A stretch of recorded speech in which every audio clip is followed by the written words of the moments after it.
do you want to? You are officially on the record.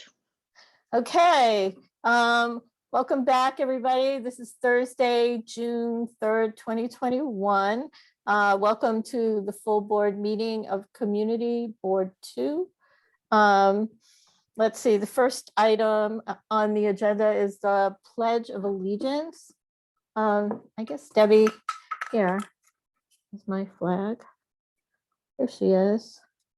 So we'll start with I pledge allegiance To the flag of the United States of of America America and to the republic for for which it stands, one nation, under God, indivisible, with liberty and justice for all.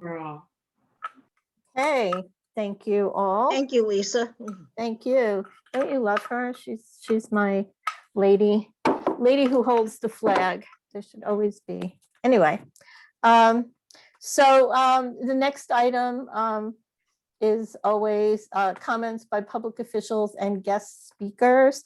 We would ask, because we have a busy schedule tonight, for elected officials to try very hard to limit your comments to 3 minutes. So it's kind of like a first come, first served process. So I saw Ben Jeremiah first. So I'm going to turn it over to you, Ben.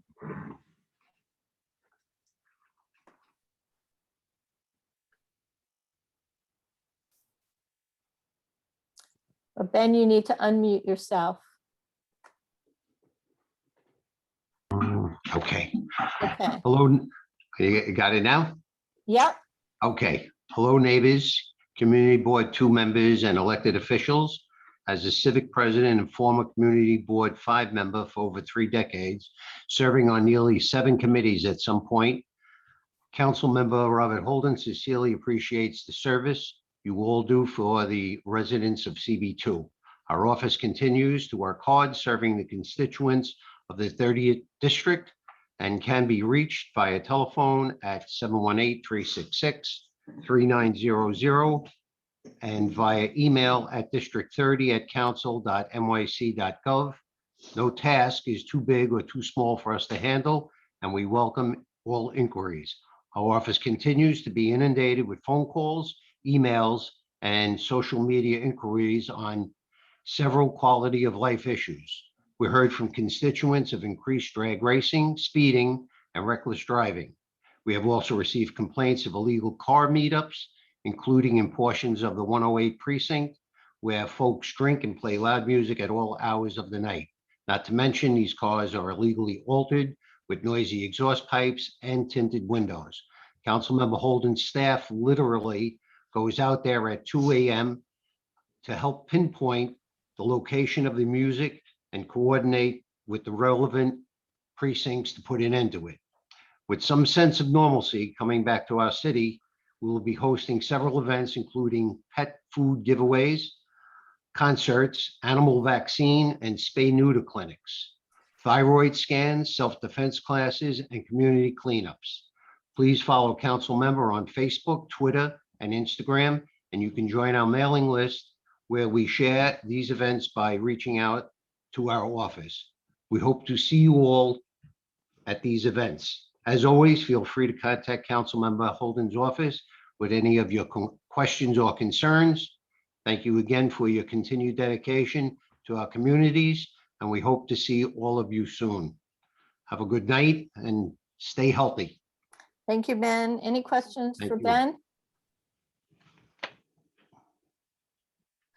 Okay, the next one I see in the chat is Joe Nocerino from Borough President Richard's office. Hello, everyone. Hello. Thank you, Madam Chair, District Manager, board members. I will be brief. The ID NYC program that the Borough President has been sponsoring here at Borough Hall has been extended through the month of August. It has been a huge success. We are here every day 9 to 5, but you need to make an appointment, which is really just noting that you're coming in on our website. but that has been a huge success in being extended. Free movie nights. You got a couple more movie nights that are coming up in June 16th, Coming to America, June 24th, Monsoon Wedding. Also, you need to, it's free, but you need to reserve a spot for your car on our website. Borough President announced $11 million in the upcoming budget of funding for cultural events. I won't go through Queens Museum, Queens Theater, New York Hall of Science, Queens County Farm Museum are some of the many organizations that he has put funding into. You can see the rest on our website. June 14th, we are opening up the Borough President's Immigration Wellness Center here at Borough Hall. We're kicking it off the center with raising a new pride flag ceremony at 11 a.m. We encourage you all to come and participate. You don't have to make an RSVP. Visit the center and meet the Borough President. And then last but not least, in the chat, I will put a link where you can link onto our calendar and get emails with our upcoming events. I thank you, I yield, and good night. Thank you very much, Joe.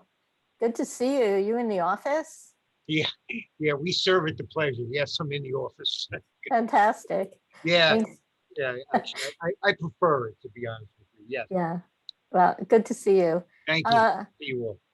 The next person is Victoria Leahy from Assemblymember Barnwell's office. Hi, good evening, everyone. I hope that everybody's doing well. I just have two quick announcements for everyone. So earlier this week, as we all know, the New York State Emergency Rental Assistance Program became available. The program provides significant economic relief to those experiencing homelessness or are at risk of housing instability by providing rental subsidies. So the portal is now accessible to all. If you have any questions about how to apply, please call our office. We're more than happy to go through everything step by step with you. I am going to put the link to the program, to the portal there in the chat. There is also another program that is set to open up to the public in the next week, June 10th, I believe, the Pandemic Small Business Recovery Grant Program. This grant, if you apply, the grants, if granted, must be used for COVID-19 related losses or expenses incurred between March 1st, 2020 and April 1st, 2021. I will also put the link to the program in the chat. And if you would like, I can send over the specifications or some specific details about the program specifically. That was a bit redundant, but other than that, if you have any other questions, I'm more than happy to take on some questions, or you can call our office 718-651-3185. Thank you all. Thank you, Victoria. Any questions for Victoria or the council person? The assemblyman, sorry. I don't know if this is Kat. Yeah. I don't know if it's a question. It's not a question, it's a comment.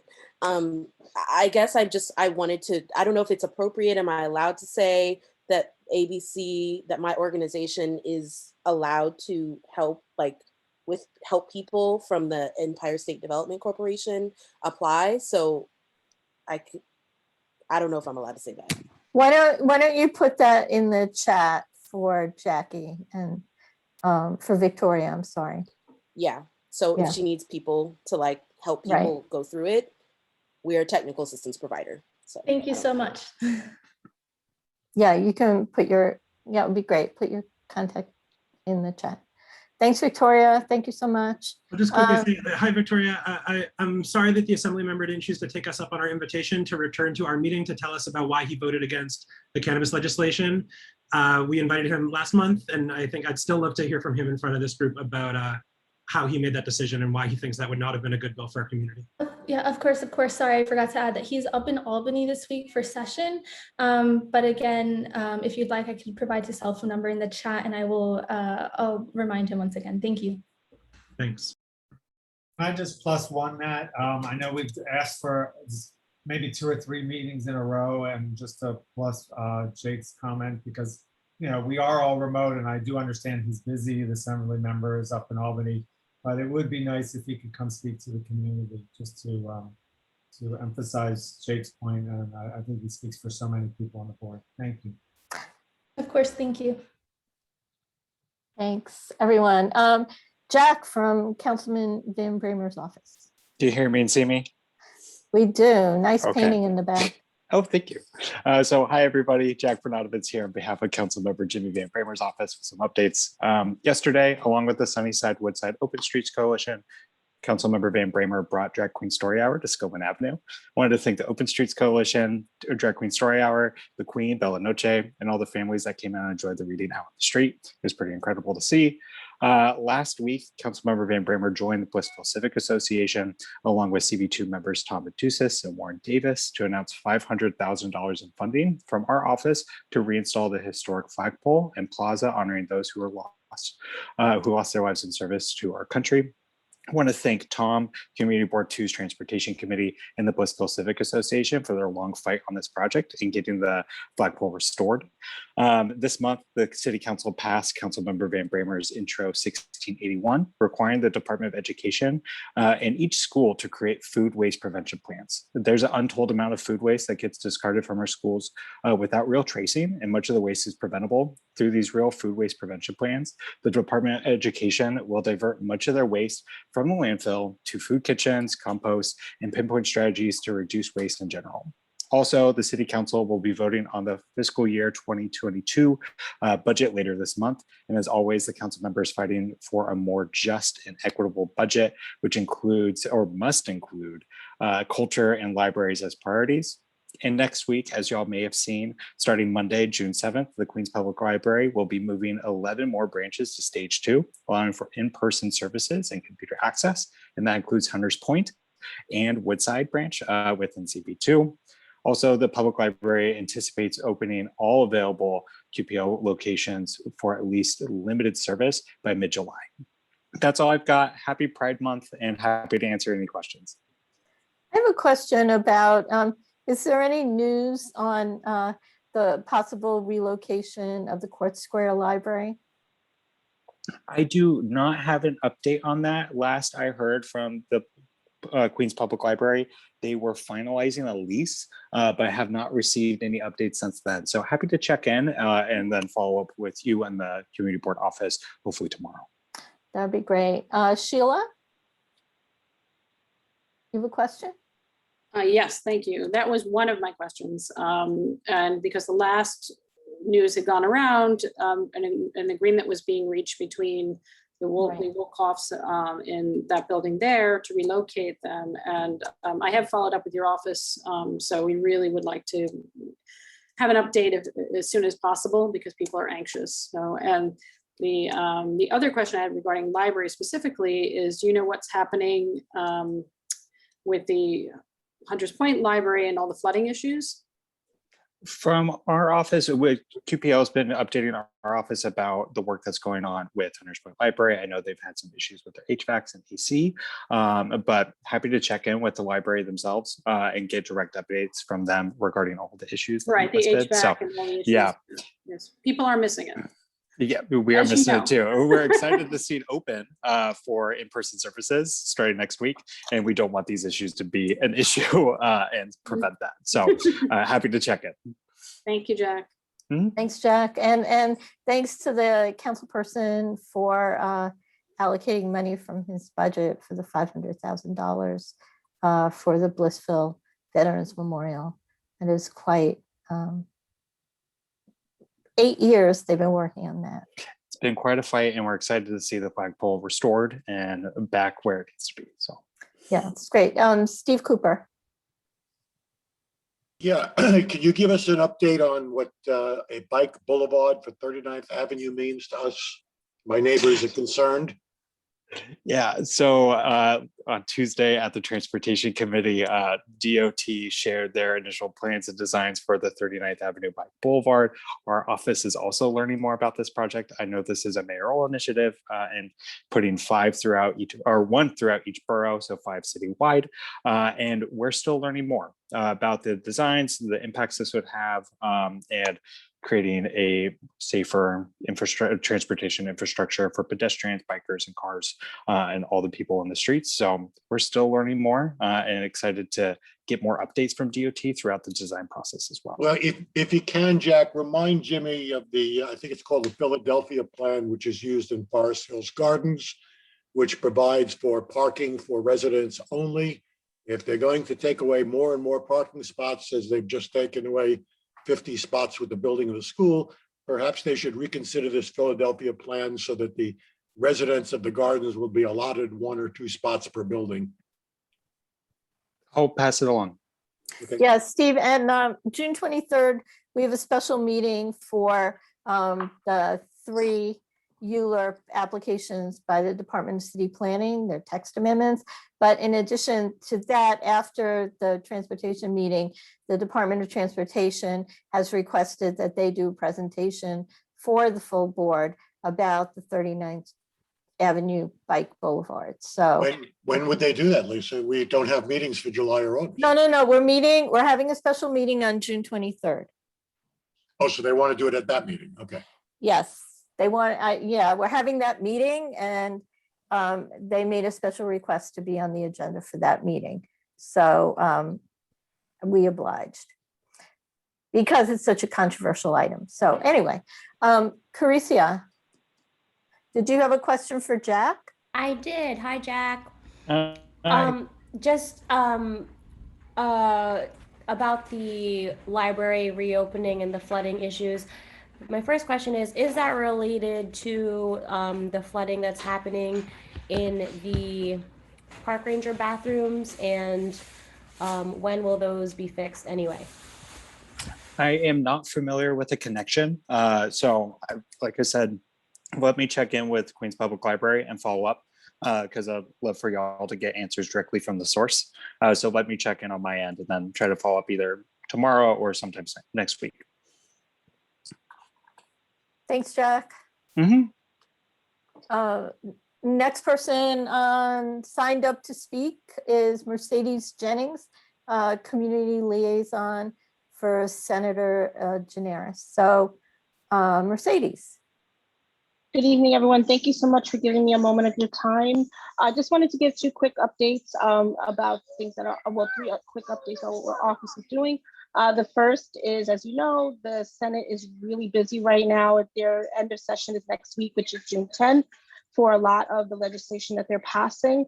One of the great things that they did pass in the end of March was the Foundation Aid Funding Act. So the senator has gone to different schools within District 30, which many of those schools are in CB2. In this district alone, $35 million will be going to schools starting September of 2021, so this coming school year. And it's going to be split between 3 years. This is money that the state has owed the city schools for over 10 years. So the senator has been fighting for almost this whole time he's been in office to make sure that this money goes to schools. It's the first time ever that public schools will get 100% fair funding from the state. So it's a really great achievement. Some schools will be getting almost with like $500,000, sometimes $1 million towards their school and their funding. So it's really great and exciting. And it's wonderful that our community is getting impacted by that. So the schools will be seeing that money in September. The second update I wanted to provide was our office has been dealing with a lot of unemployment cases.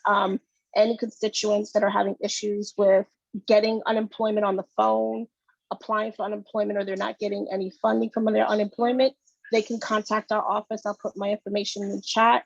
And we have been successful in making sure that our constituents have been getting unemployment that they so desperately need at this time. So just wanted to give that update and let you know. And just lastly, just know that we are here as a resource for the community, and contact us if you need anything from us, and the senator's here for you. Thank you. Thank you, Mercedes. Yes, Lisa, I'm Sheila. sorry, I have a question for Mercedes. Oh, sure. Thank you. Mercedes, we have written into Senator Gianaris several times over the last few months regarding the housing with dignity that he is out and about talking about. and we've raised questions regarding this, and he has failed to respond to us several times. So my request is, if you could bring it to the top of his list, we would like to understand more. We have questions from the Blissville Civic Association, and we have not received a response now for 4 months. He And actually we've written in 3 sorry. times. Okay, so I have information on that. If I could get your information, I could follow it up to you also. And if you want him to come in further, I will let him know and make sure we follow up on that for We'd you. like him to respond to our questions. Okay. Thank you. I'll put my information in the chat. You send it to me and I'll make sure he receives it. Thank you. Okay? No problem. Any other questions? Sheila, do you have a quick question? I just want to let everybody know that Congressman Maloney is here tonight. So I would like to be able to turn it over to her. So Sheila, go ahead. I'll be very quick. Hello, Mercedes. Lovely to see you. Hi, Sheila. How are you? I'm well, thank you. Since this was brought up, Victoria Leahy from Assemblymember Barnwell's office put it in the chat to remind us about the small business relief. And I know that Kat Bloomfield and her agency worked on this. I have brought this to the senator. I want to push again that I think it's kind of disgraceful that the small business relief is not extended to nonprofits. You know, because their nonprofits are small businesses too.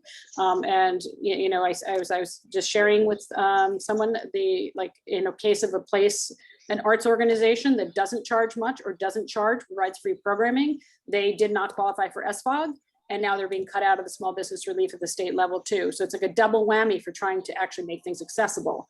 So I just want to push back. Okay, fair enough. I'll let him know. Thank you. Thanks, Sheila, for bringing that up.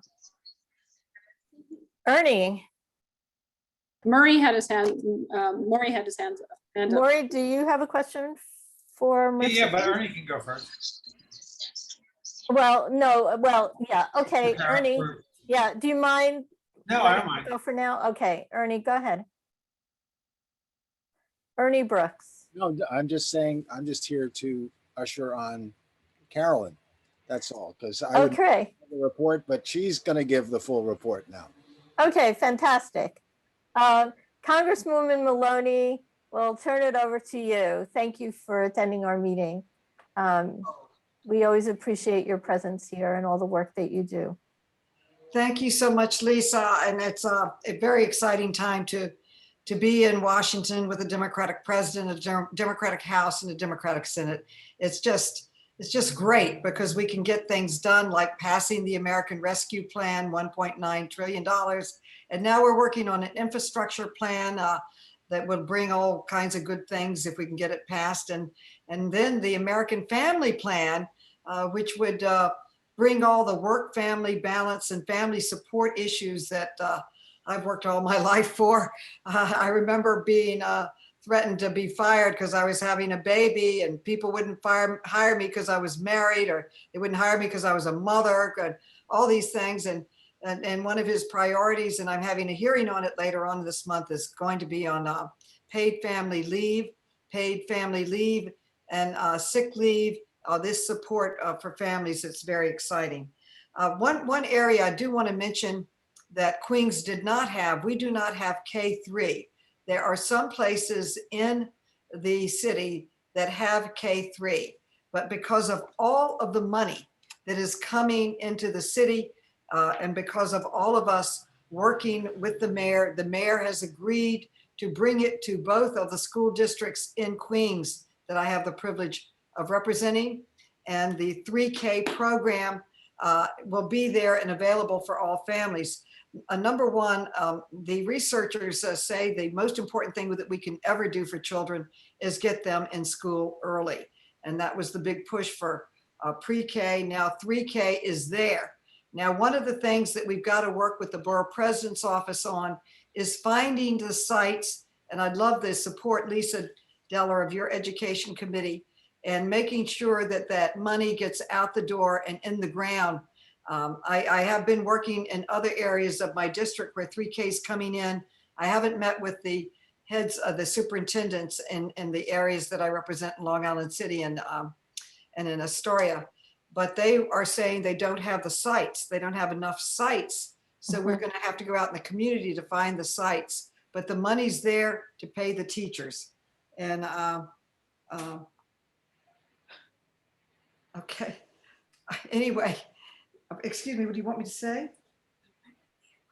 Oh, my office is right here with me. They want me to mention the rent relief program. A lot of this money is coming in from the federal government, but it's translated into people's lives on the city level. So the city and the state have come out with a rent relief program. Billions of dollars are in it. It's to help people stay in their homes, to keep them from being evicted. So that's another thing that we have to get happening in New York State. I believe it's over roughly $3 billion for emergency rental assistance funded by the American Rescue Plan. So we need to get that information out to people and how to access it through HPD and others. So I also am working on a special project in Queensbridge and Ravenswood and Astoria houses, where when I was on the city council, everything was in the district and they responded. Now, when I go to these developments, everybody's housing hasn't been repaired. And this is a pilot project reversing centralized back to the local level to help the people. And we are working with Bishop Taylor to see if his urban upbound program can be expanded to have young people trained to help make repairs and hopefully get jobs later on in the housing authority for these repairs that need to be made. One great success of my office was bringing a healthcare center to Queensbridge. It's the only development in the whole state that has a health program there. The floating hospital is providing that service there. I'd like to bring the same service to the community, to Astoria and to Ravenswood houses. And I'm working on that using monies from the rescue plan to bring the healthcare there. Regretfully, it looks like this virus is not going away. They're now talking about mutations. They're talking about booster shots. They're talking about when do we need our next shot. So we really do need extensive health care in our communities, particularly underserved areas, because they'll need the testing, they'll need the shots, and we'll need to go forward. I'm very proud of the work of the Biden administration that made getting the vaccinations out to people the #1 priority. People always like to complain about things that wasn't done fast enough or well enough. Of course, nothing's ever perfect, but I believe the administration and everyone working with them, including me, did a remarkable job in getting the vaccination sites up around our city, our state. We have a 24-hour one at the stadium, as you know, and we have them in all the pharmacies now, or most of them. And we did a great job of getting them in vaccination sites into Ravenswood, Astoria, and into Queensbridge, so people could just actually walk there and get them. And we're doing pretty well. We're in our high 60s. We need to get to 70. We're going to continue working on it, but it's going to be a work in progress because now they're talking about all the other developments. I'm going to start a newsletter every week on everything about vaccinations I can find, not only in our own country, but around the world, because keeping our people safe from this sickness is important. I'm hosting a forum tomorrow on equal pay for equal work. And we did one on Equal Pay Day, but equal pay for equal work for moms is tomorrow on Friday. And we have a panel with expert educators, and Jessica Ramos, who is a mother and a state senator, is joining me. And we're looking at the data and trying to see ways that it can happen. I know it's a real thing. They call it the mommy tax. Men, when they become fathers, they get a raise, they get more money, they're applauded. Women, when they become mothers, oftentimes they're fired, asked to leave. They don't think they're going to work hard, or they just tell you to leave. I remember when I was pregnant with my first child, I went to HRA. I said, I want to talk about any leave policies. They said, there are none. People just leave. When are you leaving? I said, I'm not leaving. I want to come back. They said it's the first time, it has never happened before. So that just a story shows you the success that we've had in accepting women. And then they said that I could take disability. And I said, I'm a mother. Having a child is not a disability. It's a glorious time. And I'm not taking disability. But anyway, they threatened to fire me and everything just because I was becoming a mother. And I applied for a lot of jobs when I was a mother and a wife, and they said, we can't hire you. We can't hire you because you're not going to, wait a minute, I have to work. I need to work. And they would say, so there's a lot of discrimination against mothers working. And I know it because I lived it. And so we're having this forum tomorrow to move forward with that. We're also continuing with the sinkhole at Astoria Houses. We have some federal funding and some city funding. It's a priority of mine. We're still pushing it very hard. So I yield back to questions. I would like to say that Ernie's here to also answer questions and help you in any way. And I'm just a phone call away, but I need to hear what your priorities are. And we have a lot of money coming into the city, and we have to make sure that it's spent wisely and fairly to help people. There's a lot of money coming in for food. There should be enough food for our pantries and for our people who work our programs that have been distributing food so beautifully. And this rental assistance program, again, is a new item. So we've never had it before to help people stay in their homes because of the pandemic. So I yield back. I'll take any questions, but I'm here to really hear other priorities and let me know what you would like me to be working on. I have two very important hearings coming up next week. One is on Mattel Toys, a little baby recliner that they had that over 50 children have died. We finally got it removed. Just announcing the hearing, Mattel did a recall. They announced it today when the report was announced that we're coming out, showing that the item is dangerous and wrong.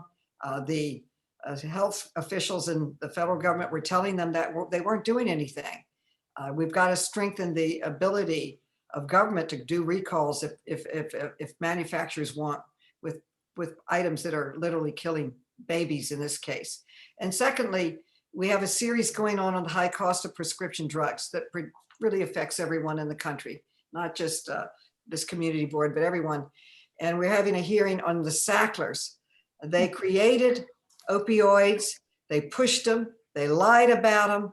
They're now trying to claim bankruptcy and then but say that they, with their billions that they made off of it, 35 billion, should be also exempt from being attacked by creditors. In this case, the states are suing, 22 states are suing because of the massive health crisis that it created.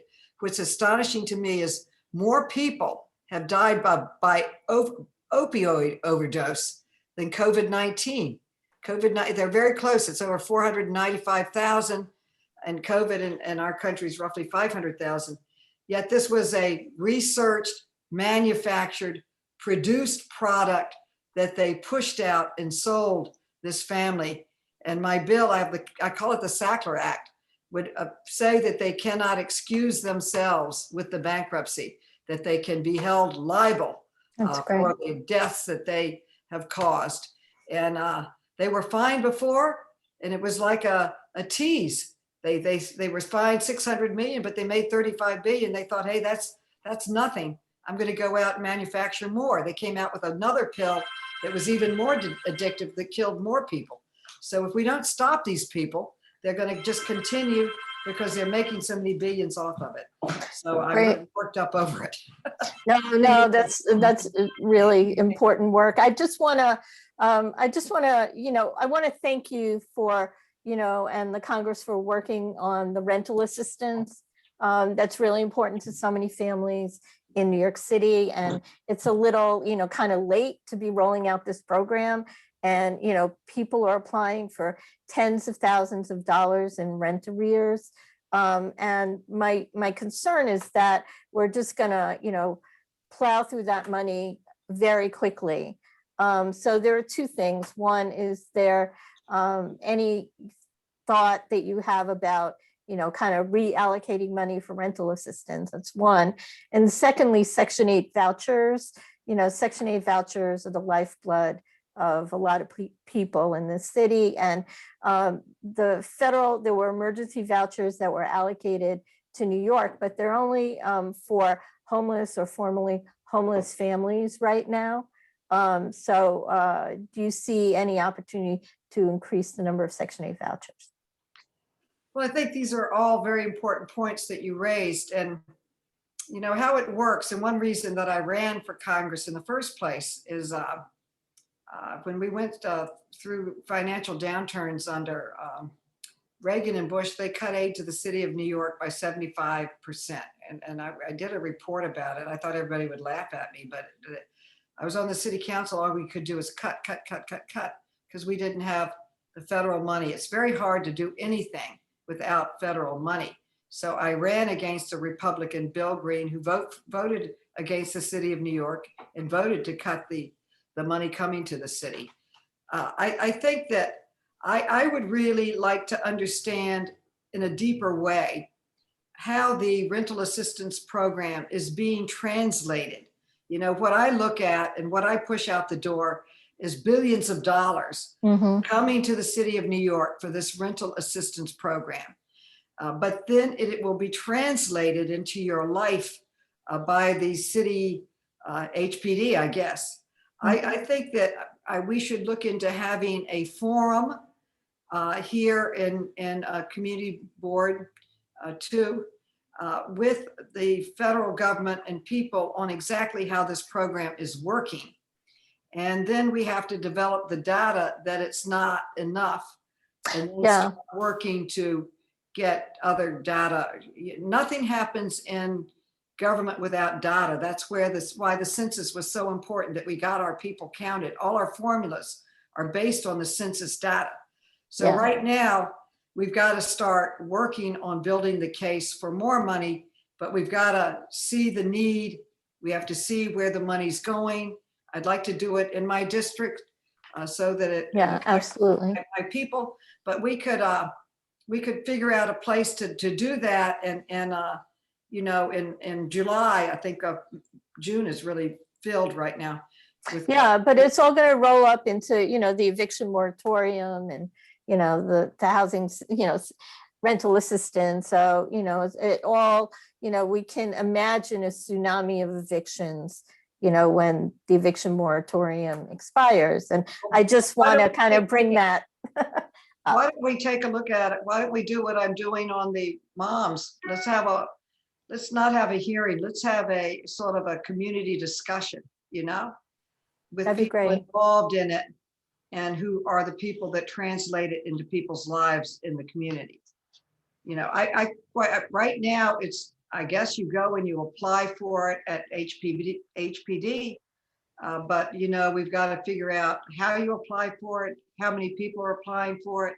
We have to document that it's not enough before we can ask for more money. So I think we have to look at the program, and also it's an absolutely new program that was created because of the COVID crisis and the crisis that so many people confronted. We had a lot of new, the Paycheck Protection Program, totally new program. It's really a grants program. And I saw Tom Greach earlier from the Chamber of Commerce this morning at another meeting. And I remember he called me when the first tranche went out. Queens didn't get treated well. A lot of our businesses didn't get covered, and the whole delegation, all of us, Chairman Meeks and myself and Nydia and all of us, we pushed very, very hard to get Queens. And I think we covered every single business that really applied for it in Queens, got it, the second tranche. So I think we've got to come together and figure out how it's getting out to the people and what the need is. And I'd be glad to host with you a community forum or a conversation. That'd be great. Bring some leaders together on it and then Zoom it out to everybody who wants to watch it. And that'd be fantastic. There are some more questions, so I don't want to monopolize the time. Steve, did you have a very important one, really important one. Thank you. Congressperson, appreciate everything you've done. I know Congress is working hard. I'm not muted, am I? Can you hear me? No, we can hear you fine. Fine. The one thing is that all you can do, or all Congress can do, is to approve the money. I'm looking at a letter I received from President Biden telling me that on March 11th, he had signed the American Rescue Plan, and that $2,800 is on the way to my bank account. It's now 2 months. I haven't received it. I'm sure I'm not the only one who hasn't received it. When I call IRS and spend quite a while to get through to them, they cannot give me any information other than to tell me that they've had some problems getting the money out. Do you know anything about it? I had asked you the same question several months ago about the last payment, which I never got, but at least then I had the tax thing to write it off against. What is going on? Why can't the government get out the money that you're authorizing? Well, every situation is different. I would suggest that you call my office tomorrow, area code 212-860-0606, and talk to Taylor, who's my deputy. I'm going to email her right now that you're going to be calling. Stephen, what's your last name? Cooper. Cooper. Yeah, but Carolyn, I'm not looking, I mean, I will call. It's just nice to have money. But I mean, But I'm assuming I'm not the only one in this position based on my experience when I called IRS. So I want to make you and your office aware of the fact that you can authorize whatever you want, but getting it to the people apparently is a whole other story. Yeah. It's hard. That's why I'm afraid that the money for rental assistance isn't going to get out. That's why. Exactly why it's great that you're doing a forum, because maybe we'll find out. Now, in this particular case, they've got a problem. They've got a problem processing it. I can't take on the old, I don't run the IRS, and I can't dictate to them. I can call them up and ask them what's wrong and all of that. But what I can do is take an individual problem and advocate it and push it through the system. What I would ask you to do. I've been successful doing that. I can't promise that I'll get your money immediately, but I can promise that I will work and try to get it. And we have in our office been successful in getting people's checks that have been lost in a system that is absolutely overwhelmed. My understanding is it has to. PPP program, we couldn't get it out. The program broke down. The money was spent in one day. It was gone. And it was, they rewrote the program, I think 4 times the day it came out, because they hadn't done it before. They didn't know what they were doing, but they were trying. And they finally got it working right. But this one is not working right. We get a lot of complaints about it. I call and complain that the whole system's screwed up. And they say, you're right, the system's screwed up, and they don't have an answer. But I can track one person's check and try to find out where it is in the system and why it's not moving, and try to get them to prioritize it. The system is overwhelmed. Well, it seems that we defunded the IRS. So maybe what Congress should do is put some money back into the IRS, because I mean, I hate to say it. I never thought I'd ever say that in my life, actually. But apparently IRS can't do any kind of work at the moment because they just don't have people or money. You may be right, and I'm going to go back and ask them, do they need more people and money? They're not supposed to lobby, but maybe they'll tell me off the record. Okay. But thank you. Thank you. I think basically what you're confronting is that we're trying to help people, and the system is overwhelmed. Yeah. Everything, the unemployment system, the $1,400 checks, no one's getting their checks, no one's getting their unemployment. It all sounds great. They say we're going to cover gig workers for the first time. That sounds great. We got a lot of gig workers in Queens. We've got a lot of artists. We've got a lot of musicians. We have a lot of, plays and actors and everything, and they can't get their gig check. So it's, it's an effort to provide that service to people. It's a great idea, but then how do you translate it to people's lives? And I would say, based on the calls that come into my office, the number one problem is rental assistance. People are very, very concerned. They want to get it. They're afraid of being evicted. Yeah. And it's a real big problem. If they're evicted, there's no place to go. So it's a crisis. So I do think that we need to put some time and work into how do we translate it into people's lives. And then we should turn around and do one on food. We have, every now and then they call me up and they say, we're doing District 12 food distribution. I said, that's great, but I'd like to understand how I can get more and be more effective in getting food out to people.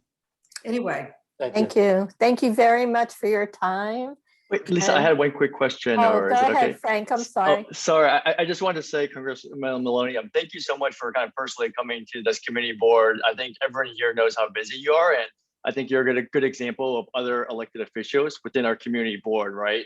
Where you actually physically come and you show up, you do the work. So I just want to personally say thank you for coming to that, and not just once. And I think, our city and states are much more healthy, right? Thanks to the money. But I just had one quick question, which is really just, you talked about the money a lot. I know last time you talked about the federal earmarks, there wasn't a lot of details on when there'd be updates. It's coming back. I know there's been a lot of projects proposed within our district, but your area is obviously very large with a lot of different areas. Do you have any updates on the federal earmarks, how that's going to work, or timing on that? Just curious. But again, I just want to say thank you again for coming. So. Well, I would say that government is sort of like ether in your hand. It's constantly running around and falling out and changing. And before I ran for office, I worked for 2 speakers and the Democratic leader of the state Senate. And I'll tell you how crazy it is. I remember when you're doing the budget crisis, they'd give me a stack of papers, take it over to the Senate and tell them this has got to pass. I said, okay. Then they give me package. They say, take it back to the speaker, tell them this has got to pass. And things can fall in the budget. They can fall out of the budget. It's very, very hard to get things done.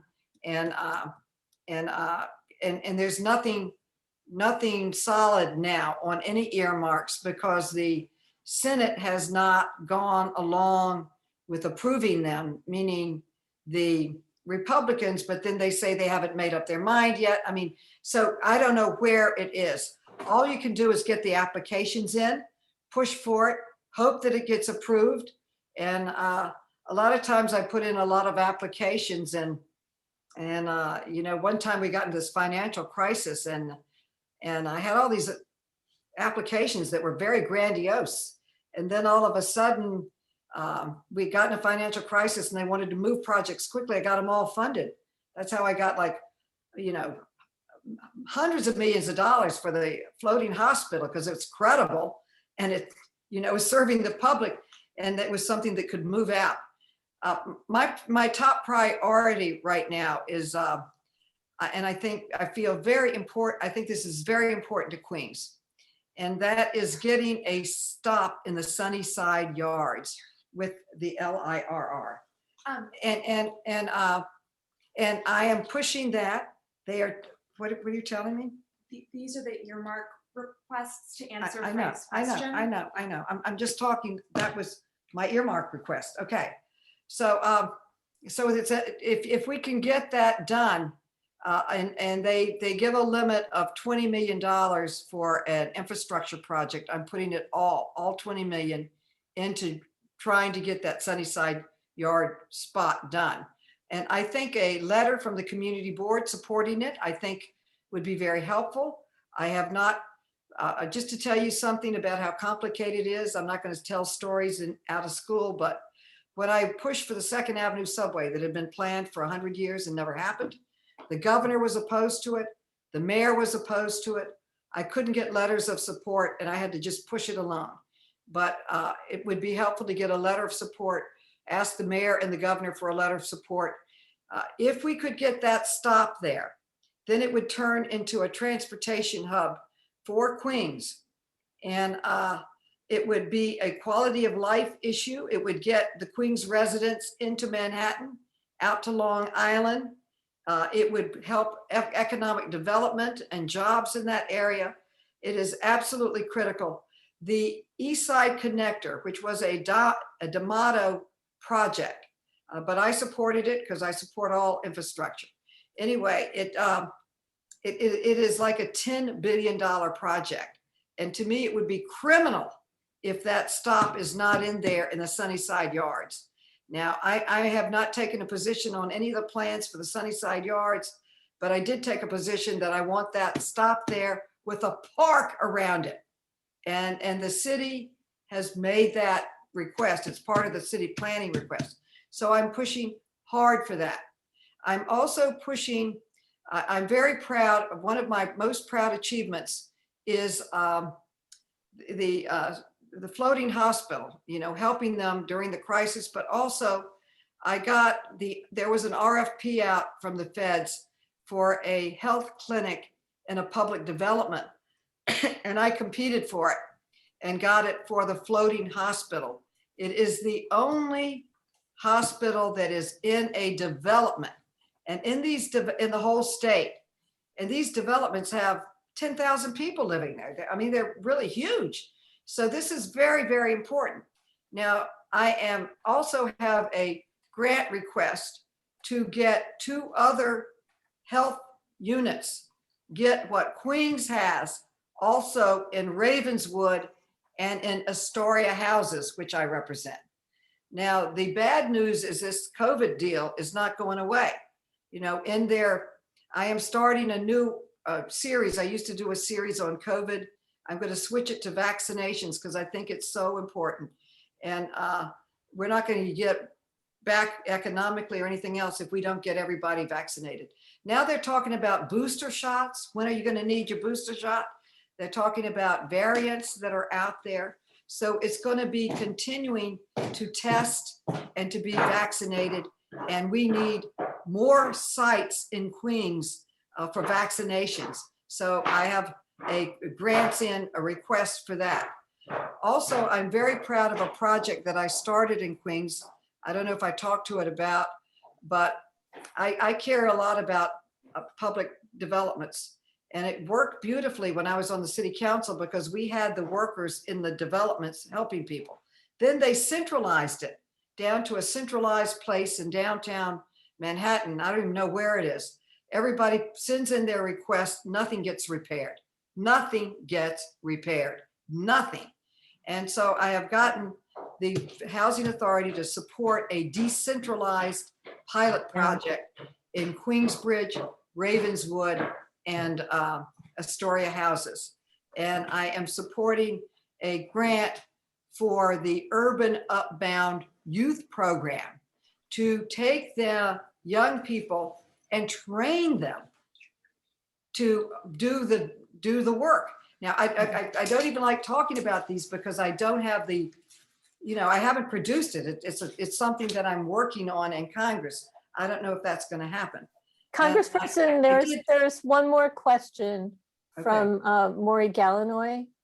And then I'm sorry, but we have a huge agenda. Yeah, I'll just make it quick. I'm sorry.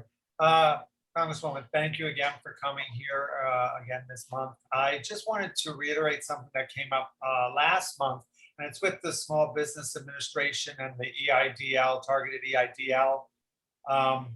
There's been a lot of issues with that, and I know actually when I brought it up last month with some of the other representatives that were here, I got pinged from other people in the meeting saying that they were having the same issue. It's been such a mess. There have been every kind of issue from folks who have never had children being denied because they were delinquent in alimony. Of course, they had no, I was one of those people. I've never had a child. My husband looked at me and said, do you need to tell me something? But we've never had children. I don't know any alimony or child support, but they were mistakes. And right here, while we're in the meeting, I got an email. The day after, I got an email from the Small Business Administration telling me I needed to send some information by email, like my driver's license. Very insecure way, very unsecure way to ask people for very important data, to scan your driver's license front and back and your check, avoided check, and email it to them. Very not secure in any way, shape, or form. I did that anyway through a secure method that I can do because I have the technical awareness to do. Other people don't. But then on top of that, I just got an email while I'm listening to this meeting from another person at the SBA asking me for the same thing again. Clearly something's not going on there. And I know they're trying to ramp things up, but there are so many people in your district, throughout New York City, throughout the country that are struggling, as we've talked about, with the rent relief, but also with these small businesses and not-for-profits who are supposed to be getting these funds and everything's being held up because of administrative snafus. Well, I can't run SBA, but I can No. help my constituents.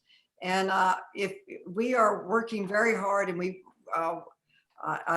work closely with the Chamber of Commerce on all these business issues. But if you call my deputy director, her name is Taylor, in my office on these issues with the SBA, then we can champion your issue. We can't solve the whole problem with the SBA, but we can champion individuals and help them with their own situation, and try to get the program. They're obviously overwhelmed. They're overwhelmed.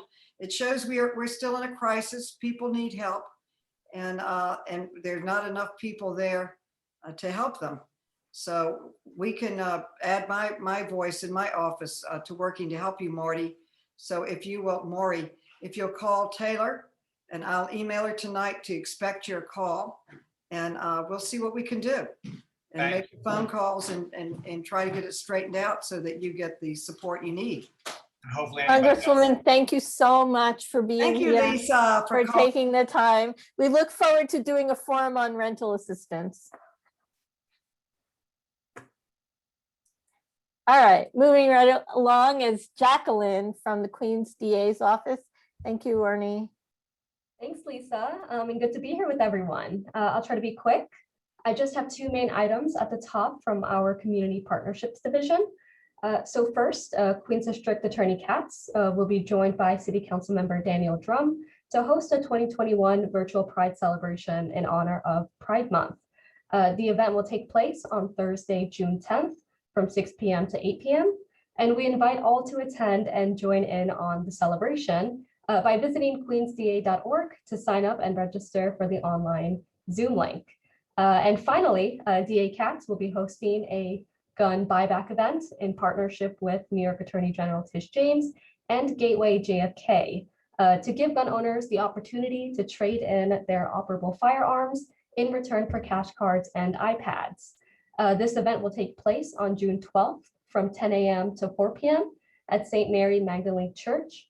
And those interested in attending can visit us online at queensda.org and or follow us on social media at QueensDACats for upcoming events and event information.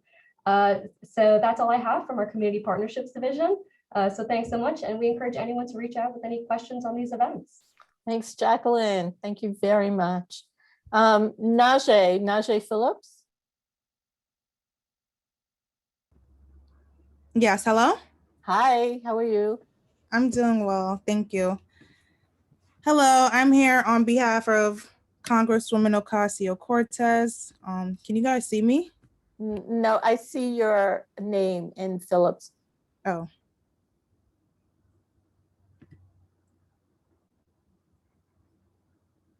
Great, now we see you. Okay, great. All right. The Congresswoman hosted a virtual town hall on Monday, May 24th. You can watch a recording of the event on our YouTube page at Rep AOC. The IRS is correcting tax returns for eligible individuals who pay taxes on 2020 unemployment compensation that the American Rescue Plan later excluded from taxable income. These corrections are being made automatically. The IRS will send taxpayers a notice explaining any corrections. Today, the Congresswoman was joined by Senator Schumer and Representative Bauman at Jacobi Hospital to call for funding for their groundbreaking Stand Up to Violence program. Both representatives submitted funding requests to expand this program to the House Appropriations Committee. I'm going to drop some links in the chat to sign up for the newsletter, a link to watch her recent town hall, and a link to the SUV press conference. Thank you. There's a question from Camille Gray. Thank you. Thanks for joining us this evening. Wanted to know more about the Homework Helper program, and in particular, if you have any data on how many kids were helped, as well as how many tutors participated in the program. I don't have the numbers right now, but if you send me an email, I can definitely get the exact numbers for you. I don't want to misspeak, and I can email that back to you. I'll send my email in the chat. Thank you. No problem. Sheila. Be very quick. Thank you for being here. I was going to ask this, I put the question in the chat for both Congressman Maloney and Congressman Ocasio-Cortez is regarding SFOG. A lot of us need to know what you guys are going to do about it to make it more accessible to smaller organizations that are really care about accessibility to the general public. Because right now, if earned income is your primary operating model as a nonprofit, which is a little weird, then you're eligible. If earned income is not, then it doesn't help you. And then on top of that, there've been over 13,000 applications, and to date, only 31 grants have been made. It's a mess over there. So we really need you guys to be applying pressure to kind of help craft this to be, better for, nonprofits that serve communities who aren't supporting them through earned income. So I just wanted to really stress that and put that out there. So thank you. Thank you for that. I definitely saw your message in the chat, and I made a copy of that, and I will be bringing it up to my supervisors. Thank you so much. Thank you, Najee. Thank you for coming. You can invite the Congresswoman to come to our meeting. I'm definitely going to talk about that tomorrow. I noticed a couple of you mentioned it. She tries to attend at least one community board a month. So hopefully, I don't know. I know we're about to be on break for the summertime, but hopefully when we come back in September, she'll be able to make that one. That would be fabulous. Thank you. No problem. Okay, thanks for coming. Let's see, we have one more speaker from Sunnyside Community Services, Jonah Gensler. Jonah, are you with us? Yes, I am. Thank you. So my name is Jonah Gensler from Sunnyside Community Services. We have a myriad of services. Folks may have read that the Senior Center, where you all used to meet, will be opening for seniors on June 14th. It will be in a very limited and structured way, so seniors just can't come in. That'll be by appointment. But this is a huge symbolic and very real moment for us. In addition to that, we have 250 young people who are being placed in internships, and we pay for the internships, but we're looking for placements. So if you have a business or a nonprofit or any entity where you could host a 17 or 18-year-old at your site, we will provide oversight and supervision. You would provide the position. And this can be both remote and in person. So it could be a retail store, but it could also be data entry that would be done from their home. That's great. The dates for that are July 6th through August 14th. You can just write to me. I'll put my email in the chat or at info@sunnysidecommunityservices.com. Thanks, Jonah. Thank Any you. questions for Jonah? Okay, we're good. Thank you for coming. There's one more speaker, Maria Jobaida from Senator Jessica Ramos's office. Hi, thank you so much. Good evening, everyone. It is actually a pleasure to see.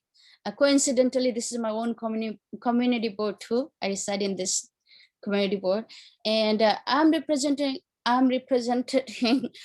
State Senator Jessica Ramos. From today on, I'm gonna be your contact person for the office. So we are still operating from our homes remotely. So our phone number is 718-205-3881. We're open with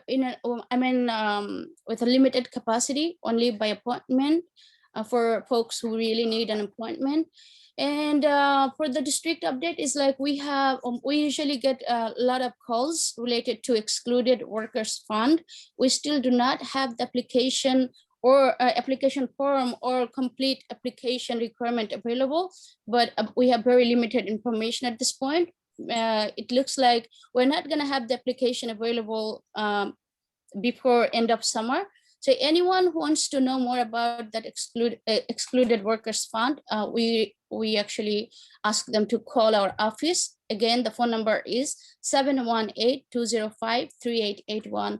It was a great pleasure to see a lot of familiar faces today. And from now on, you're gonna be seeing me here. Thank you. Fabulous, thank you, Mary. Are there any questions? Okay, I think we'll let you go. Thank you so much for attending, being the last person.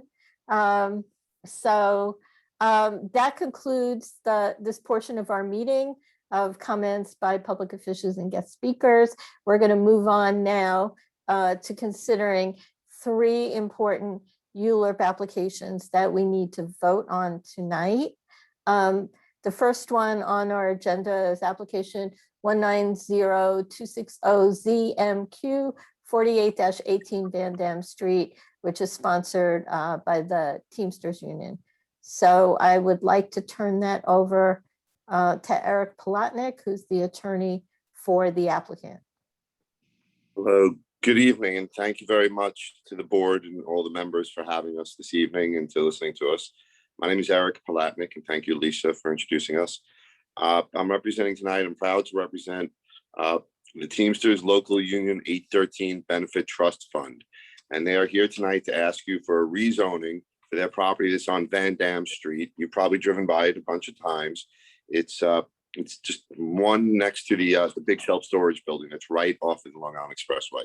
What the Teamsters 813 Benefit Trust Funds Group does is they're a division of the Teamsters that allows employers to make contributions to pay for pensions, trust funds, and retirements.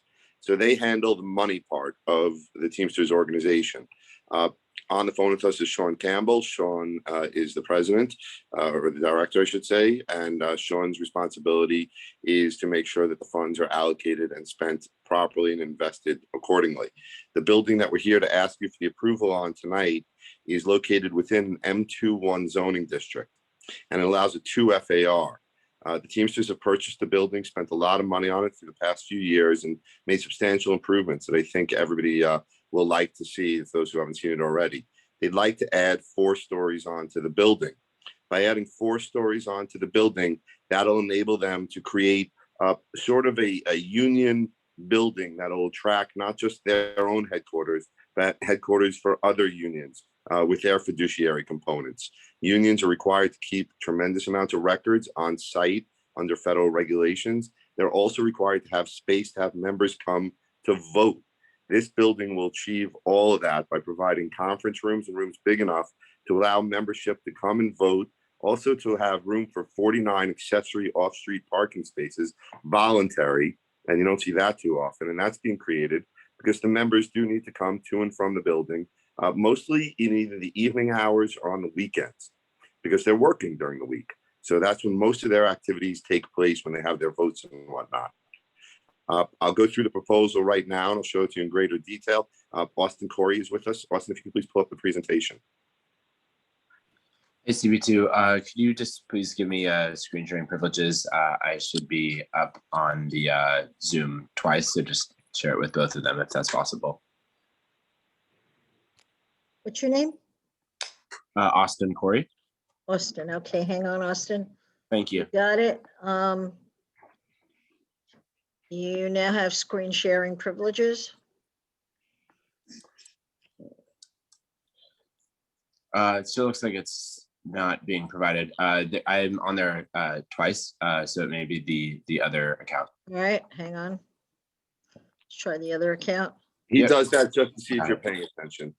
I got it. Thank you. Austin, you really should give it a second name so that people could easily get to it. All right, so this is the site is depicted right here.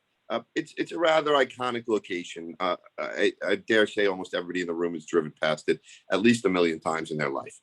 It is right on Van Dam as you come off of the Long Island Expressway before you get onto the approach to the Midtown Tunnel. For years and years and years, I took it as a child with my family as we would cut across to the 59th Street Bridge, as it used to be called before it was called the Ed Koch Bridge. And in my later years, I've done a lot of work over there and lived in the area. If you go to the next slide, please, Austin. This gives you an overview of what we're asking you to do tonight. We presented already to your land use committee, so they've seen this already. But the idea is to rezone, it shows on the top left, 4818 Van Dam from an M21 zoning district to an M15. On the right-hand side, it'll show you what it will allow us to create. We will be adding 4 stories to an existing 2-story building to have a total of 6 stories when it's completed. It will add approximately 95,000 square feet of office space to the existing 27,000 square feet. So it'll total out about 121,000 square feet. And it'll rise to a height of about 85 feet, which is very analogous or even lower than other buildings in the area. And it will have 49 accessory parking spaces, as just explained. Austin, if you can skip ahead to go 2 or 3 slides forward to the one that shows, go one more, please. Okay. So this slide is showing you, and hopefully you're all able to see it quite clearly. What Austin is showing you here is the height of our proposed building, which is shown at 83 feet. And then we show you the heights of the other buildings in the area, which you're all extremely familiar with. The Fauci building and the former Chiclet site, as I know it. That's really old time, but all those buildings you can see rise to heights of 105 feet, 70 feet, 165 feet, 87 feet, and everything even along Van Dam Street as you extend from the Long Island Expressway to the approach of the bridge. All of those buildings rise to substantial heights that are make a building request that we have here of 83 feet. I think, as Marissa Tomei said and my cousin Vinny, blend in. To the next slide, please, Austin. So the rezoning request that we're asking you is for the area that's surrounded here in the dotted lines. It's dashed lines. The Teamsters control the property. It's called the site. That's the site that we were asking to build the 4 stories on and that we're supporting the rezoning for. The other 2 properties are properties that are not controlled by us. Behind us is a property that is owned by Best. I'm not sure if it's owned by Best Buy, but it's certainly operated by the Geek Squad. And you can see their vans and trucks out front. That's not controlled by the Teamsters. And to the right of us is a former Shell station that I believe was taken over at some point by the person who is known as the Taxi King of Long Island City. I believe that site has fallen into foreclosure. And that is the site that's next to us where the word is project area. That is not under our control. It is all within the proposed rezoning area, so as to provide a comprehensive rezoning proposal that's consistent with the surrounding area. And I'd also like to mention that we spent a lot of time in the infancy of this application meeting with or speaking to Councilman Von Bramer, as well as with your board in years past. And I believe Councilman Von Bramer, you could speak to him yourself, but I haven't not heard any objections. And I believe he speaks in support of the application. To the next slide, please.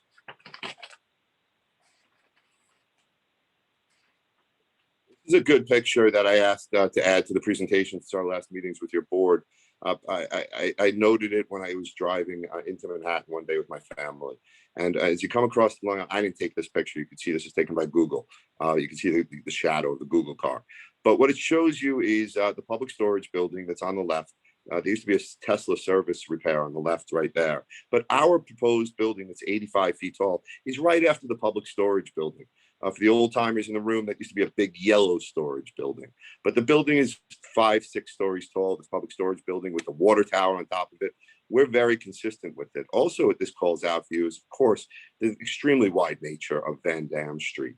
You can see the tennis bubble, the hockey bubble up on the right, up ahead, and also the college. And you can see also there's a detention center. All of those buildings rise to similar heights to what we are requesting. If you go to the next slide, please. Next slide, you can go to us and we'll go to some pictures and show people what it looks like. Okay, so I think view 2 and view 1 and are really great pictures to show you. That is the building as it stands right now. This application requests to add 4 stories to it.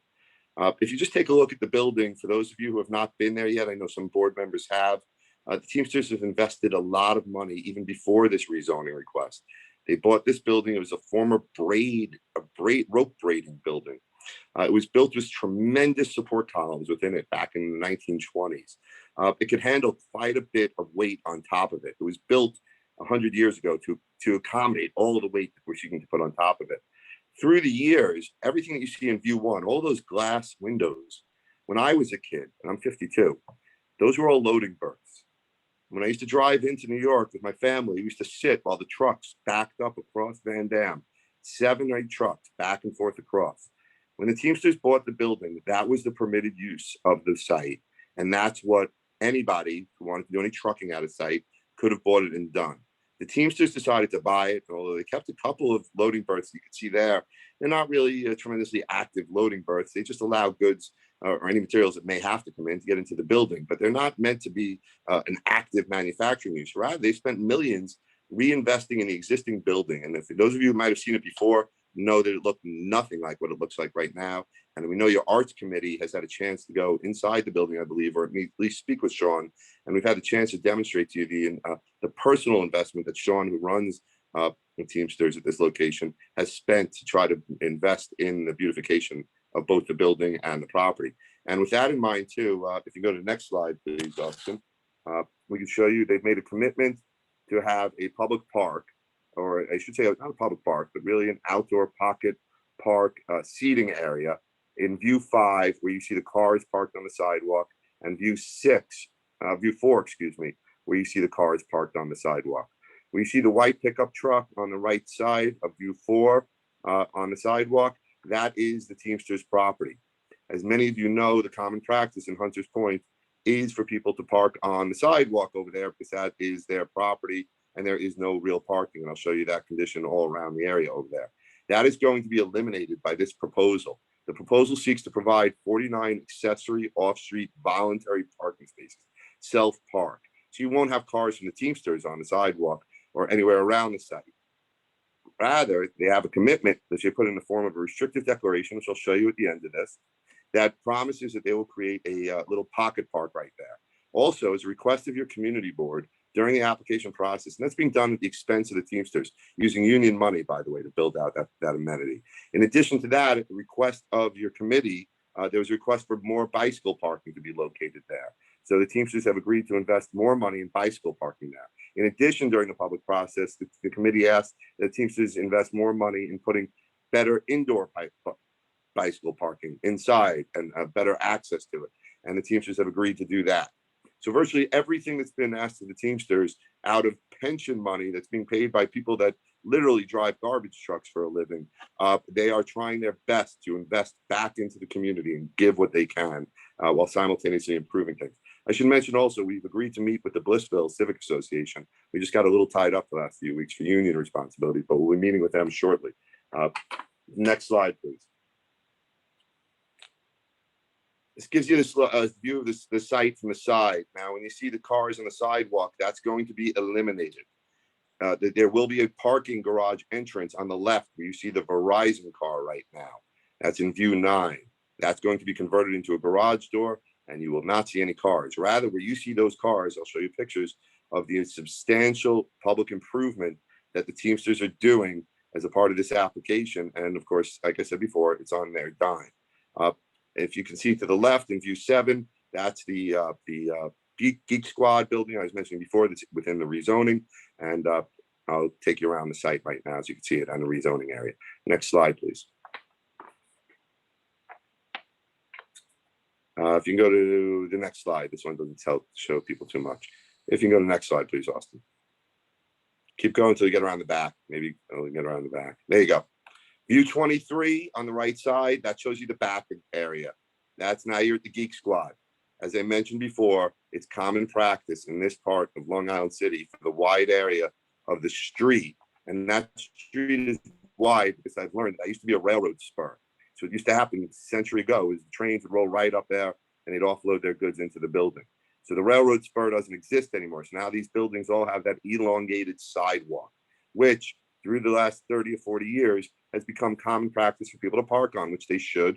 It is their property. They're in a manufacturing zoning district. So the Geek Squad, you can see there, they've got their cars in that spot. Also in view 22, if you look to the left, the other building has the continuation of the similar rail spur area, and they don't have a public park there. They have their cars parked there. Those are all for-profit corporations that are probably making quite a bit of money. Nobody's doing any public improvement. The Teamsters who are using pension money are getting the cars off the street. Next slide, please. Now you get to view 26. Again, you want to see cars parked on the sidewalk? You want to see a bad neighbor? That's view 26. That is not what our city should be, nor should it be allowed to be. And that is not a part of our site, but it is within the rezoning area. I do believe that site is in foreclosure right now. I believe it was owned, as I said earlier, by the former person that was known as the former taxi king. But I'm only telling you what I've read in the papers, particularly in the New York Post. Next slide, please. Now I'm taking you inside the building. During your previous committee meetings, we've had 2 or 3 meetings with your board within the last month We've had your arts committee, had a very lengthy meeting, a phone call with Sean, and Sean has committed himself to try to do everything he can to extend the thought of artwork integrated into the public components of the building.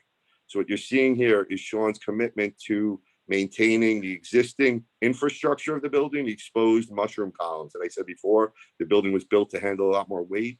You can see the columns. Those are the columns that will hold that weight. He didn't cover them up with plaster or drywall. He left them. He also then proceeded to keep the history of Long Island City alive, as well as the history of sanitation and the work of the Teamsters within the building. And he did that by utilizing artwork in various forms, whether it be through the blueprints you see of the trucks, through the historical pictures of the trucks or the wagons moving around. You can see the concrete wall floors left in place. And as we go through the building a little bit more, we'll show you its hints of Long Island City's history, as well as the history of the building itself. Next slide, please. All of this is done because Sean has a personal commitment to art. He is not allowed to use union membership funds, people that drive garbage trucks or sanitation trucks, I should say, to use them to promote public art. He is allowed, however, to make use of whatever is in place already to try to beautify the environs. So what he's done is when they came across this cool old, I said it was a braiding building it was built as, with those 7 loading berths out front. The trucks came in and out all the time. In its heyday, it had all this equipment in it. Sean didn't throw it out. He just left it around as an artifact for people to look at and take note of the history of Long Island City and what it once was with its industrial heritage. You can also see that that's the lobby in the lower right. That's what you walk into. He didn't do that to gain the support of the community board. He did it well before he even knew he was coming to you. He did it because he thinks Long Island City is awesome. He thinks its history is awesome. So he put a Sanborn map and a map up of Blissville right when you walk in, because he's proud of it. And he's proud of where he is. And he's proud that the unions can invest millions of dollars in the community, give great jobs and union lifestyle and membership privileges to everybody. And maybe along the way, instead of just putting up a wall, he puts up a wall with a little bit of art on it. It doesn't mean he can commit to spending money on art. He can't. He's a union and he has a fiduciary trust fund responsibility. And I'm calling that out because we have been asked on numerous occasions to go above and beyond with art. And Sean is willing and anxious to do it, so long as it could be done in a way that it doesn't interfere with the fiduciary responsibility that the union, local union 813 Benefit Trust Funds Corp has to the union members, which are primarily citizens of New York City. Next slide, please.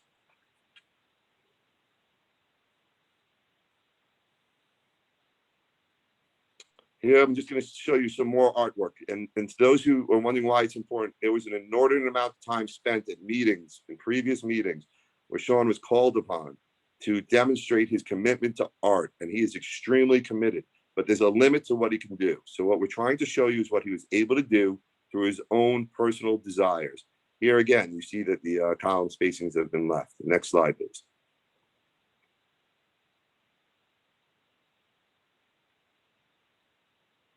It shows more of the same stuff, but you can see everything that they're doing here. Next slide. These are great slides. Again, we're trying to show you the history. They could have done anything with these walls. They didn't have to put a storage room with Teamsters paraphernalia. They didn't have to take a cinder block wall and spend the time to have a lithograph put onto it that shows the history of Long Island City. But they did that because they're proud of it, and people are going to be coming into the building that are union members as well as other people. And we want to make sure that we're displaying our pride in your community as well as in the Teamsters community, because they consider it their home. Next slide, please. Again, they stand for everything that we're all out there talking about in the news for the last year that we watched people march through the streets for. This was up on their walls before everybody marched last summer. It's something they believe in strongly. They believe in the respect of the individual, and they believe that the individual should be able to express themselves and live a life that enables them to achieve good health care, strong benefits, and a future for their families. And that's what the Teamsters are all about. Next slide, please. Now we're going into a little bit of the guts of the rezoning action. Again, the area in the middle is dotted, dashed. That's an M15. That M15 district allows a floor area ratio of 5. The M14 that's around us only allows for 2. Most of the buildings in the M14 district around us are overbuilt, non-compliant buildings. When we first started this application, there was a big discussion with the city about maybe we should undertake a rezoning of the whole of Long Island City area, because maybe it was thought that the M14 really isn't the right zoning, because most of the buildings are much bigger than M14. But after much discussion, and thankfully with the inclusion of a discussion with the councilman, it was decided that it was much more fair and equitable to the Teamsters to not put the burden of correcting the entire zoning for the neighborhood on them, but rather at least give them the ability to move forward with their portion of the neighborhood. And that's how we got to rezone this block. But there certainly was a heated discussion along the way that the M15 is actually appropriate for the entirety of the area. It wasn't one that the M15 is not appropriate. It was rather more that more should be M15. But listen, the Teamsters are a public, they're a union benefit trust fund, and they are in no position to spend the money to better rezone all of Long Island City. Although we do think the rezoning makes sense with the as-built conditions. Next slide, please. This is the basic guts of the application. What we're asking for is shown on the right side. That is a zoning sectional map of zoning map 9B. When all is said and done, what will change in the world if we get the approval that we're asking you for, and you should choose to support it, and so does the City Council and City Planning Commission and Jimmy Von Bramer, then we would have the ability to change the map so it looks like on the right side. So that block would have that designation with that black line around it that says M15. We believe it's consistent with what's going on around us as far as height. And we do believe there's a juxtaposition of zoning districts, as you could see right there, M21, M14, and we feel it's in scale with what's around us and actually more suitably and accurately represents the as-built conditions as they exist in 2020, 2021, as opposed to, 2021, I think so, as opposed to the conditions as they existed when the zoning was enacted in 1961. That was 60 years ago. I wasn't even born, and I have gray hair and almost no hair left. That's how old the map is. Next slide, please. Again, this is just technical stuff showing you the zoning section of the map, tax map. Next slide, please. You can click ahead a few slides, please, so you can get the guts of it. There you go. We'll go one more. Okay. You go back one, you can show them the picture of the building, let them see what it looks like. So, oh, there you go. All right. So this gives you a good depiction for what we are proposing. The building will be 85 feet tall. It shows you here, you can see the park, which will show you more great detail. On the left-hand side, you can see the benches where there were cars. You can still see the cars and the trucks from 1-800 Mattress on the railroad spur that I was talking about over there. Quite honestly, I personally think it's the nicest looking building I've seen on this part of Van Dam ever in my life. And I think it's a stunning looking building. I don't think this rendering really does it justice. This is just an artist rendering. Next slide, please. You can see here more imagery of the building here. Next slide, please. Next slide, please. This is, I'm going to walk you through now the plans so you can understand what we are proposing. This shows you what's on the site right now. It's an existing 2-story building. As you see in all the pictures, has about 53,000 square feet of floor area. Next slide, please. This is what we're asking you to do. This shows you in the middle, we're asking for the 4-story addition on the existing 2-story. We're going to leave 2 stories in the back right corner. And when we build up the 4 stories where that white is in the back right corner of the building, where it says existing 2-story to remain, that's going to stay like that. It's not going to go above that. So it'll be like a light well right there. It's 75 feet by 64 that all of the windows from the building in the back area there can open up onto. So there's going to be light all around the building as much as we possibly could provide. Also, you'll see there on the far left side in more greater detail is the public park that is being built at the expense of the union members. Those are union dollars building that park to New York City public plaza or park requirements. Not a cheap undertaking. Next slide, please. Here's the plaza that they're building. If I tell you that it is not a cheap undertaking, I cannot say that enough. It is not inexpensive to build to the city standards with trees, with drainage, with concrete slabs, with bicycles, with all that jazz. And they're doing it because it's important to the Teamsters that they be at this location. They were asked to do it as a part of the application process, and they're happy to do it. And I think you should be thrilled that they're doing it, because in my lifetime, I have yet to see anybody ever sitting on Van Dam Street having a cup of coffee, ever. And I've driven down Van Dam Street quite a bit. This will give people the opportunity, maybe the people that are working within the building, maybe the people that are working nearby, maybe they could sit outside. Maybe you can create more of a streetscape around there and to soften the blows of the tremendous volume of truck and automobile traffic that occurs on the streets. Next slide, please. Again, giving you more detail. This came up a lot at your public presentation. The bike racks here are not depicted too accurately. We spoke with your board. It was asked that the bike racks be changed. We did. And so it hasn't been changed in this slide, but they're more of like a stapler, I think we called it. And we did agree to that. Next slide, please. It just starts to give you a breakdown for what each floor is going on each floor. I take you from the lower left-hand side where you'll have some ground floor commercial spaces.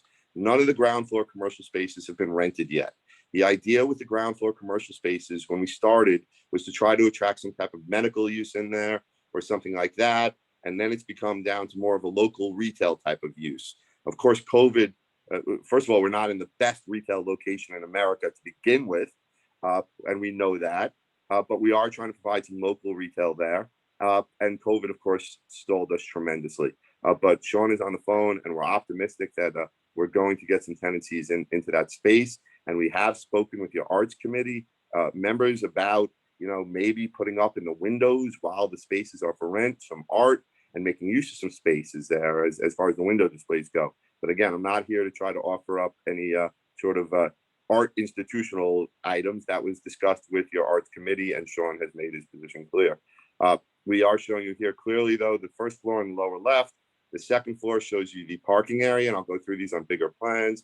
And then on the third, fourth, fifth, and sixth floors, you start to see assembly spaces and other tenant spaces. The areas in blue that you're seeing or purple on the multi-tenant spaces are meeting rooms. That's because the idea of the building is much like a professional building that's geared towards unions, and they need places for people to meet. Next slide, please. Again, this just zooms you in now on each floor. This shows you what the retail spaces are looking like and what the idea. The front of the building is Van Dam. You can see the retail spaces in the different shades of brown and then the purple and the green. In the middle, you'll see the blue. The blue is the Teamsters space that they use as a vehicle steward training space vehicle simulator. In other words, it's where how you learn how to drive a sanitation vehicle. You have a 2-lane ramp that goes up the top to the parking garage on the second floor behind you. And then you got the loading berth over there. Next slide, please. So the loading berth, by the way, that you saw on the street that I showed you before will be gone when this is over, by the way. So right now I showed you at the beginning, remember, 2 loading berths. This is the second floor. This is the voluntary self-park space. None of these spaces are required. We anticipate the spaces are going to be utilized mostly on the weekends when the votes occur. The votes do not occur during business hours because the people that are voting are union members and they must work during business hours. The remainder of the time, the parking will be for either people that work in the building. A lot of people will be taking mass transit. Not everybody takes cars to work. In addition to that, during the day, there are union members who are retiring, who are changing their pension program, who are withdrawing monies, or who need to do different items that we could all imagine we've all probably dealt with in one way, shape, or form at banks or other financial institutions. They are a financial institution. So the parking is so that when people come, it's easy for them. It's hard to park in this neighborhood. We all know that. That's why everybody in the neighborhood parks on the sidewalks. So the idea here is to not make it hard. We want life to be easy. The idea also is to create bicycle parking. We met with your members. We've had numerous meetings. That parking on the left is not an accident, a little blue spot, nor is the way it's designed. A lot of time and money has been spent in both design and creating something there. When we're going to build it out, that was built out with the input of your board. Next slide, please. And I'm almost done. I'm almost at the very end. I tried to clue you in here. Thank you, Eric. I appreciate your focus on bicycle parking and parking. We did have a long conversation about using EV chargers in the parking space. There are incentives today to use EV chargers. It probably won't cost you much of anything, but I see that you haven't mentioned this in your proposal and it was Yeah. included in our vote. So I just want to make sure that you address your position on that. I will, and I thank you. I believe you sent me an email on a Sunday a couple of weeks ago asking about that. And I think I wrote back a very detailed email to your attention. And that I just want you to know about the idea of fiduciary obligation. Our fiduciary obligation is to our community. And we understand, we understand the Teamsters and the union's perspective, but really I could imagine this would be of very little cost to your agency. No, that's not the case, and we don't have the money for it. So I wish I could tell you that we could afford to provide electric vehicle charging stations in the space. We cannot. We cannot make that commitment. We can make any commitment that we conceivably can. Unfortunately, the answer to that is that we cannot accommodate the request. Okay, and the Even other with the item, grants, even with the grants down on both the federal and state level and the like $10,000 a unit, I think it is. They've looked at it. They don't have the ability or the wherewithal or the capacity to deal with it at an electric vehicle charging station right now. don't they have a development team that would consider No, installing that in the cannot. parking area? No. For the future, Eric, you should understand that people will have electric cars and they're going to be missing out on the possibility of I serving understand those that. people. And- Even and- Ford trucks now are going into being electric I vehicles. understand that. I represent British Petroleum, the largest petroleum company in the world, and they don't have electric charging vehicle stations set up in New York City. I also represent Shell Oil Company. They do not have. I represent Southland Corporation. They do not have. I represent Costco Corporation. They do not have. I represent Starbucks Corporation. They do not have. I don't think it's fair to ask the Teamsters, because they're here trying to improve their situation, that they should become the first person in the neighborhood to do it. They don't have the ability. They've tried hard to accommodate everything that's been asked of them. They're really trying hard to be as extremely proper and as accommodating as they can be. There's a financial burden with both engineering. There's a brain power burden to figuring out how it would work. I find it hard to believe that there's a brain power burden. They cannot I think do the it. Union Pension Fund is a very sophisticated organization. And so I would advise you to go back to the drawing board of the union. Take it under advisement. We're not doing it. I hear you, Oh, and wow. thank you very much for your comment, Eric. We cannot do Sheila, it. did you have a question? It's not a question. I wanted to bring up something that actually came up at the Transportation Committee meeting on Tuesday.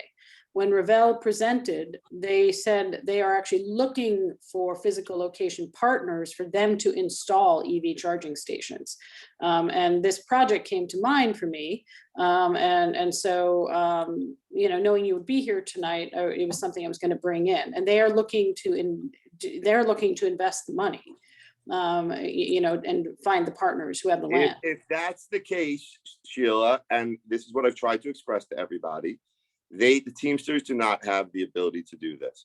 If you have a partner and you would like to see something as a beta test on how things would work out, if there's an ability for the Teamsters to do it, you could sit down with the Teamsters and their legal counsel, Proskauer Rose, who's responsible for their legal compliance with their fiduciary responsibilities.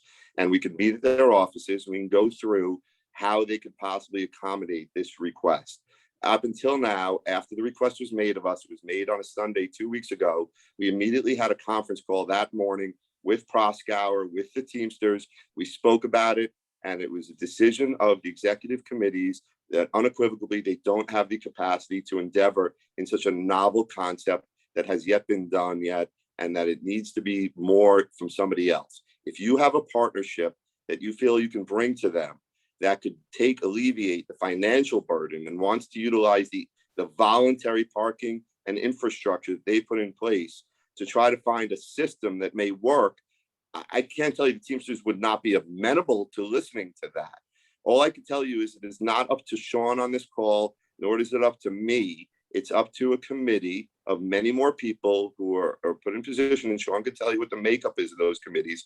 The decision was, the request was made of us. Eric, you don't have to repeat it all. We get it. I think the thing is though, and I don't know what your meeting was. It sounds like, but you've come down pretty direct and harsh.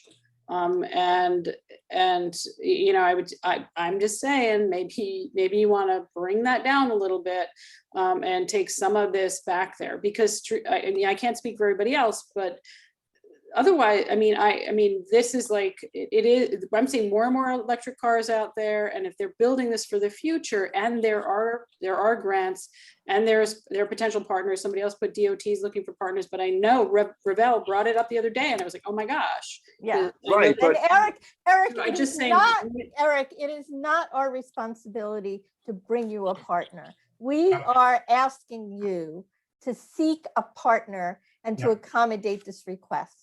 And I'm trying to. And you're saying no, and I hear you. They just told me said no. What can I absolutely say? no. I don't want to sit here and tell you. I mean, Sean's on the phone with me. We've explored it.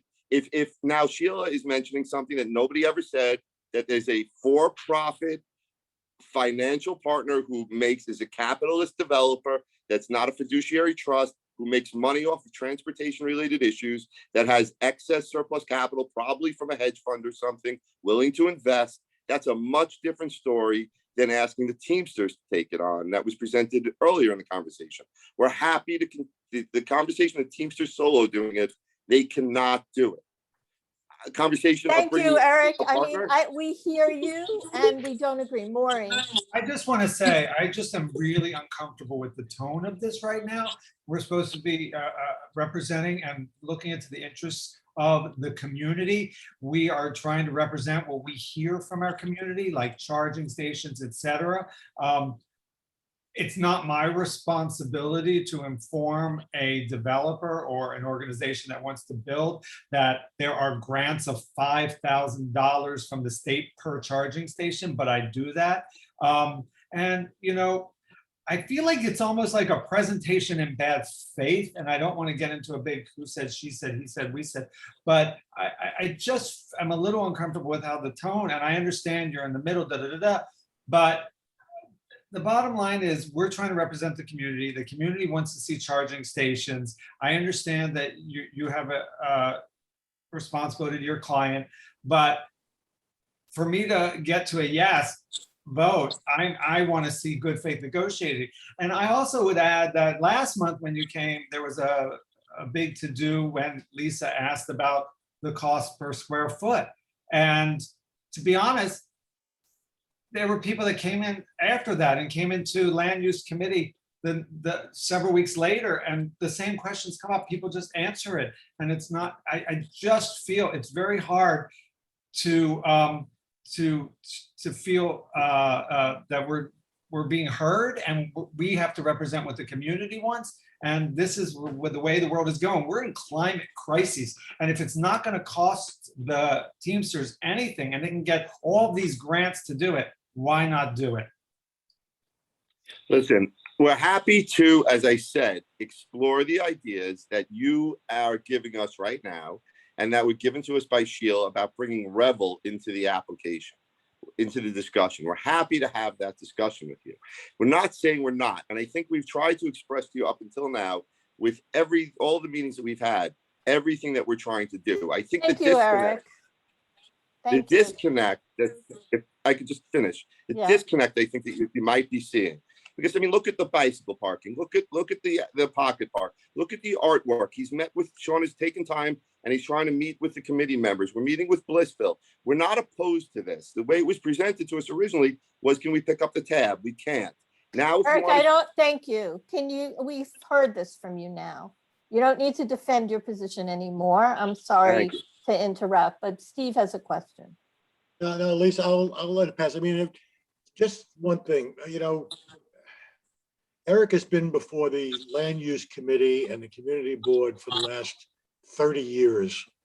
I think it's a little unfair to talk about him being in bad faith. The Community Board has certain demands, and we wish to see them. If that's what we wish to do, we can do it. But let's keep this the way it is.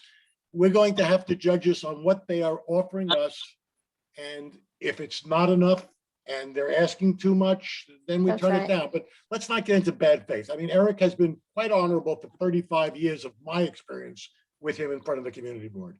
So let's just keep it civil. Thank you, Steve. Any other Lisa- questions or Lisa, comments? Mary here. Mary, go ahead.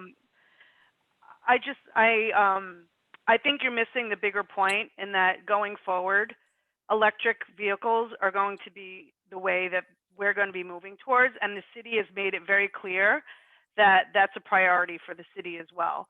We understand these are private funds or your pension funds that you're using. That's for the this. problem. No, and it shouldn't be a problem, and that's what we're trying to say is that the way of the future is electric, and by you not even considering on your own that at least 1 or 2 electric stations would be included in your project, I think is very shortcoming, because in the future your Teamsters are going to be driving electric cars. Well, that's going to have a ton, yes. and I'm just let me finish. So they're going to have those cars. So when they're spending hours during a vote, they could be charging their cars. And we're not saying you even have to offer it for free. People could be paying for that electric, and there's ways to have that funds come back. I live in a co-op building, and we managed to put a charging station in without any issue. So not even to say that you'd put one, I just think it's short-sighted. And I just think that just means that you're looking to put this beautiful building up, but yet you're not looking to the future. And I just think it's very short-sighted. Okay, I just don't understand the comment. I just don't understand Thank you. how in 2021 you didn't even think to put it in on your own, that the community board has to put this back on the Teamsters. I'm just confused by it. Well, they do provide truck driving. They're very involved in trying to get legislation to get electric vehicles in their trucks. They have a lot of green measures here. They've taken a lot of bicycle measures here. You can see here just 32 bicycle spaces outside. So please don't take what I was saying before, that they're not interested in trying to endeavor into something. What they can't do right now is take on a study of like what your board just did. What they can do is work with people. They've already shown, as Steve just said, and as Blissville has seen, as your arts committee has seen, and we've been before you already 4 or 5 times. Before we even got certified, we were before you. So we're happy to continue a conversation, especially if you come up with an innovative idea with us that we can work with you. We're asking you to come up with an innovative idea, Eric. All right, I'll bring it back. I'll bring it back to them. I'll tell them the fervency that the board brought it up with, and I will certainly bring it back. Sean's on the call right now. He's listening. Sean, do you want to say a few words on this subject? Do you have anything you'd like to add? Well, I mean, it's like you said, Eric, and I certainly understand everybody's point on this call. And I'm not opposed to it, but again, just so people really understand, and I'm not trying to disrespect anybody, but these are private pension dollars. And when we do things, we have to explain it to our members. And when something is in place, they're happy about it, but what was the cost? You spent my pension money. Now if something happens, I can't get my pension, or it was cut because you did this or you did that. I have no problem going back to my board saying, hey, can we put a charging station or 2 or try to partner with somebody? Even the other day, I was up on a roof. We had a situation with our air conditioning HVAC system, and I was talking with the guy, and I said, look, I'm interested in trying to see if we can do one of those rooftop gardens. So I'm all about trying to do what makes sense. All I'm saying is, like Eric said, can I now afford, hey, look, we're going to spend X dollars to do this? I can't commit to that. What I will commit to is that, yes, I will go back to my board, and if we can get a grant, if we can work with somebody and they can come in and help us do something, I have no issue with it. Well, I just want you to know, I'll just step in for a second. This is a long process. The community board is only 1 vote. It's the community board, then the borough president, then the city planning commission, then the city council. And so this has a long way to go yet. And I just, this is part of the package of things we were looking for in our vote. So I just, this is part of that. So this is just to go on record that this is an important element of our vote tonight. So Laura, did you have a question? Yeah, so I just want to say, I'm glad the Teamsters are advocating for electric vehicles and trucks. And I think you have to practice what you preach here. The bike infrastructure that you've added here is fantastic. It brings you into compliance with the bikes and buildings law. And it's, in the grand scheme of things, it is a small footprint and it's relatively cheap. And it doesn't let you off the hook for not providing charging stations for vehicles. People are still going to drive, as you mentioned, from places that are a bit farther away. And it's cheaper to get it right the first time than to have to retrofit the building in a couple of years. So I think it's just in everybody's interest to do it now. Thanks, Laura. Are there any other questions or comments from board members? If not, we'll move on, and we're going to vote on this during the land use committee. There is nobody signed up from the community to testify on this application. So this was a time for public comment, but we have no one signed up from the public. So this has been the time for questions and comments from community board members. If there's no one. Can I make one quick comment? Yeah, please. I just want to reiterate and reinforce the idea that there are lots of grants to be had. So I'm not looking at this and saying, we want you to take your the pension dollars and do this. I mean, it may wind up costing you next to nothing or nothing once you get the grants from the state and the federal government for doing this. And So I think you're hearing, it's Sean, I think Sean agrees. The problem with the juxtaposition we're in is that we can't sit here tonight. He has a board. Right. And, you know, it's a novel idea, and whether you get a grant or whether you don't get a grant, we all know you have to apply for it. And he can't go on the hook for something and then go back. So that's why I didn't come try to give you a hard line. I was trying to tell you that their answer was no, they can't do it. Eric, is this the first time here tonight that you heard from this board that we were interested in electric charging stations in this building? No, I heard about 3 weeks ago, but I thought that we had responded to Lisa that day in an email explaining what the constraints were, and I had thought that had addressed it. Excuse me, at the land use meeting, we talked about it. Right, and I thought I had addressed it. I apologize. I didn't realize that it was coming back up again. I thought we had tried to make it clear. You know, people had told us there were grants, and we did bring it back to the board. And you did really, you came back with no. So I'm going to turn it over to Christine right now. She has a comment. Yeah, we're going back and forth, and the one thing I would ask of you is, have you actually priced the charging stations with or without grants? And could you give us that information? Because I mean, I find it hard to believe that it's even a tiny fraction of the overall building budget. So it seems to me that this is, you know, I would ask that you do that exercise and provide us that information so that, you know, everybody can be talking about the same thing in terms of actual costs. Yeah, sure. We'd be happy to do that to you. And again, you know, and to the board members. But have you not done it already? I mean, you're telling us you can't afford it. Have you priced them? The reason why we're telling you we can't afford it is because, Sean, do you want to tell them where you are with your budget right now?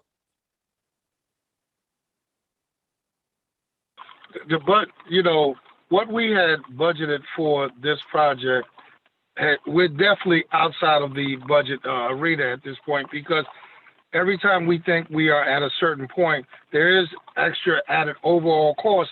And folks, look, I know it's not your problem, but also when people see a trust fund, they think people have deep pockets. And you know what something might cost for one particular organization, when they come into us, they always want to charge this. Oh, they have to do it this, and you have union labor, and you have this, and you have that. And look, again, I'm not trying to be difficult. As I said before, and I don't want to belabor this.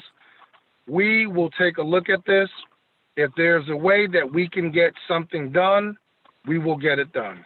Okay, I assume you have a contractor or you know, someone that you've been working with on budgeting.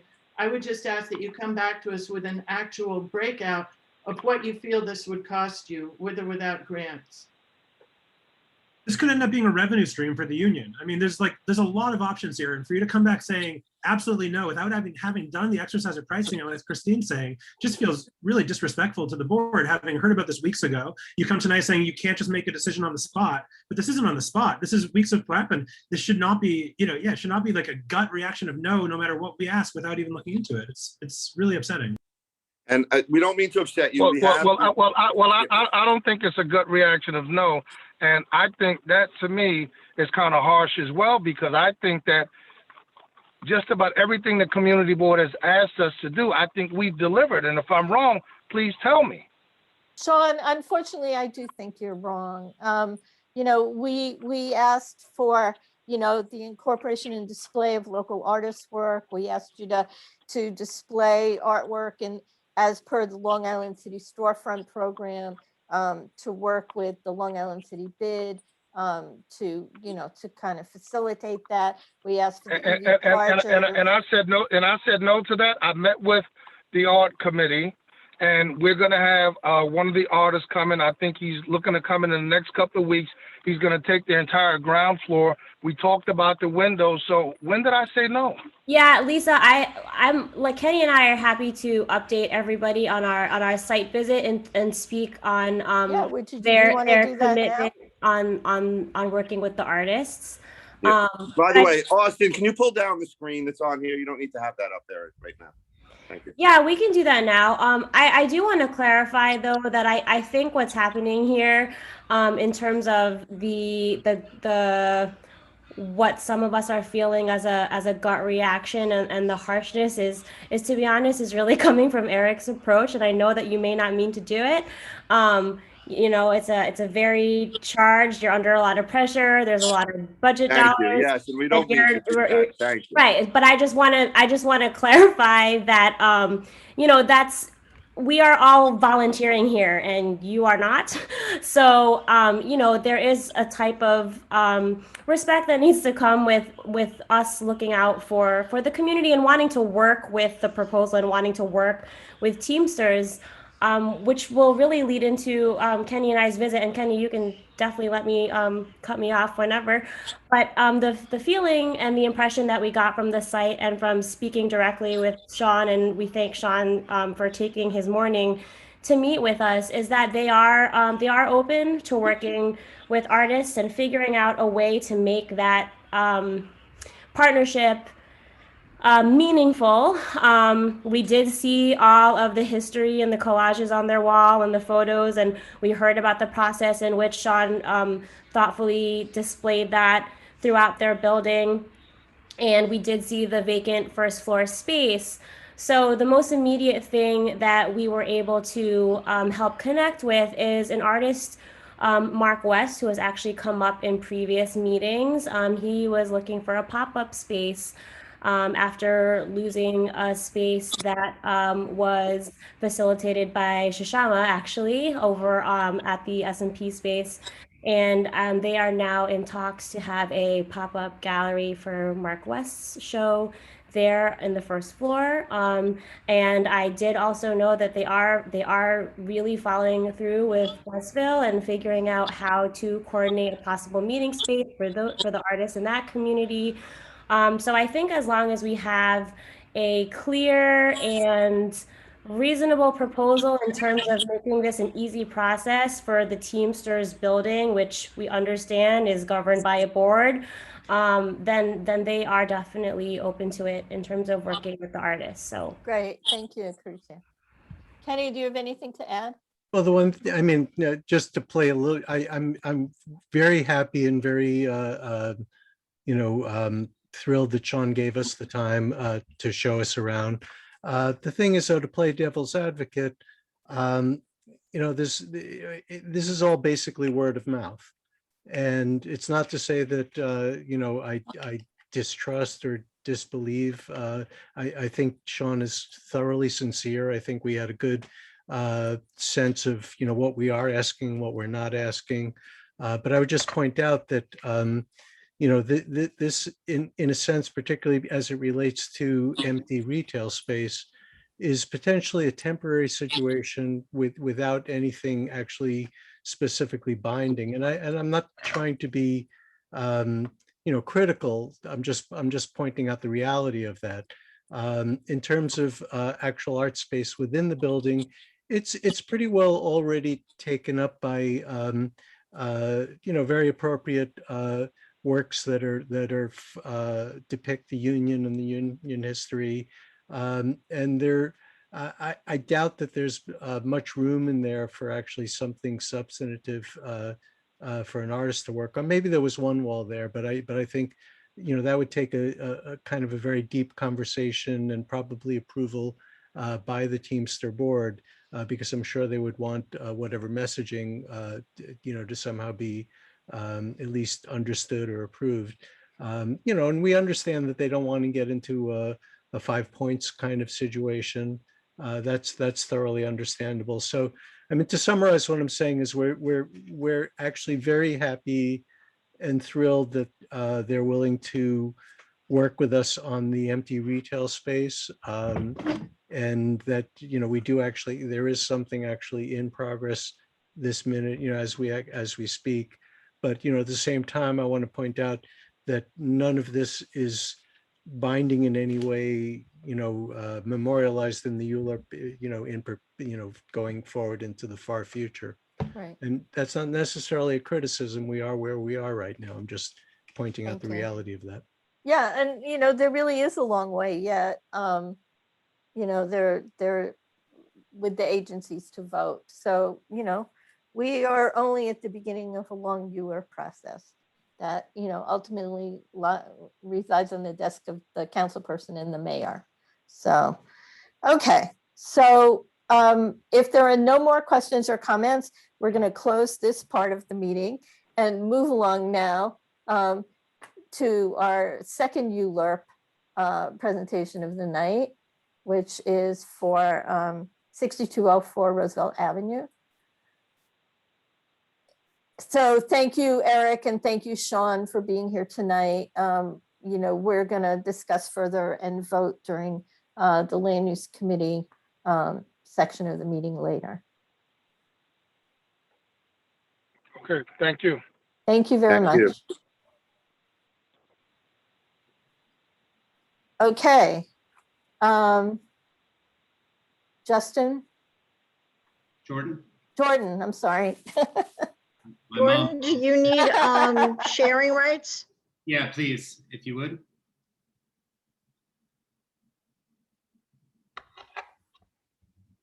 Okay, Jordan, you now are able to share.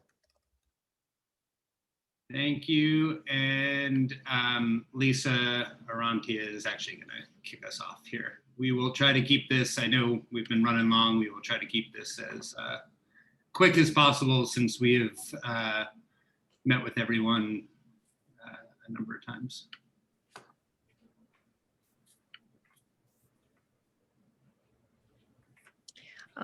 So I'll just go ahead and get started. So good evening and thank you for having us. As Jordan said, we're going to give a quick recap of the project tonight, and then we'll focus on the written commitments to the board. My name is Lisa Orantia. I'm Land Use Counsel at Ackerman LLP. Other members of the team that are here tonight are Stephen Leischer from Woodside 63 Management and an owner of the property. Steve is born and raised in Queens, and as we heard at the public meeting, he's well respected in the neighborhood. Nicola Ayervasi from Mare Nostrum Elements is a co-applicant and an important part of the project, important part of the proposed development. Shiva Gomi from Aufgang Architects is also attending. And you've heard from Jordan Press from Constantinople and Valone. He's an affordable housing and community relations consultant. Next slide, please. So the project area is about 41,000 square feet. It's located at a transit hub between the elevated 7 line and the Long Island Railroad tracks. Within the project area is the development site, which is about 35,000 square feet in area. The surrounding area is a mix of commercial, residential, and transportation uses. The site is currently zoned R6 and R6 with a C14 overlay. Residential and community facility uses are allowed as of right in the R6. And within the C14 overlay, local retail uses are allowed as of right, but they're restricted to the first and or second floors. Next slide, please.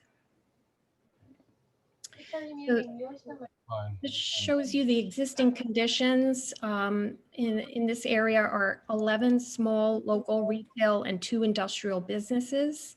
Several of them are struggling to survive and they're looking to sell their business and move.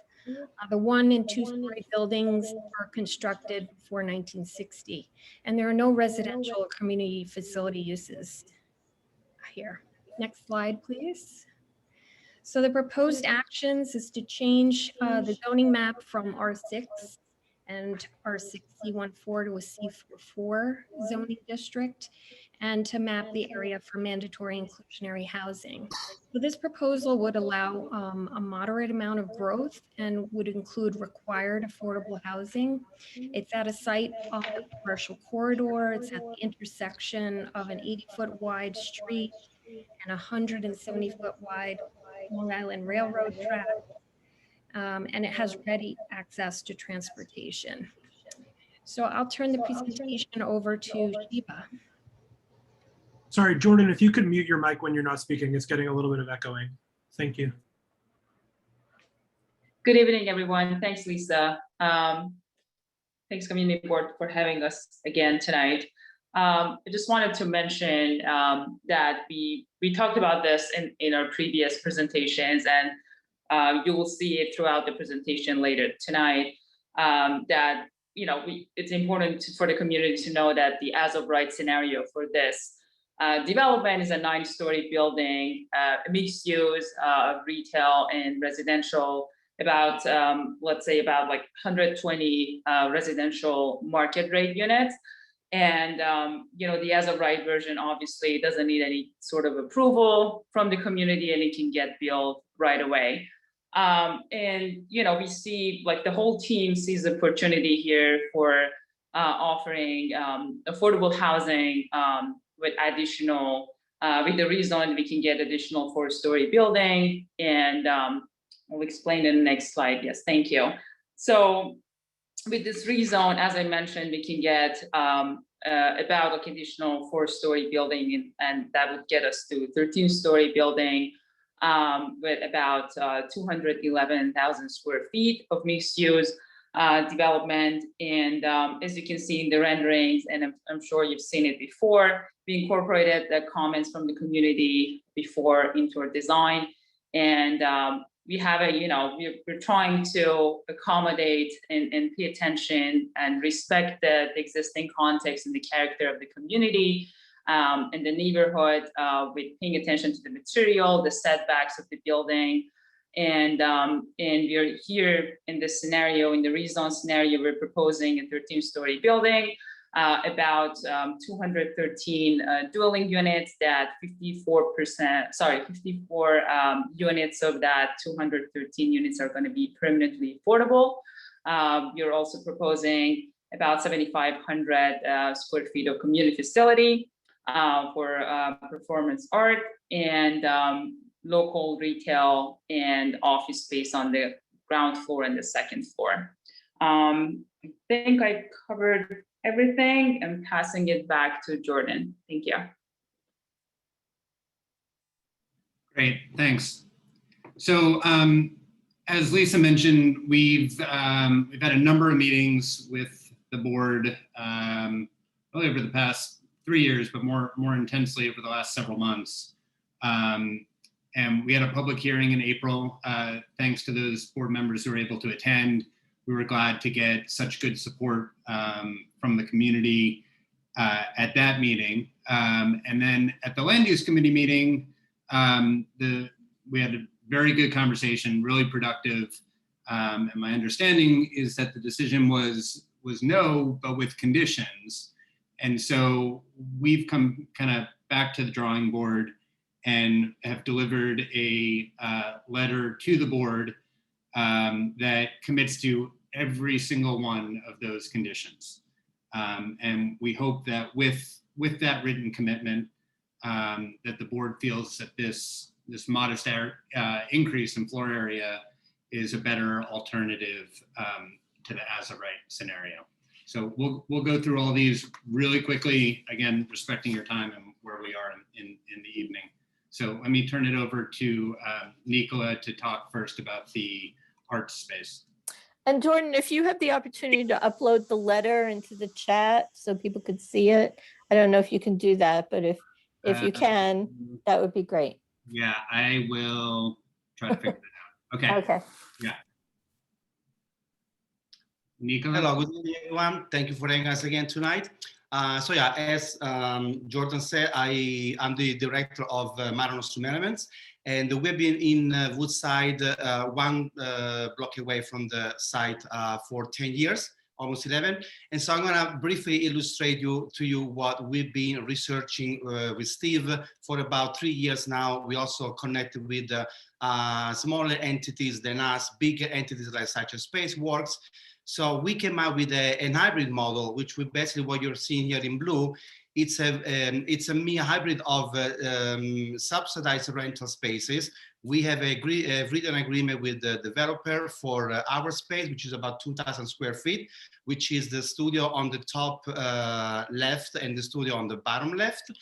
And then besides that, we're envisioning a community space to be offered also subsidized rates, which the developer has agreed to. And then the arts node will also include, yes, with the artists now, those are smaller studios that we envision to be instead rented to affordable market rate, below market rate, for activities like private coaching classes for music or acting, also visual artists. We're thinking of a co-op system, and we feel that this hybrid will allow us to be longevity for the space, but also sustainability. So basically the development has agreed with us to be offering deep subsidized space for Maranos Elements entity, which we already have in place the agreement. And also there is a brand new nonprofit called Queen's Comart, which will basically run the other biggest studio on the top right side for deeply subsidized space from the get-go. We're not gonna wait on Dance NYC subsidies. We're not gonna wait on NISCA subsidies. By having this hybrid, we're gonna be able to offer to the community, dance community, subsidized rental for affordable rates. So we are very excited. We can ask question later on. We can answer question later on, but this is generally what we're thinking for the arts node. Thank you. Jordan, you have anything else to wrap up the presentation? Yep, let me run through these quickly. We spoke about at the land use committee meeting a potential change to the bedroom mix. We have proposed 25% studios, 50% one bedrooms, and 25% two bedrooms. And the bottom line to the change that we can offer is that we believe that we can add 3 bedrooms to the mix. We will make every effort to not reduce the unit count and affordable units. I don't have an exact count for you tonight, but I can tell you that we believe we can do it. Regarding affordability, we just want to remind everyone again that the as of right has 123 market rate units, and that this option that we're proposing under the rezoning will have 54 permanently affordable units. There'll be equal tiers of 40%, 60%, and 80% of AMI. Those rents are reflected here in yellow. And under the current city rules, those units, half of those units have to be reserved for members of Community Board 2. With a good marketing effort, we hope that we can fill even more of those units with neighbors who are seeking quality, affordable housing. And then we were also asked, really good suggestion during land use, to try to rent some of the market rate units to folks with Section 8 vouchers, because the maximum rent that's allowed under Section 8 would actually probably qualify for the market rents that we'll be offering here.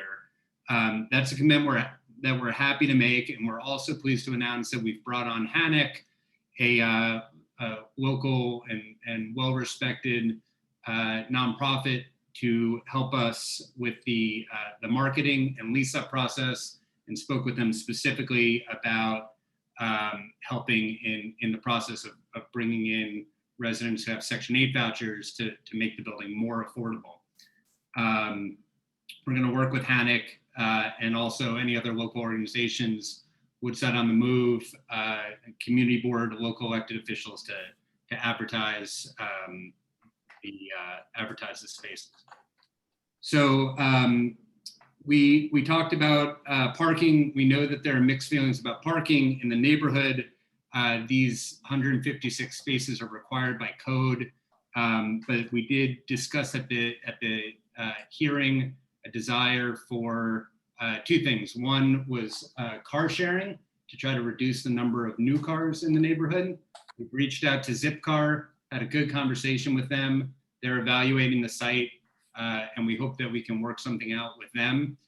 And we were also asked to include electric vehicle charging. That's something that we're very happy to do. I happen to represent Electrify America. We've worked with ChargePoint before. One of my other clients has worked with ChargePoint before, and I think it makes good sense. We talked about it the last presentation, that there are grants for this, and we are happy to include that and have committed to it in writing.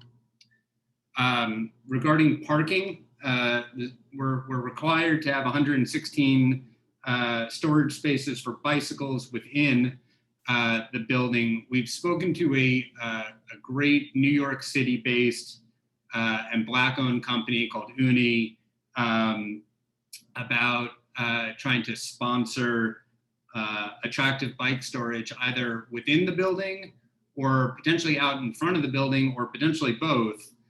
We're trying to get a site visit together for next week. We had a great conversation with them, but that is something that we would like to do. We recognize that we're located kind of smack dab in between two important bicycle routes on Queens Boulevard and Northern Boulevard, and we'd love to work with the community board to help,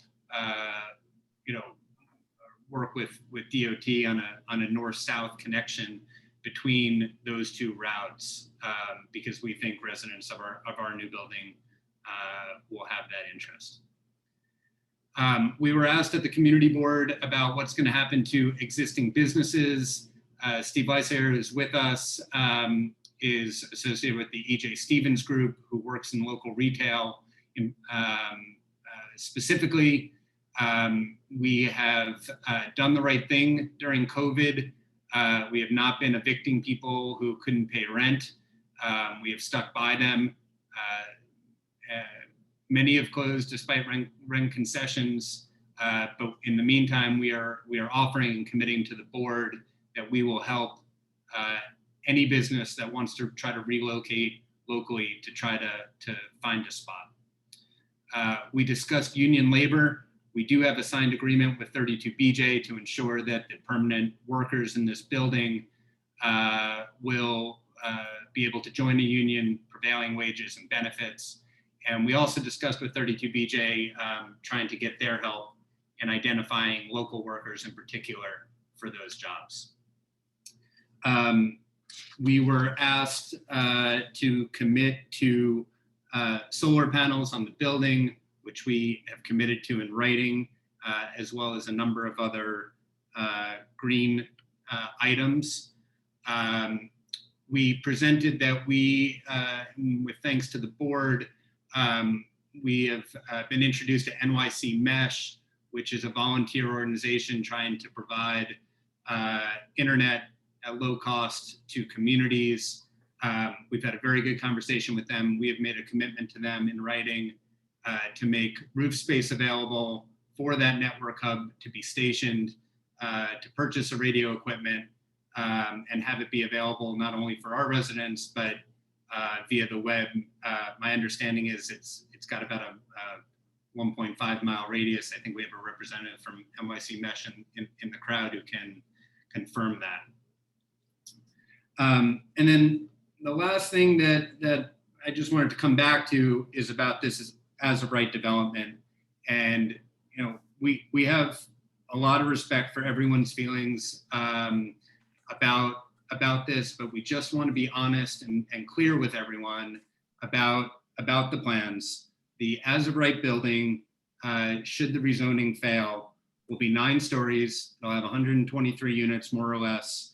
And just to be frank, the goal from the owner's perspective is to try to max out the return on their investment. And we will do our best to accommodate the commitment to our friends at Mare Nostrum.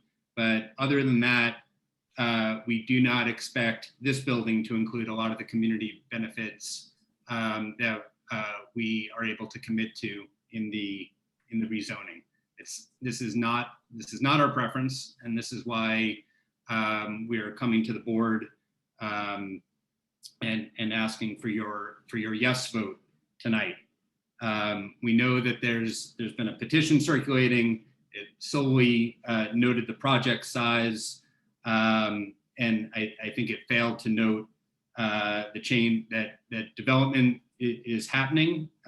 It can happen as of right, and that the choice really tonight for the community and then eventually for the council is, does development happen on its own and go willy-nilly, or can it be part of this inclusive and what I thought has been a great process with everyone on this board and with folks that the board has introduced us to include affordable housing, community facility space, attractive design, and a lot more. So we would respectfully ask for your yes vote with of course all of these conditions that we have committed to,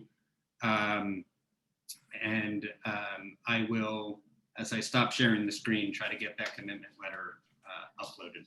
Thank you. You're on mute. Yes. Okay.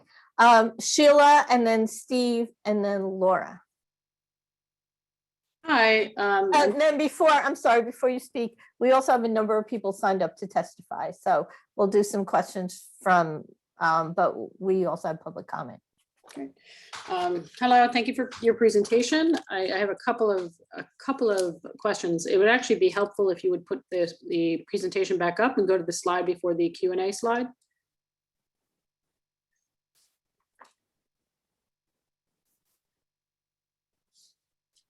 So I'm going to start backwards. I have a number of questions, but the first one I'm going to start with is, I think there's an error here that I want to get clarified. It says for the rezone 188 community facility square feet, and under the as of right, it says 26,181.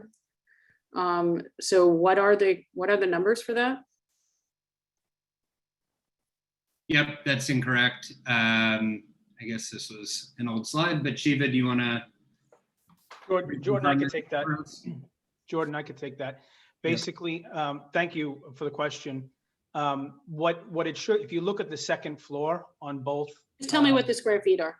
Sure, it's about 26,000 square feet for the second floor on both. And Okay. The rezoned includes another 7,500 square foot community facility art space. So the rezoned includes the 26 plus 7,500. Okay, so basically these numbers combine with the commercial square feet? Yeah, the number? second floor under the rezone can be community facility and or office space. Right, I'm just trying to get from each of these what the commitment is to community facility and then what your definition is of community facility. Right. Because so, what you're saying on here is a lot more square feet in community facility than you're presenting to us. Like Yeah, 7,500 square feet is 7,500, it's not 20-something thousand. And my apologies. This is just an error here. I wish I could erase it, but this is just an error here. Let me. No, I understand that, but then 26,000 on the as of right is an error too.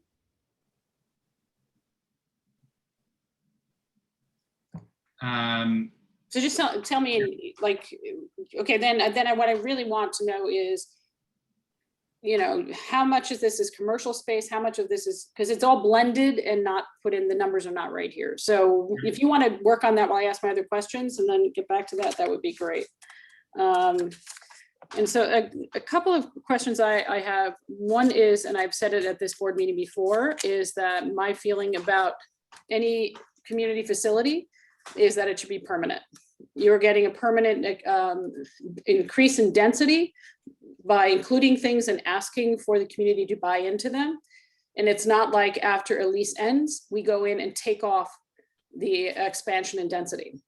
So I actually feel very strongly that any commitment to Mara, you know, even if it's not to, you know, to Mara, I'm not saying their name right, I apologize. Right, the dance company, and I run one myself, so I'm familiar with them. You know, I don't know what the lease is, but I believe it should be a permanent commitment for that space. And if for some reason they don't stay there for 20 years or 30 years, this has happened in the city before, you have to find a new artistic partner. You know, so that's something I feel very strongly about. So is it a permanent facility? So it is not, I'm going to speak frankly, it is not a permanent facility. We do have a signed agreement with Mari Nostrum and a plan that we've worked out. I'll let Nicola probably speak to it some more, or Steve, a plan that we've worked out to try to come up with a financially feasible plan so that we can have affordable art space in the long run. Long run would be permanent, and this is what I'm drilling home is that if it's not a permanent facility, then to me you shouldn't get a permanent increase in your density, or you should get one that's equal to the lesser of that. And so then a couple of other quick questions. I heard Mari Nostrum say, and then you just said something. I really would like some clarification about what you mean by subsidized versus below market rent, because they reuse the term subsidized for their rent, but subsidized, it sounds to me more like you're giving them a discount from market, which is very different. I'll speak to that if you'd like. Sure. There have been many things that we've discussed, and the suggestions from the community board we've taken very seriously. The team has been working with us on all of this. The idea of permanence is something that is, even in conversations that I had today, it's ideas are continuing to develop. As far as what subsidized is and all of that, in our space, we are very happy with what we are having. In the ComArt space, that will be offered to the community for $15 to $20 to $25 an hour for a 30 by 40 foot space. From day one. From day one. In the 5 other spaces, they're using the Spaceworks model on that. And that is between $350 and $1,000 a month for those 5 other spaces. And that's what, so just so we're clear, when we say subsidized, that's what we're talking about within the arts node. No, I understood that part, but when you were saying you were getting subsidized rent from the developer, that was a term you used, and I thought what you meant, the developer is not subsidizing your rent, they're giving you below market, which is a different. Right. Which is That might have been a, that might have been a. But that's why I wanted some clarity around that. Like to me, if it was subsidized, it would actually even be below their cost. Do you know what I'm saying? Like if they're making less of a profit, that's not a subsidized rent. If they're making less of a profit, then that's below market. And that's part of why I wanted to kind of clarify that. Look, I hope this succeeds for you guys. I want you guys here. My issues are more with the structure around, if they're getting permanent increase in density, it should be a permanent give back to this community. They're bringing more people in here who are going to need that community facility. And if you guys decide you want to close up shop in 10 years, that doesn't mean we don't need that community facility still. And so that's kind of what I'm pushing back on. Yeah, we have talked about things like what happens at the end of a lease. Who is that space offered to, and the commitment that we've had so far. And like I said, all of this is still, this is a model that I don't know anyone else who's doing it, and we're trying to create something. And so it's taking a while to hash out some of those nitty gritty details, but we have been offered that when our lease is up, that we would have first, that it would go to us. When we leave the space, that it would be through some sort of system that we have still to come up with, that it would be offered to the community for the arts. And so that it would remain an art space while there is a need for it. And knowing New York City, having lived here for 30 years, I think there's going to be a need for it. But I feel the building right now is trying to figure out how they can make that work within this model. And I've had much assurance from Steve and also from Jordan that if we can move through this moment right now, because we've been working on this for a long time, that we would love to sit down with you, Sheila, and talk about all of these issues, because I feel like you are a wealth of knowledge as well. We're doing our own research, but we would be happy to hear from you about exactly what that would be and find a way that it works. Because I feel like the thing that I'm afraid of is that, as you are, we know many, many, many companies that have tried to do something like this and have failed. It hasn't worked out, but because there's been a hard line drawn. There are there are a number of examples that do exist of this. We don't need to spend too much time here with this, but my issue more is that we have to, as a board, decide whether or not we're going to support an increase in density. And one of the things that's put before us is a reason for doing that is this community facility. And for me, if it's not permanent, then it's like they're going to get, they could sell the building. We've seen that happen. Look at what happened with the library in Court Square. There are a number of things in the city where things have been 10-year leases, 20, even 40-year leases. And then maybe the building sells or something changes and then they're gone. And so to me, a forever increase in density should come with a forever community facility. So Thank you, Sheila. Anything else? I did have one last thing. Sure, go ahead. That's it. The 7,500 square feet, is that usable space or is that raw space? That's the entire arts hub. Okay, so that that's includes raw the studios. Yeah, that includes the common area, and also that includes common bathrooms, which we negotiated so that the spaces wouldn't have to build out into their spaces to have restroom facilities. And so that entire thing, 7,500 square feet. Great, thank you. All the studios. Yeah. Reach out to me. I have a whole bunch of stuff I do want to send to you also, because I went through this for 10 years, doing exactly that. We Sheila, appreciate it.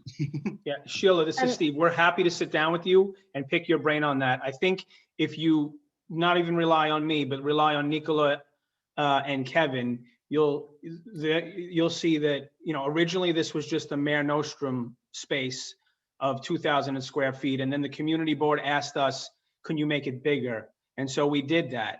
And we've been working step by step along the way to try to evolve this into something that is good for the arts and is good for the community and is sustainable for the long term. So that's all of our intention. And I think you'll see in good faith that we've been working with Nicola and Kevin from day one, and this has evolved, and we've continued to, push the envelope, so to speak, as far as what we can do. Even to the point where we were originally only planning 10-foot basements. Nicola and Kevin said, we really need 12 feet. So we basically committed to digging out another 2 feet for the entire floor plate to accommodate their needs. So, we're committed. We're incurring additional costs for this, substantial additional costs that are permanent costs for us as well. And we're happy to continue to work with Nicola and Kevin and hear what your thoughts are. Great, thanks, Steve. Stephen, and then Laura, and then Nick. First of all, my compliments to Sheila. She asked some great questions along the same lines as I were going to go, and I'm going to stay with it. And at some point during my questioning, I'd appreciate if you put back that, again, that graph of what you're allowed to do without our help and what you're asking for our help to get. From my memory of it, you're essentially asking the community board to approve an additional 100,000 square feet of rentable area. Assuming you only get $50 or $60 a square foot, we're talking about somewhere around $6 million a year is the benefit that you're getting from this approval. And in return, you're giving a lower rent to 7,500 square feet for an indeterminate amount of time at an undetermined rent, or at least as far as we know, undetermined. Now, I'm sure that the gentlemen from the arts group have been dealing with you as very fine artists, but not as Sheila as a business person, or as me as a business person, as an example. And I just bring to the attention of the community board that we did a thing in Court Square where we were able to get, I believe it was 10,000 square feet at $10 a square foot. And I believe it was for a 20-year commitment. So may I ask you, what is the commitment for the $7,500 square feet? At what price and for how many years? And Steve, I guess you're the best person to answer this because you seem to know the most about it. We are looking for a solid commitment to give you 100,000 additional square feet. What are you giving us? So for the additional 4 stories, we are going to build and construct the 54. There's going to be 54 affordable units. Just stay with the art for a moment. I agree with all that. That's I fine. accept that. You have done that. And someone I'm sure will point out, if it's not me, I will. Right. But Okay. I'm just asking as far as the art part is concerned. So for the art space, we've committed to Nicola and Kevin for their 2,000 square feet. I think it's way below $10 a square foot. Nicola and Kevin, what was it? It was something, I don't know if you're comfortable saying it. I'll leave it to Nicola and Kevin if they want to tell you what the deal is per month, but it's very, very cheap. With regards Actually, Steve, please, we have to vote on this, so we're the ones who need to know. I think If it has to be a secret. It's $600 a month. For how many square feet? For 2,000 square feet. Okay. I mean, it's really, basically they said, this is what we're paying now. This is what we can afford. Can you do it? And just so you know, Steve, originally we had agreed to, like a $15 a square foot number or so on and so forth. And they came back to us and said, it's too much. And we accommodated because. What about the balance of the 7,500? Okay, so the balance of the space, there's another, the Com Art space, which is the shared performance art space. We're offering up at a $15 to $25 per square foot rent to individuals. The way we're envisioning that model working is the revenue will come in first to support the not-for-profit expenses. Then anything in excess, once their costs are covered, anything in excess of that up to $15 a square foot will come to the developer as rent. And then anything above that will go back to the not-for-profit for future endeavors, et cetera, for future expenses. With regards, and so the idea was to have really cheap space for Mare Nostrum and the additional performing arts space, allow the additional performing arts space to be run by the Com Arts not-for-profit, allow it to cover its cost, allow it to contribute to some rent if the money is there. And then once they hit a certain level of rent, the excess will come back to them to grow the Com Arts program. In order to provide those rents, we've spoken to Spaceworks and multiple other organizations, and we have these additional suites that we're envisioning can go to visual artists and musicians, et cetera. And we tried to get an understanding of what artists could afford. And basically, the people at Spaceworks were talking to us. They said they have small suites like this that are available anywhere from $350 to $1,000 a month, depending on where you are in Queens, Bronx, Brooklyn, et cetera. So that's the target we're going to have for those smaller spaces. And the other thing to just make a note of, this is not monetary, but we're going to have artists displaying and doing murals within the common areas of this space, so it could be a social area as well. Stephen, what I would like is somehow to make a commitment for the duration and a cap on the rent for that 7,500 square feet. I mean, the deal you're giving Nostrum is wonderful. I'm very generous, and I'm supremely happy for them. They've done a very good job. But I'd like to see for the rest, if it means that you do a lease with a not-for-profit that can be transferred 20 years, whatever, that's fine. But I'd like to see a commitment to that because, I mean, I deal with developers in Long Island City. I have space that's been given to me. It's a great deal, but it could expire tomorrow. I don't know when your deal will expire. I'd like the community to be assured that this is good for at least 20 years. Okay? Let- I don't think that's much to ask. Let's make sure that we have something that works and that can survive. And I think between your expertise and Sheila's, that would be really valuable to us. I'd note that this is a side street in Woodside, a different area than what we've seen with the unfortunate pricing out in Long Island City. Yeah. And the frontage, even the frontage, it's not even on Roosevelt, right? It's on 63rd. So, but your point is well taken, and I hope we've utilized a lot of the board's expertise to date, and I hope that we can continue to make sure that whatever commitment we make on this is is workable and doesn't result in empty unrentable space. Right.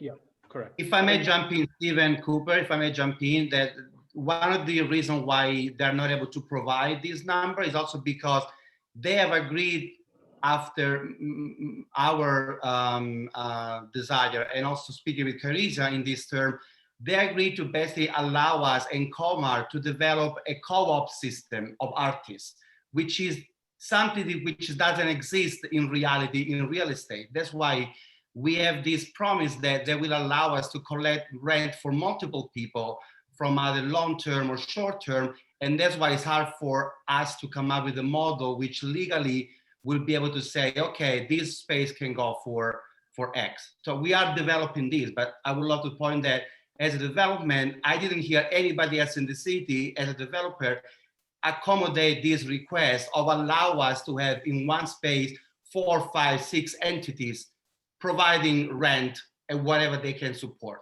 And that's something that I feel that we should keep in mind, especially for people like you and Sheila and Carissa, who know what the reality is in other venues. So I also want to add that, of course, this type of thing exists in other places, but maybe we can count it on one hand, 2 hands, in the middle of New York City. This is not an easy thing. So I don't want you all to think that we're ignorant as to what is out there. What we're saying is that for something like Spaceworks, we used their numbers to find out what artists were paying, to find out how much artists could pay at that very reduced level. Spaceworks closed because they stopped getting city spaces. They started to rent commercial spaces at commercial rents, and they were trying to think really big, and it totally failed. Our point is that this is the only type of model that we see is going to be working. We've been producing in this city for 20 plus years as well. We run this business, and I run another business in my other life. So it's like we want this to work, and we want this to be permanent as well. But where we're at right now in this negotiation is that the building is committing to continue to discuss it and to make sure that what we come up with works for the community board. Nicole, you're doing a great job, but we want a commitment. That's all.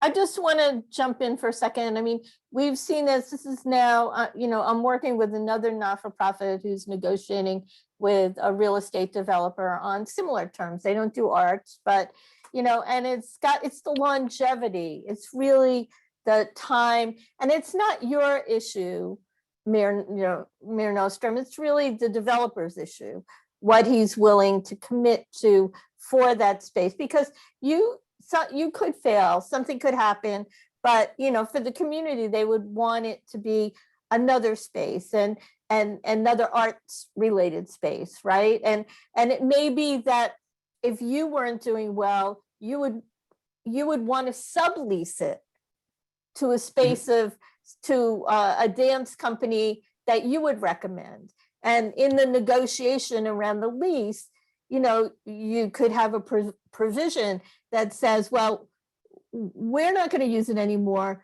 but we're going to sublease to an art space that meets the same purpose. So I'm not negotiating your lease for you, but with all this conversation, that's the commitment from the developer. And to Sheila and Steve's point, it's the longevity piece Because we know any not-for-profit is vulnerable in this environment to financial meltdown or something. We want longevity as well. And so far, I don't feel like I've been given a no by the developers. I've been given, let's talk this through. Let's find a model that could work for that, so that the building has assurances that they're not going to be left with spaces that they can't rent if for whatever reason the economy tanks or whatever. And also that we are taken care of in the deal as well. So I know that this is not our deal, but in communications that I've had with the development team, we're still talking about this and trying to figure out a way to make it work. I know that this is a vote night, for all of you, but we've been working on this for a long time to try to figure it out.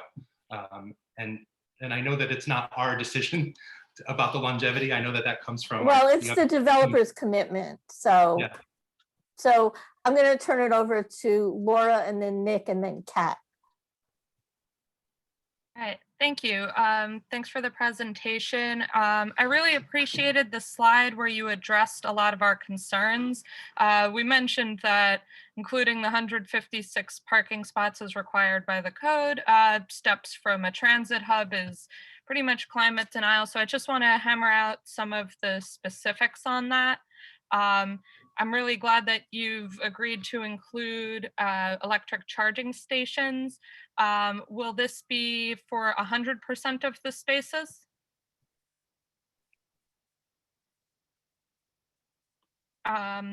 So yeah. would there be electric charging at all 156 spots? Is that the question?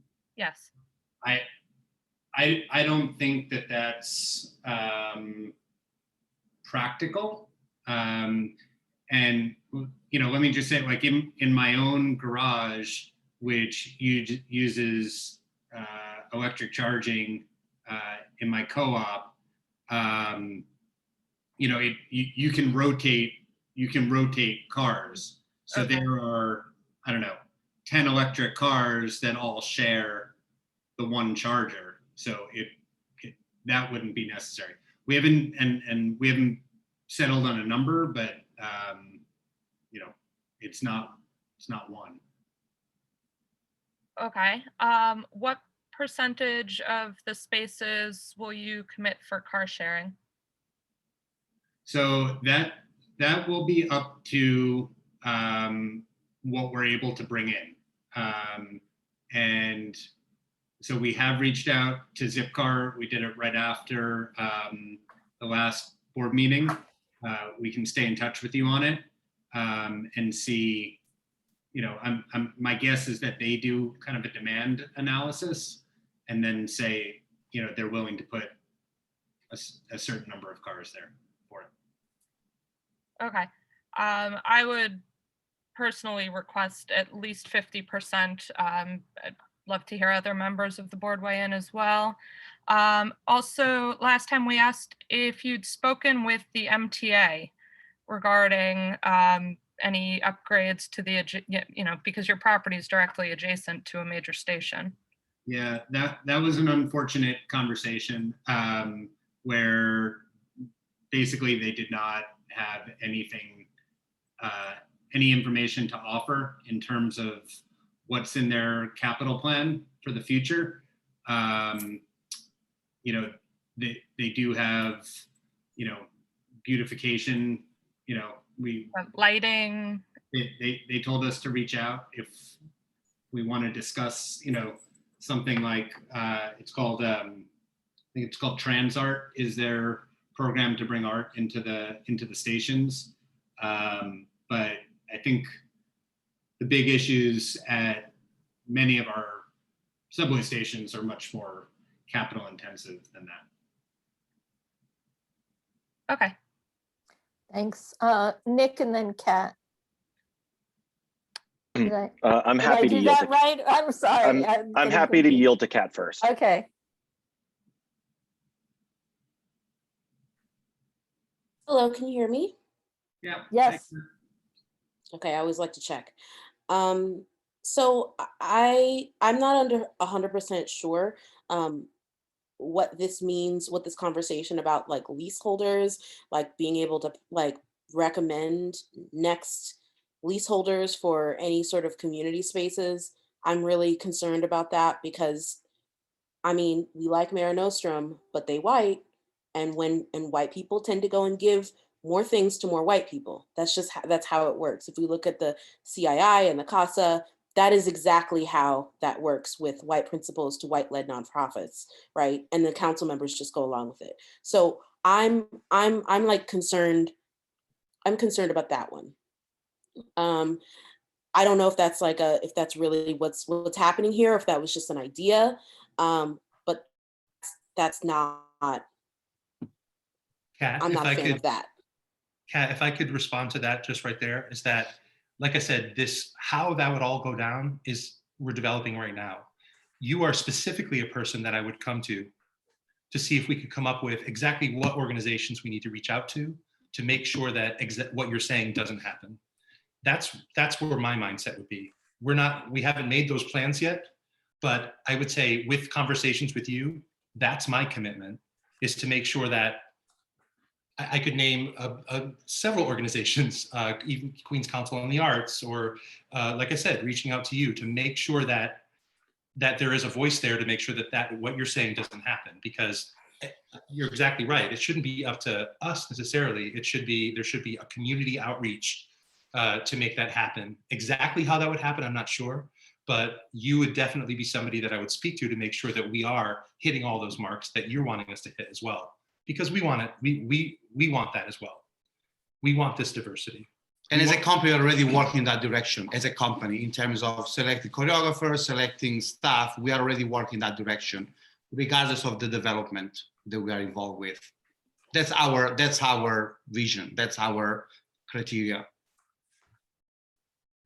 Okay, great. And then I understand that there was also going to be, I don't know if this was part of this, but there was going to be shared space, or sort of like a WeWorky kind of situation for arts groups in that other section. Is it the community facility space? Is that what it is?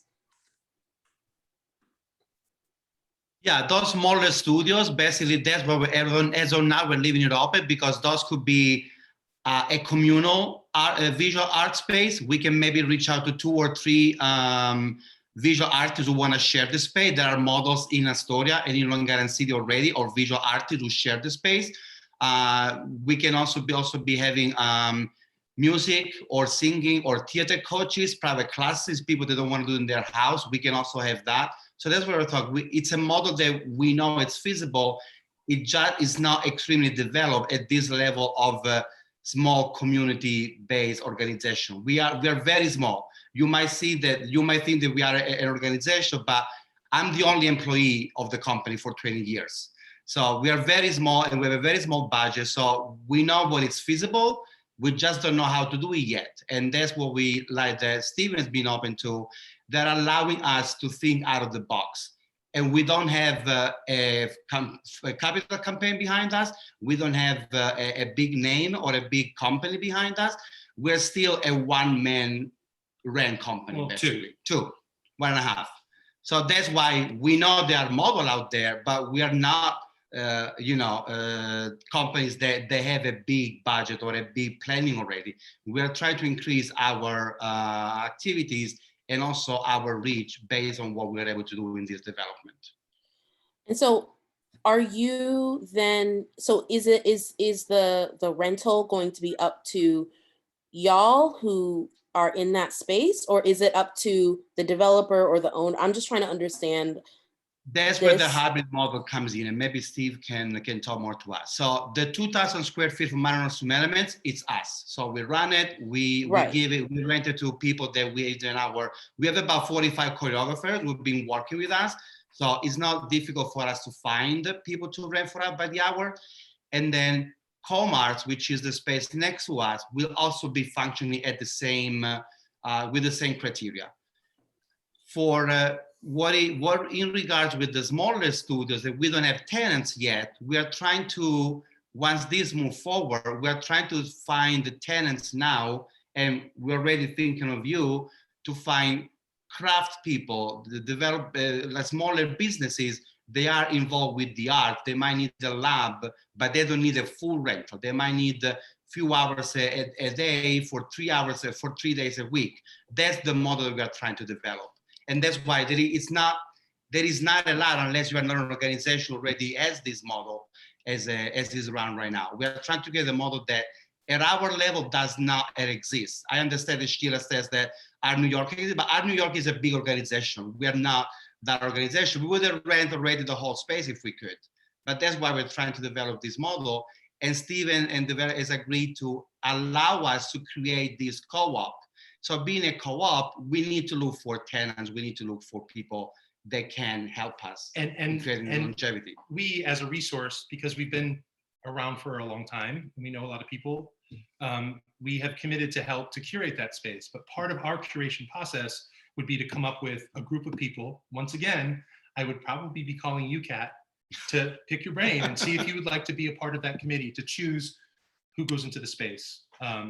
Because like I said, for us, like Nicola said, we have made a lot of adjustments in our own organization to make sure that we're moving away from the sort of like white-centric way of doing things. And so you have our commitment as being in the space to help curate that space, that we will put safeguards in place to make sure that there are multiple voices from multiple backgrounds that are choosing who goes into the space. Okay, I mean, I guess I just wanted to note as well that there is a, it's not like an official designation, but it is similar to like MWBE, like that is an official designation, but nonprofits can't get that designation. So there's like minority community organization. So when you're putting the call out for people, if you specifically use those words, right, then that could be a way for you to get those people. And I just wanted to point that out. That's great. Thank you. Thank you, Kat. Thank you, Can I just everyone. add something Yes. there? I just want to say that, you know, I know a lot of this stuff we're saying is up to the developer, but the reality is, I think between developers and the arts, so many times, you know, things don't work out, which is why you guys are asking for the longer term space. And that's why we have given so much, Kevin and Nicola, so much input into this, and we're involving them so much because, you know, we may be in the real estate world, but they're in the arts world, and they introduced us to Spaceworks, and Sheila, you know, you've introduced yourself. And so we'll speak to everyone, and we should try to come up with something that our goal is to make this as permanent and affordable. We just have to do it the right way, so it doesn't, you know, fail in the long term. So we're open to it, and we want to do it. And if you look back, everything we've been asked to do, we've done. So as long as it's achievable and we can work together with the arts to come up with a solution, we're all about it. We're fine. So thank you, Steve.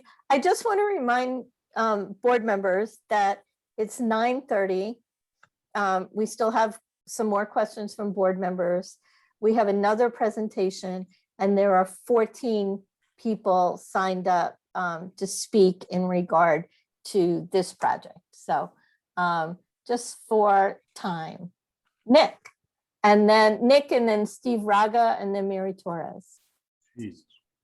So thank you all. I want to just first of all appreciate just the honesty that you've brought to us, and also how short that presentation was, given that we've seen it a bunch of times at this point. So thank you very much for that.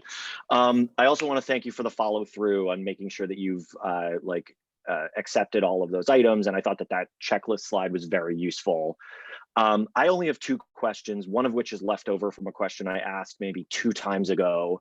And the other is just a little bit more about that hybrid model that Mare Nostrum was talking about. Also, thank you, Mare Nostrum. Really appreciate what you guys do. No questions for you all.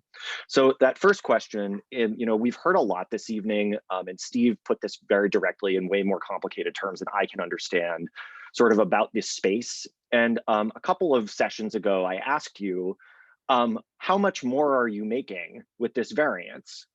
And I have not heard an answer to that question. And I think it would be helpful in terms of, you know, we're being told you're spending a lot more money, and what are you actually standing to gain in terms of net from this? And what of it are you putting into the community benefits that you're offering? So Nick, I respect the question. I understand it. the question before us is a land use question, and how that land use impacts the community in many different ways.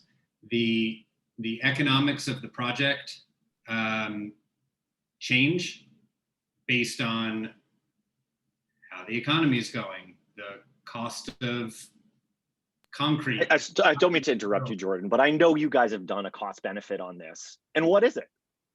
Like, you know that you can put a dance studio in the basement and how much it's going to cost you. Are you willing to share that information with us or not? No.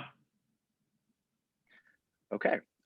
Second question, can we look again at the picture of the basement space? I just want to make sure I understand what this hybrid model means, that in terms of who's getting money from these rentals, and I just want to make sure that I understand that completely. So I'm sorry, the question again about how the so who gets the money from the space rental here? That I guess that what I understand is that there's going to be some kind of a to use Kat's reference, there's going to be some kind of a co-working space here, and Mare Nostrum mentioned that you're going to be like that there's a hybrid model of who gets to decide or who gets the proceeds. Can you just walk me through that again? I just don't really understand how this space is getting divided or who's getting the proceeds from rental. Yeah, Steve, do you want to take that? Yeah, that's fine. I got it. So thanks, Nick, for the question. So you want to put the slide back up, Jordan, just so I can go through it. Sorry. So Nick, the Mare Nostrum space, like I said, they're paying a nominal monthly amount that goes to the property. Let me back up for a second and say that with regards to this space, you have about 7,500 square feet. And you have to figure it's going to cost somewhere between $100 a square foot plus to build it out. So you're talking around $1 million to build out this co-working space, this co-working art space. Then we have to dig an additional 2 feet to accommodate the 12-foot ceilings. So you're easily in this for at least $1.5 million, and that's simplifying it, right? But just to say that. Then we're leasing the space to Mare Nostrums for $600 a month. So it's basically just a token of what they can afford. The community art space is a complete unknown as to what revenue is going to go to the building. If the community art space charges $15 to $25 per hour, and it's just enough to cover their expenses, the building makes nothing off of it. If it goes beyond that, the building makes $15 a square foot and recoups some of that cost. Still, if you looked at it, no one's making money off of that at all, right? Then the idea is, in order to try to keep it somewhat some kind of revenue coming in from it to support the Mare Nostrum space and the community art space, you have all these small studio spaces. And we asked, again, Spaceworks, what can artists afford for these spaces? And their model was $350 to $1,000 per month. Assuming, and those could be shared by multiple artists, so it's not $1,000 out of each person's pocket.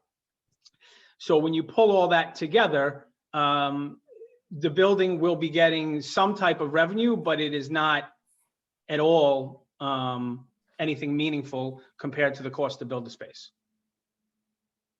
I hope that helps answer your question. So I guess what I want to understand is Mare Nostrum administering the rest of the art space? Are they, I guess what I'm trying to get at, and forgive me for repeating what Steve said, why not just say this space is community space and give it to Mare Nostrum for money and for a token amount and guarantee this for 20 years? That was offered. We cannot commit it. We're going to be closing the month after. We cannot commit to that. So what we provided, we are going to run our space, and with $600 a month, I know already that I can, with the rent that we get subsidies for our people, I know that we can make the expenses. So that's why we know that we can afford to run our space.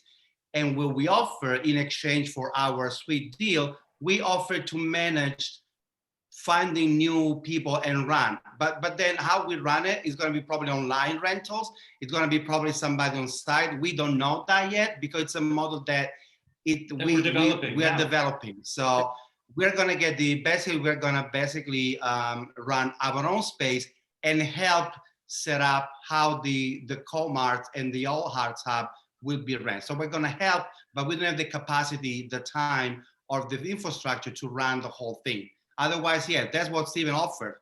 They were offering the whole 700. And that was a heavy lift for Mare Nostrum. So we said, what if we run it? But we need your input as the arts community and your connections to the arts community. So for example, when we're going to market these suites, I mean, a lot of the people on this community board, including Kat, who just spoke up, the first line of discussion should be, who do you know that would benefit from these spaces? And Nicola and Kevin are tying us into that community. So it truly is not just the developer. It's a collaboration between the developer and the arts. And I think that's the way it's going to survive, as opposed to asking a real estate developer to just, run an arts program. So I just want to announce the fact that I'm concerned by the fact that there is no standing long-term commitment here. I'm also, and I again love what Nicola and Kevin do, but I share Kat's concerns about how this space is doled out. And I don't understand why you won't tell us sort of what you're actually willing to commit to for the community. The whole thing seems very kind of smoky and like there isn't a firm commitment here. And I love that Mare Nostrum is going to have a space, but that doesn't seem like a good trade for what, as far as I'm concerned, is perhaps millions of dollars in additional revenue. So I need a little bit more from you. I need either like a solid commitment or like of some kind of long-term lease for the community, or I need you to tell me what percentage this actually is, so I can hear what you're actually giving up, because I'm hearing a lot of complaining right now about how you're putting all this money into it. How much are you sacrificing? I need something concrete here, because right now I'm getting a really nice sounding dance studio, but I'm getting no commitments to what money you're giving us or how much space and for how long. Well, I mean, I can say without getting into too much specifics that the trade-off between the as of right and this rezoned proposal is not tremendous, and it's why we have been working to plan for the as of right scenario and to proceed with it pretty quickly if this does not pass through. And that the numbers are not wildly different. We think that what we have brought to you, perfect or not, is way better for the community than the as of right scenario. But the numbers are not wildly different. Yeah, I want to add, Jordan, that, I mean, I think what I'm hearing from everybody, almost everybody on the board, is a commitment to 7,500 square feet of affordable artist studio space at, below market rent for the life of the project. And that's kind of what I'm summarizing from what I'm hearing from people. Yeah, Lisa, and I think we're saying that, we are open to that. We've, things evolved, right? So this has evolved as we've gone along. This is the first time we're hearing we want permanent space. So what we're saying is, sure, let's work out a model that makes that happen. And if you look at history, every time you've asked us to do something, we've done it. So I think that our history speaks for ourselves. And what I'm saying to you is we're happy to meet with Nicola and all the arts groups and figure out what's the right structure to do this under. Yeah, I think, yeah, I mean, I don't want to belabor it. Let me go Mary and then Stephen. Hi, thank you. I thought you said Stephen then Mary, but I'll go first. Oh, That's fine. sorry. So I'm going to switch gears a little bit. Just confirm how many parking spaces you said that you were going to have? 156. And those are open to the public to park for a fee? Shiva or Lisa, can you take that? So meaning people who live around the corner can park there or no? Yes. Okay. So, so that's great. So to kind of gear back towards another person's comment about the ride sharing and the kind of the allocation of that, I would suggest you also talk to Revel. I know that they're also considering going into the ride share market. So they might be another good partner to talk to, and their fleet of ride share would be actually electric cars. So they might be a good partner to also help you with those charging stations. So I'm not sure that 50% is really kind of realistic when you want to also encourage getting cars for your neighbors off the street and having them a place to park. So while I think the higher the percentage, the better for the ride share, I'm not sure that I would agree with that 50% suggestion. We'll reach out to them. Absolutely. Stephen. Thanks, Lisa. One clarification, one quick question. I think, Jordan, you said that this project would look to work with Woodside on the Move.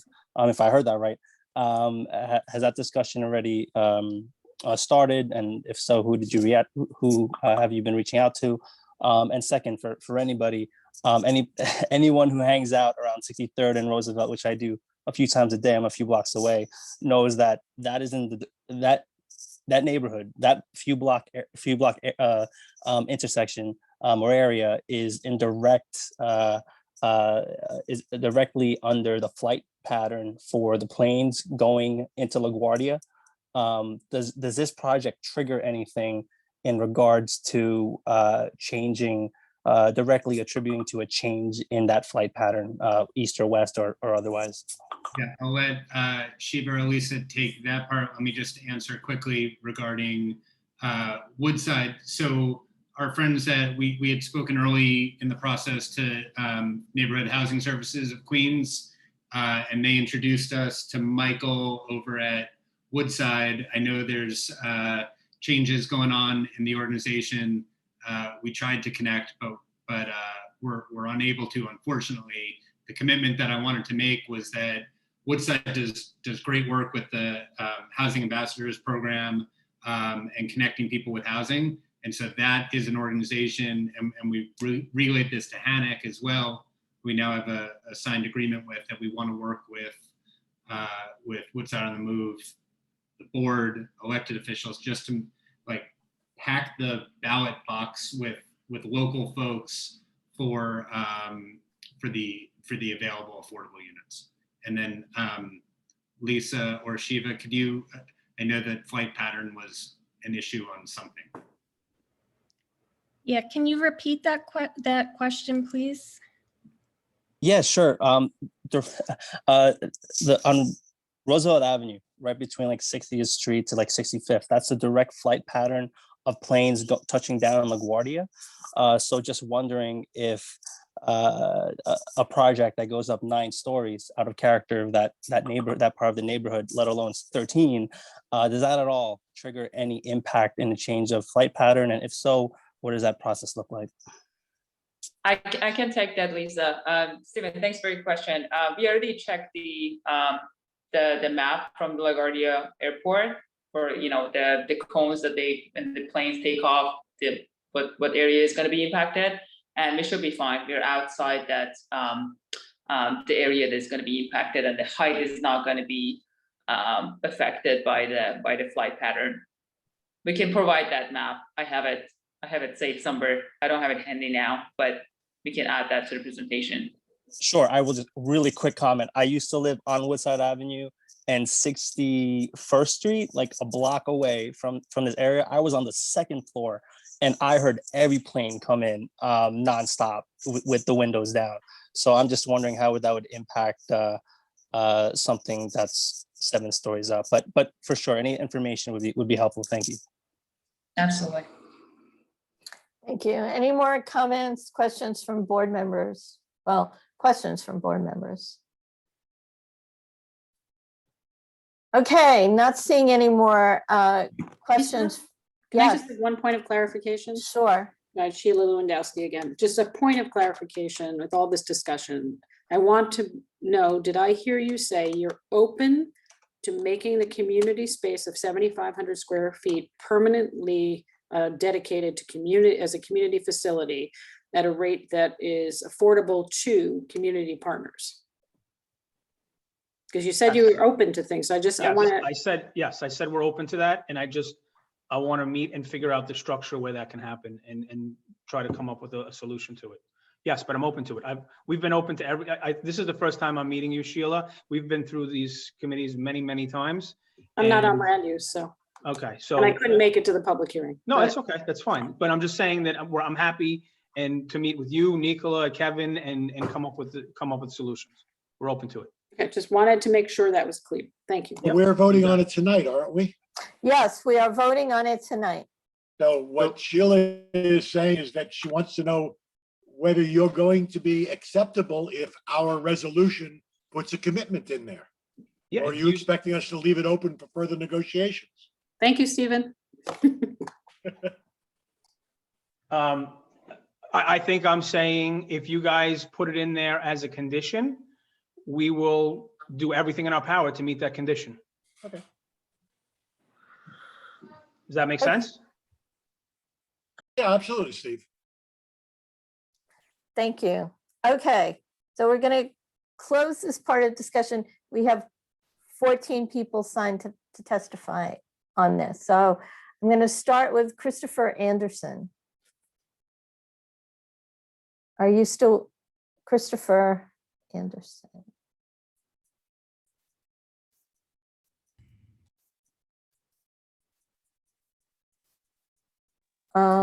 I don't see him. Zamir Khan? Yes. Yeah, okay, you have 2 minutes. Thank you. Good evening, everyone. My name is Zamir Khan. I'm a representative of 32BJ and a lifelong Queens resident. As you guys may or may not know, 32BJ is the largest property service union in the city, representing 85,000 property service workers.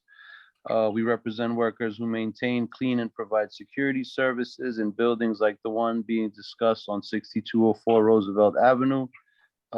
This kind of hits a little bit close to home. My father was a member of 32BJ for 30 years. I worked for them as a doorman in Manhattan and currently a member of staff. 32BJ supports responsible developers who invest in the community where they build. And I'm happy to report that developers affiliated with this project made a credible commitment to creating prevailing wage building service jobs at the site.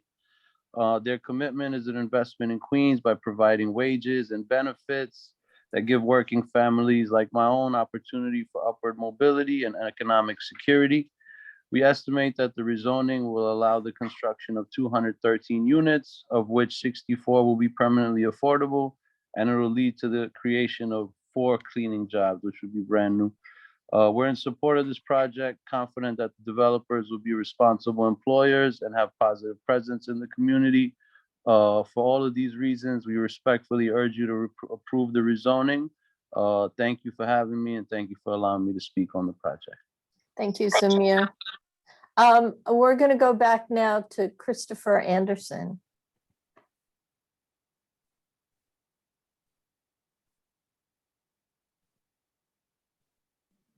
Chris, you're muted, I think.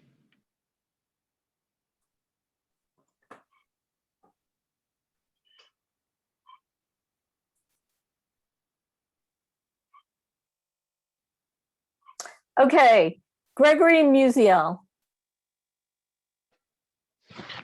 Hello, everyone. Good evening. Can you hear me? Yes. I just wanted to, and I'll make this quick because of the time. I just wanted to give my support for the project. I'm a lifelong Woodside resident and I'm in the construction trade. I just wanted to say that I think a project like this going up is positive from my perspective. In addition to that, just to weigh in my 2 cents on the as of right versus the proposed development, I don't see how affordable housing and the theater could not be good for the community. That's all. Thank you all and have a good evening. Thank you, Gregory. Omar Atala. Yes, hello. Hi. Hi, can everyone hear me? Yes. Okay, I just wanted to, I'm quick because it seems like we've gone over. I just wanted to give my support for the development team. I'm actually a Section 8 tenant in one of their other buildings. The building is actually a free market, and the developers have, given me affordability to stay in one of the buildings with a voucher. They've always worked with me. They've always done the right thing by me, even during COVID when the voucher was suspended. They didn't push me out, and they've always been true to me. And I just wanted to voice my support for them. Thank you. Thank you, Omar. Glenn English.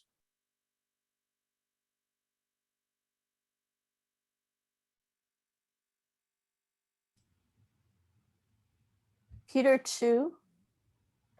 My apologies, Glenn English, I think had to go because his daughter was No having problem. a crisis, his little baby. No problem. Peter Chu. Hi, how are you? Hi, everyone. Yeah, so I was a previous tenant for Steve Leisure and their group, actually at 63rd and Woodside. So we ran into some issues 2 years ago with my partners there. He was, the group, Steve Leisure and their group were able to, help us out to avoid bankruptcy, and they work with us. We're still actually working it out to pay off whatever we owe them. And I think what they're trying to do here, I mean, me as a glazier, architectural metal company, business over here would benefit, from the, economic vitality and new project would bring. It also drastically improve the nighttime safety and curb appeal for businesses. So they're a very good landlord, very flexible, and, they want to see the tenants succeed. So I would really, truly believe they would want this area to be a successful area, affordable for all the people around this area. Thank you. Thank you, Peter. You're welcome. Robert Johnson. Hello, everyone. My name is Rob Johnson. I work with NYC Mesh as a community organizer, and I just want to speak in support of the project. The development team has been very supportive of our mission to spread community internet, both within their building and within about a 1.5 mile radius of the project. They've given us roof space, and we're very appreciative of it. And so just like to speak in support of the project. Thank you. Thank you very much. Kevin Albert. Okay, so yes, I am a part of this team, but I also live at 3948 64th Street, which is 1 block from this proposed building. So I'm speaking to you right now as your neighbor. First of all, happy Pride Month, and I'll make it really short because this has been a long meeting. I just wanted to put out there again that as a person that looks at the space from my bedroom window, that a no vote tonight is yes to 9 stories with nothing. And as a person that lives a block away, I will also be left with that building that has nothing. So I just wanted to remind everybody tonight, a yes with conditions. And I think the team has exhibited that they're willing to meet as many, or so far, really all of the things that have been asked. So please, a yes with conditions and not a no with conditions as your neighbor. And that's all I want to say. Thank you very much for your time. Thank you very much. Tony Wang. What? Wang? Oh boy. Yeah, no, it's WOG. And, sorry. No, that's perfect. My eyesight. No problem, Lisa. Thank you so much, everybody. This has been very interesting. I think Community Board 2 really rocks. I'm here simply to support the project, especially Nicola and Kevin. I've been working with them for a number of years as a partner. I have my own nonprofit. As I said, my name is Tony Vogue. I am the artistic director and executive director and chief bottle washer of the American Tap Dance Foundation. I am also the director of the New York City Tap Festival, which is coming up in July for the 21st year. I can vouch for these two individuals and their company. They're no joke. They are the real deal. I have run my own spaces many different times for many years. I've had my company for 40. As I said, it's a nonprofit, and I might benefit from this space as well. For 40 years in New York City, I have been looking for space all the time for dance projects. There are very few spaces available for dance, let alone tap dance, but that's even more tricky. But this project I support because simply it will bring more space to more dancers and therefore more programming to the community. So that's my 2 bits. I support this project, and I hope that the board will vote and approve the idea. Thank you. Thank you very much. Thomas Haggerty. Hey, Lisa, it's Steve. I think that he said he had to go put his kid to bed, so it's too late. Okay, Sarah on. Hello, good evening. Can you hear me? Yes. I live in Astoria, borderline Woodside in Queens, and I'm a proud recipient of the Emerging Choreographer Series Space Grant provided by Mare Nostrum Elements. I speak on behalf of 30 choreographers who had the privilege to work with Mare Nostrum's Elements over the past 8 years. And we ask for your support of their efforts to establish this performing arts hub within the new development for this project. As an alumni of the ECS program, we were lucky to benefit from the Space Grant, providing mentorship, career development, produced in collaboration with LaGuardia Performing Arts Center, and it was an unforgettable experience. Within the 8 series of the program, Mare Nostrum Elements welcomed artists like myself and my colleagues from diverse backgrounds and forms of dance, including modern, contemporary musical theater, tap, flamenco, jazz, tap, and hip hop, hey, and dance theater, and every creative form. Not many other similar programs or festivals make such equitable performing spaces, and I can attest to that. We learned important skills during the program and to create a network of collaborators, mentors, consultants, colleagues. And upon completing the ECS, many of us were able to continue to present work in other festivals and venues or self-produce our work with these skills from the program. Mare Nostrum Elements understands that the creative process requires time and space. And with skyrocketing real estate prices and a competitive environment, time and space are a rare commodity and almost unobtainable. We currently struggle with the economic uncertainties of any New Yorker, but at the same time, we're frightened by the prospects of finding affordable venues to work on our craft once everything opens up again. And we're 100% confident in the Arts Hub proposed by Mare Nostrum Elements. It'll be a vibrant and resourceful opportunity, not only for the artists, but also for our local community. And we humbly ask you to welcome the project and vote in favor of this new development. So Thank you, Sarah. Thanks very much. Richard Winslow.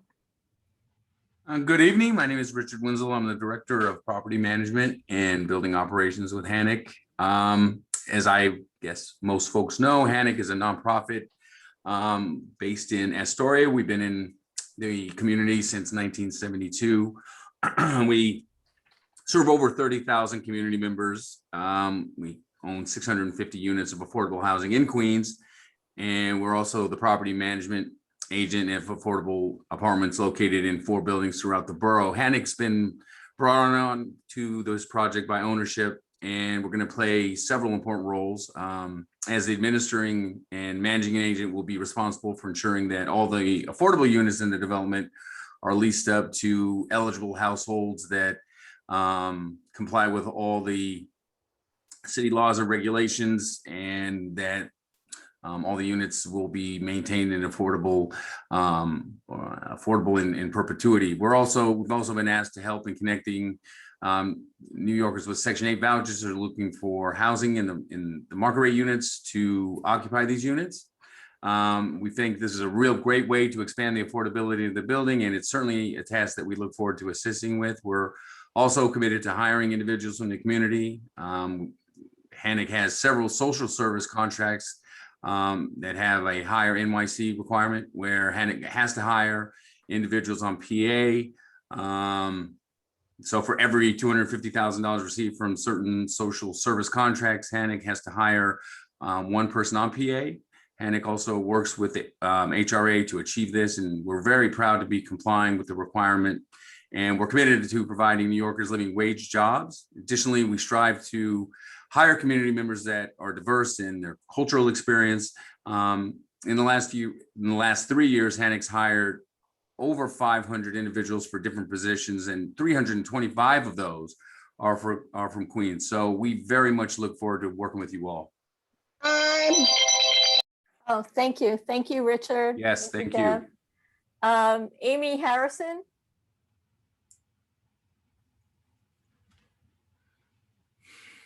Thank you for the opportunity to speak in support of this project.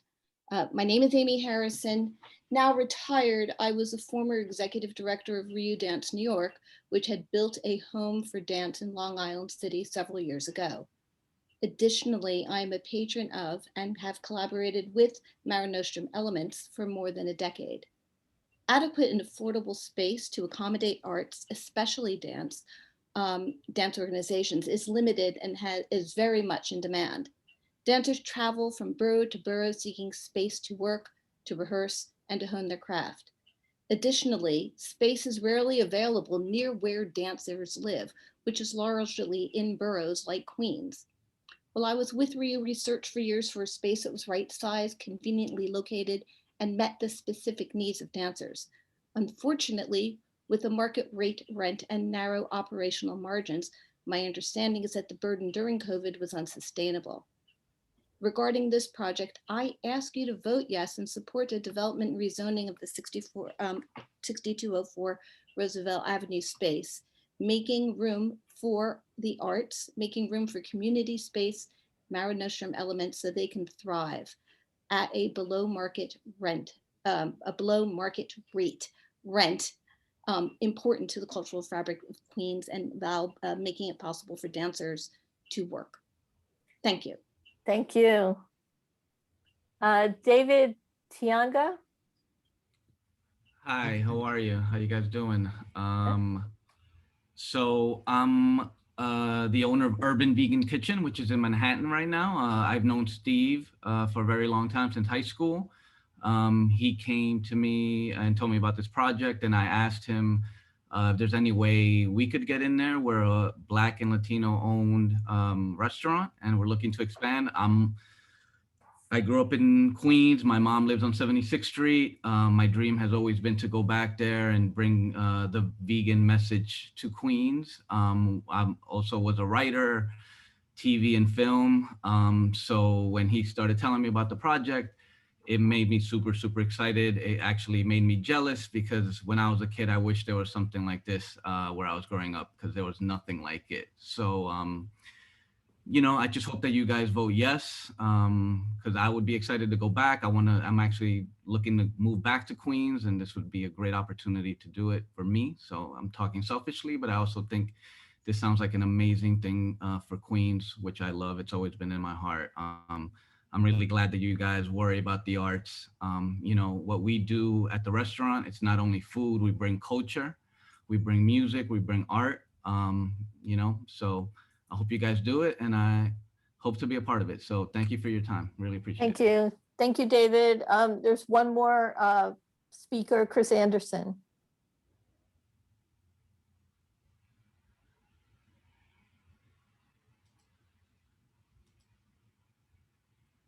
Chris Anderson.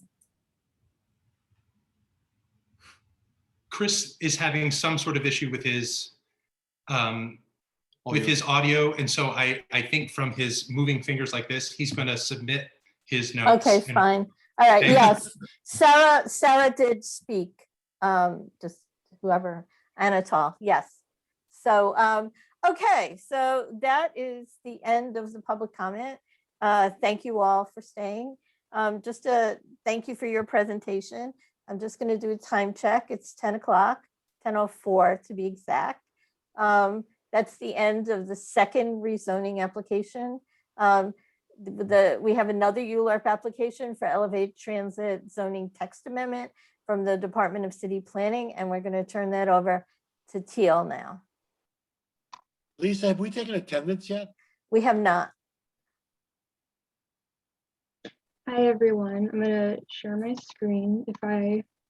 I'll need some permission to share my screen, Debbie.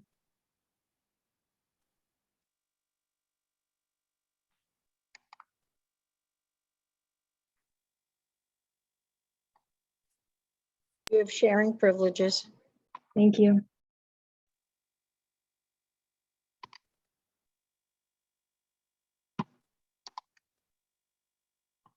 Great. And can you see my screen now? Yes. Yeah, so my name is Teal. Tonight I'll be presenting zoning for accessibility.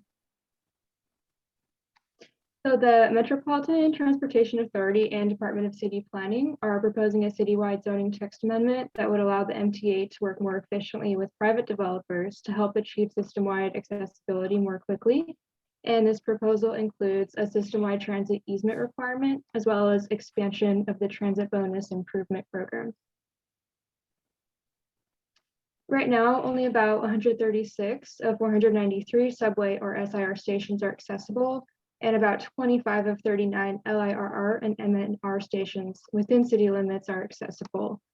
And just to give a quick definition, ADA accessible stations include many features that make stations readily accessible to and usable by individuals with disabilities, and this text amendment focuses on vertical accessibility. New Yorkers that would benefit from more accessible transit stations include people with disabilities, parents with young children, seniors, as well as people with temporary injuries. And oftentimes a subway ride that should take minutes can take hours for these users.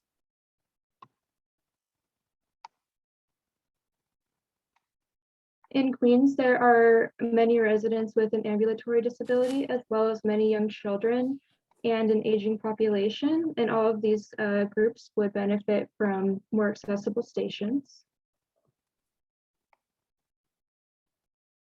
And the MTA has put together their 2020 to 2024 capital program, which includes more than $5 billion dedicated to making 70 stations accessible.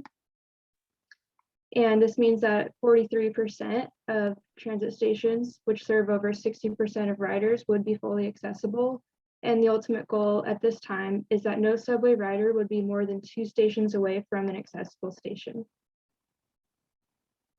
There are many constraints to putting elevators into stations that would provide accessibility, including narrow platforms, limited entry and exit passages, a lot of highly complex utility infrastructure, narrow sidewalks, limited clearance between buildings and stations that require more than one elevator to be accessible. And so in the current zoning resolution, provisions do exist for both easements and transit bonuses, and these would be expanded through the text amendment. Easements include a requirement that station adjacent sites provide a space for future station access, and transit bonus mechanisms include an incentive program that grants bonus floor area for significant station improvements.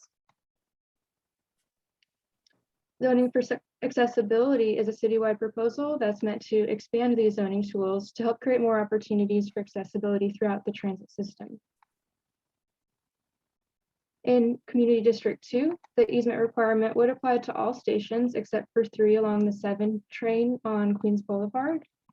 And these stations are excluded from the easement requirement because they're located on the viaduct of the 7 train in the middle of Queens Boulevard, which is a very wide 200-foot street. Therefore, the properties in this area are not captured by the 50-foot easement area that I'll describe in coming up slides. I do want to remind you, though, that the 33rd Street and 46th Street stations on the 7 train are included in the MTA's 2020 to 2024 capital plan. Also, the transit bonus areas would include Court Square, Queensboro Plaza, Queens Plaza, and the Long Island City LIRR station. On the left is an example of an elevator that reaches an elevated station at the Woodside and 61st Street station, as well as an underground station at the Queens Plaza station, or an underground elevator, I'm sorry. The first component of the proposal is the system-wide easement requirement, which would address some of the previously discussed concerns with the zoning tools. The easement would be applicable on sites that are at least 5,000 square feet in area and are located within 50 feet of mass transit stations. And the easement requirement on these sites would be triggered by the developer choosing to either redevelop or enlarge their site. The easement would vary in shape and size, just depending on the needs of the individual station. And so an example of a station in Community District 2 that's not currently ADA accessible is the underground station at Vernon Boulevard and Jackson Avenue, which serves the 7 train. And developers of property near the station, such as the parking lot behind the entrance, may need to provide an easement should they choose to redevelop. So just jumping into the process, the first thing that happens is that when a developer with plans for a site located within 50 feet of a subway station files plans with the Department of Buildings, DOB flags it, and the developer would need to file an application for an easement with the MTA and the chair of the City Planning Commission to determine whether or not an easement is needed. Within a maximum of 60 days, the MTA and City Planning would make that determination and get back to the developer. If the MTA were to select the site for the easement, the developer would work with MTA and the CPC to determine the easement types and dimensions, and this is when the appropriate zoning relief would be agreed upon. The developer would then submit a site plan for approval and certification by the MTA and City Planning, who would need to approve or certify it within 45 days and notify DOB of the results. At that point, it's up to the developer to build out their building with a void for the easement, and up to MTA after that to implement the connection of the easement to the station. Now I'll provide an overview of the zoning relief for easements, which are meant to ensure that no loss of development rights or design flexibility results from the easement being installed. Zoning relief relates to floor area, height and setback, parking regulations, use, and streetscape. So to ensure no floor area is lost, easements would be excluded from being counting as zoning floor area. Easements would be considered permitted obstructions or structures that may be located in something like a required yard, or they're also able to penetrate a height limit. There would also be an increased maximum lot coverage in some districts, which regulates the amount of open space needed on a site. For height and setback flexibility, sites that provide an easement would be able to increase their maximum height by 10 feet in all districts. And in R7 districts and above, maximum heights would be increased by 20 feet for developments that provide an above grade easement. Also, street wall flexibility would be provided within 15 feet of an easement area to provide greater flexibility in articulation of street walls. Relief would also be provided to minimize conflicts between the easement area and space needed for parking. So a deduction of 15 parking spaces would apply to all developments and enlargements, and waivers that could either reduce or waive parking would be available for smaller sites.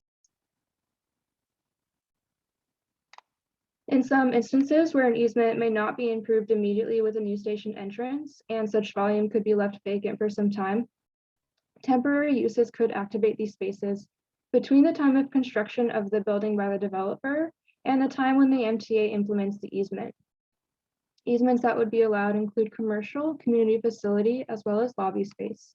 Commercial uses would also be allowed within 30 feet of an easement in residential districts to activate spaces around future station entrances. And finally, easement areas would be excluded from general streetscape and planting requirements to prevent conflict with station design requirements. To ensure pedestrian safety, curb cuts would not be allowed to locate within 30 feet of the easement. So now I'll move on into the transit bonus. In the zoning resolution today, existing transit bonus mechanisms support the creation of transit improvements, which include ADA access in the highest density commercial districts in the city. The program does have limited applicability and a lengthy review process, So only a handful of station improvements have been provided through this tool up to date. Some of these improvements have been made to the Court Square and the Court Square 23rd Street stations through regulations in the zoning resolution for the Court Square subdistrict, which is a part of the Special Long Island City Mixed Use District.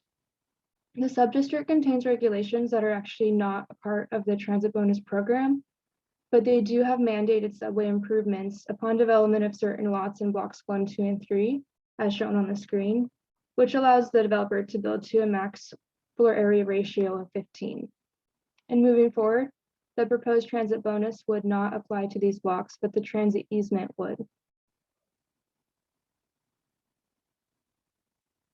So the transit bonus program would be expanded in Community District 2 to include Queensboro Plaza, Queens Plaza, and the LIRR Long Island City Station.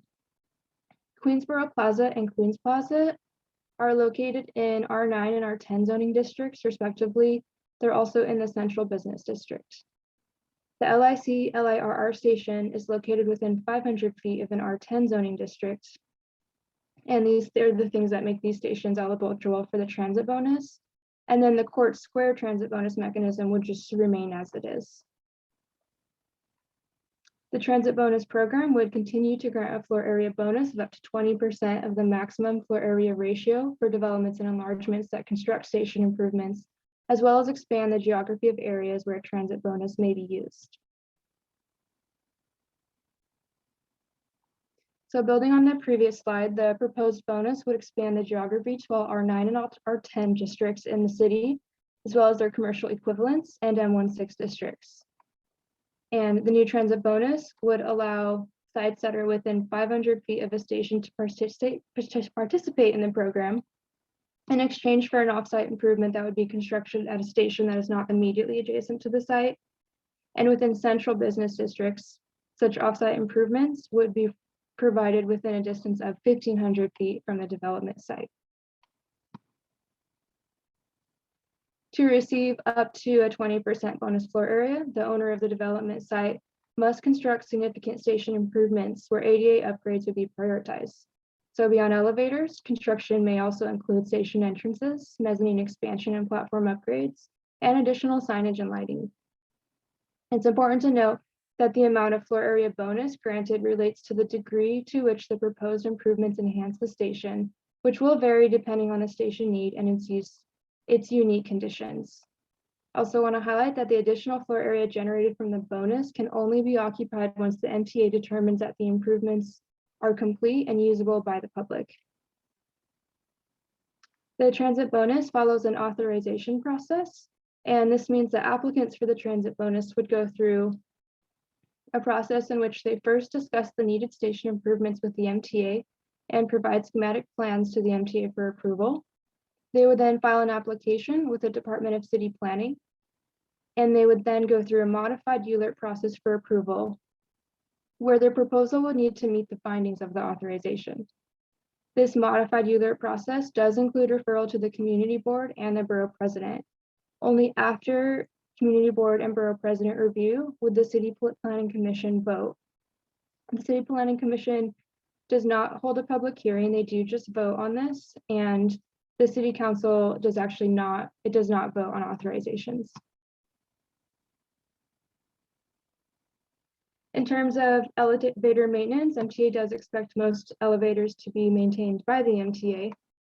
However, for privately maintained elevators, which would account for a small number of elevators built out through ZFA, there would be binding legal agreements to ensure that elevators are properly maintained. And this maintenance would include elevators that meet or exceed reliability standards, which is currently 96.5% for MTA. Developers would also provide funding to replace the elevator at the end of its useful life. Developers would also need to respond to any elevator outage within 2 hours.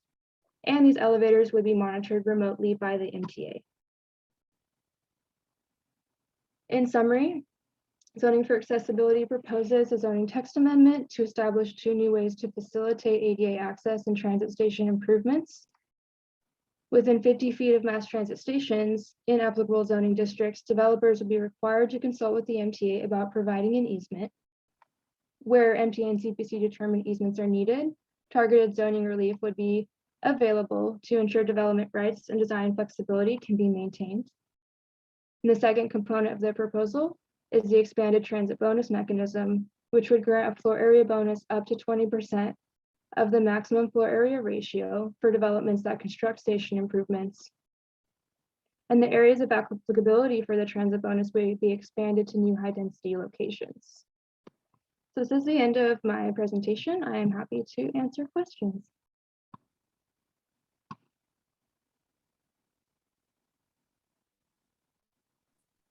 Are there any questions from board members?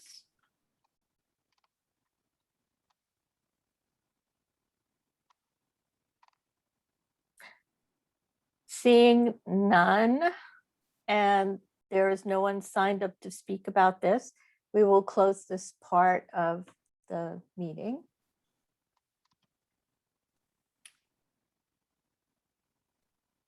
So, thank you, Teal, for your presentation. So we're going to move on now and take attendance. Debbie or Nick? Hello, everybody. Just give me a second here to pull up the attendance sheet.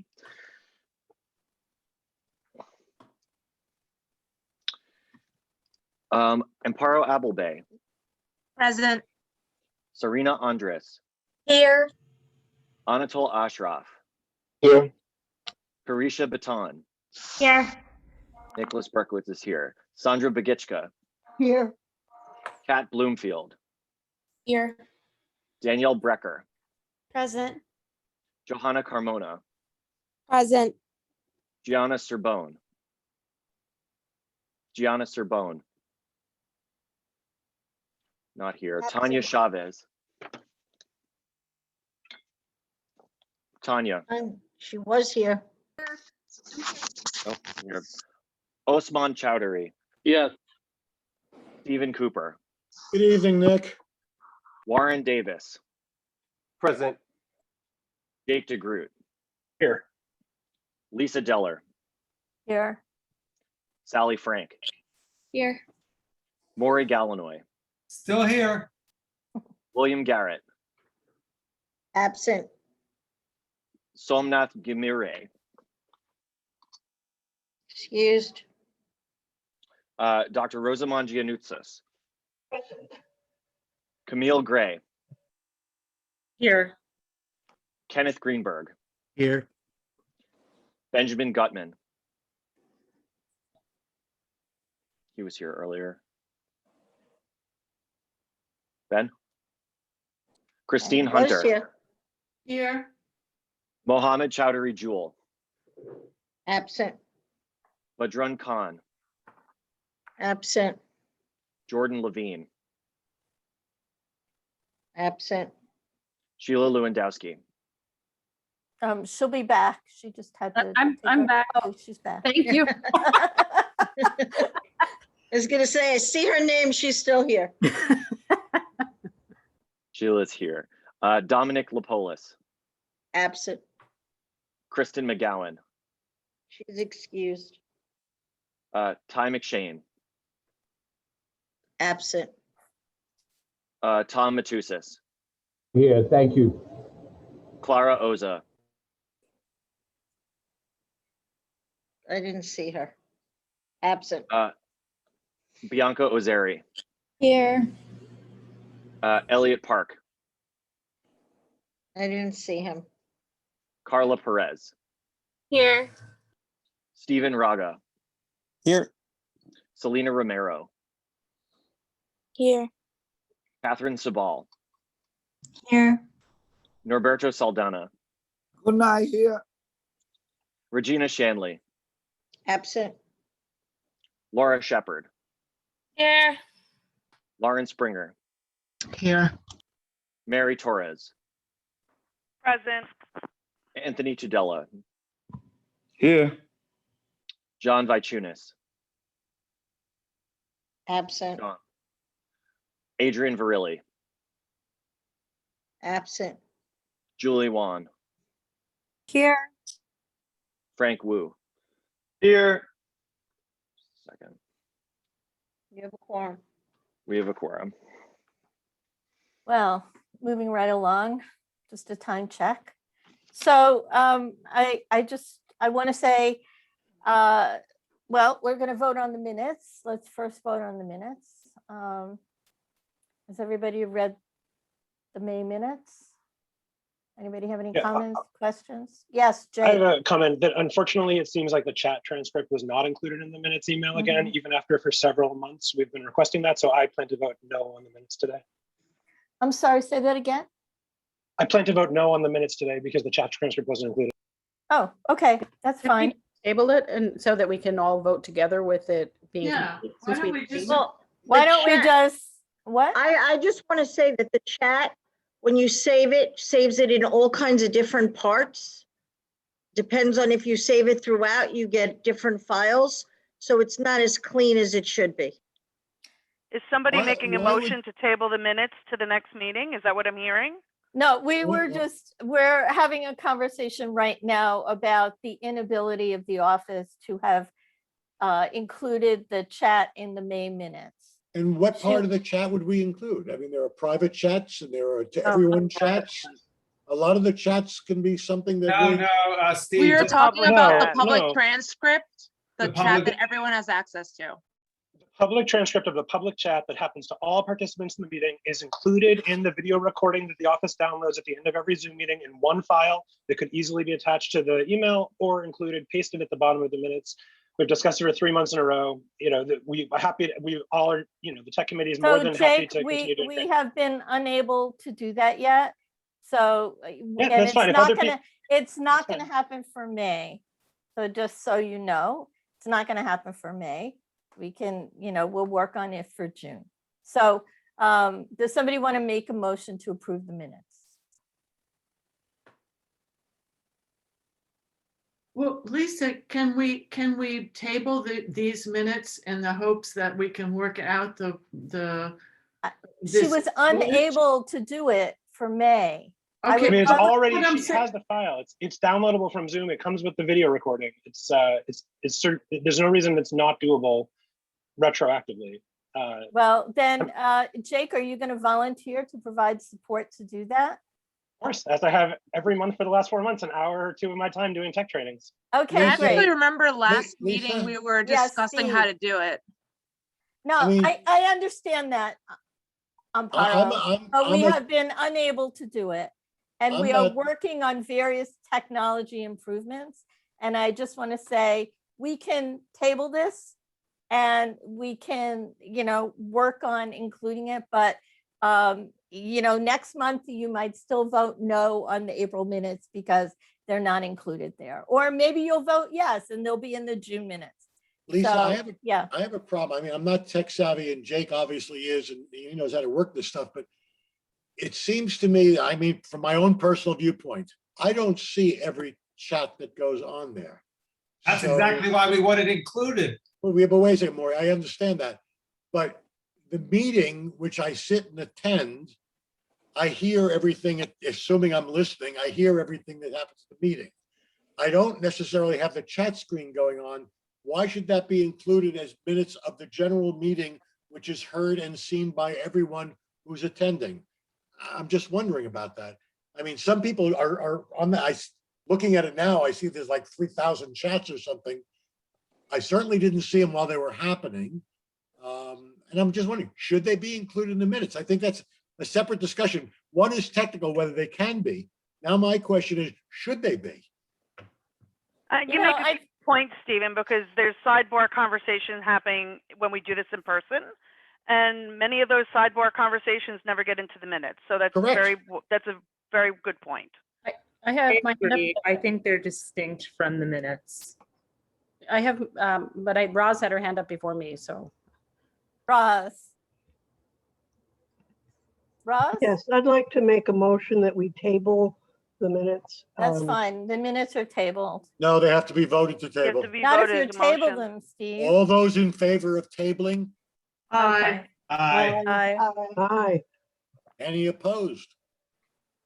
Get tabled. Stephen, you're not running the meeting though. I know. He but is now. Sorry, Lisa. At 29, Doesn't God have knows it. what's gonna happen at Look, you 10:31, guys, so. we're just gonna move right on now. Let's and get on to thank something you, good. thank you, Jake, for your comments.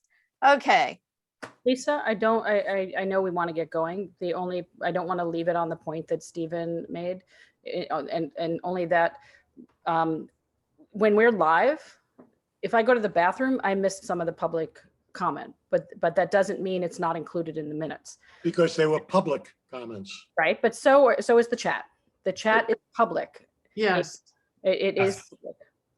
And so if we give the public the ability to use the chat, and we are also using the chat publicly, then it is public.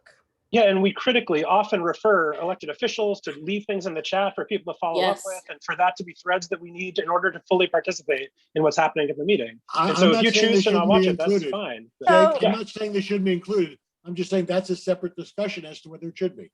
Maybe so you're right. we have been having ongoing discussions about uploading to YouTube and recording the meetings and everything. You should assume now that everything is public. If you say, I want pizza in the chat, it's public. Can I take my pizza comment out, please? That's right. And so just for the sake of full, openness, and everything is public. There's no private chat. You're not sitting next to your buddy at the full board meeting and, just saying, hey, what do you think about this? It's not, everything is public. And that is the point of Jake's comments. I thought private chats are private. If you Private just chat, chats are. Yeah, They are, no, okay. to be clear, it is possible to do a private chat in Zoom, which would not be included in the chat transcript that went out. But chats that are sent to everyone with the Zoom UI are available to be seen by everyone and to be considered part of the public record. Okay, I So, think people should be sure of that, because some of the comments I've seen, I don't know if they would express publicly, but.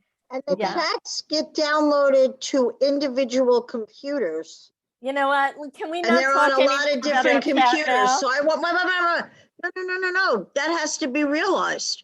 That when you hit Debbie, the I file promise and you, I download promise the you. Chat, it goes Stop. to the local drive. You guys, if I had a gavel, I would gavel this conversation. We're not going to talk. We tabled this. Someone ordered a pizza. We could have an agenda item sometime in the future about the public nature of all of this. Anyway, okay. I'm happy to tell everybody how to save the chat themselves, but I'll get yelled at again. Let's do it another time. I'm not gonna do Happy it. to move I'm on so we could get to We bed have- before midnight. Yeah, we have let's go. 3 votes to talk about. So first, I just have to make some public comments. So, and I'll do it quick. So happy Pride Month to everybody. And thanks to the tech committee, even though sometimes it's contentious, we were able to get our public hearing and the community board meeting up on YouTube. Hooray. Thank you, Anatol, and thank you, Jake, very, very much for your persistence and training. So you can go to the community board website, click on the useful links, and under Queens Community Board 2 YouTube channel, or visit the meeting section of the website, and you'll be able to click on the YouTube recording. And you can subscribe to the YouTube channel. That too. So I can subscribe. do it, because all of this work will have meant nothing if you don't subscribe. We are scheduling a second community board meeting this month. If this wasn't enough for you, we have 3 more ULURP proposals that we need to vote on before the end of the month. And they're all text amendments for the Department of City Planning, which include the citywide hotel special permits, the health and fitness text amendment, which we're thrilled about, and the open restaurants text amendment. And so that will be June 23rd at 6:30 p.m. on Zoom, the day after Election Day. But there's likely to not be many results, so you're not going to have anything to do on the 23rd. So I want to thank Councilman Van Bramer for allocating $500,000 of his councilmanic funds and board members Tom Matussis and Warren David for their hard work in advocating for the replacement of the flagpole and the upgrade of the Blissville Veterans Memorial. 8 years they worked on that, you guys, 8 years. So a celebration to honor the veterans was held on Memorial Day. Roz was there, the borough president was there. It was really a special event. There's going to be a street co-renaming for former CB2 member Don McCallanan, who passed away. This will take place on June 18th at 1 p.m. on the southwest corner of 40th Street and Greenpoint Avenue. Don was a member of Community Board 2 for a very long time, a member of the 108th Precinct Community Council, and president of the United 40 Civic Association, and a really amazing person. If you haven't returned the EEO signed pages, there's still 10 board members that have not returned this document, and we're trying to reach 100% compliance. And then there's going to be hearings on June 9th in Queens for, excuse me, the New York City Advisory Commission on Property Tax Reform. So there are a number of recommendations to reform our property tax system.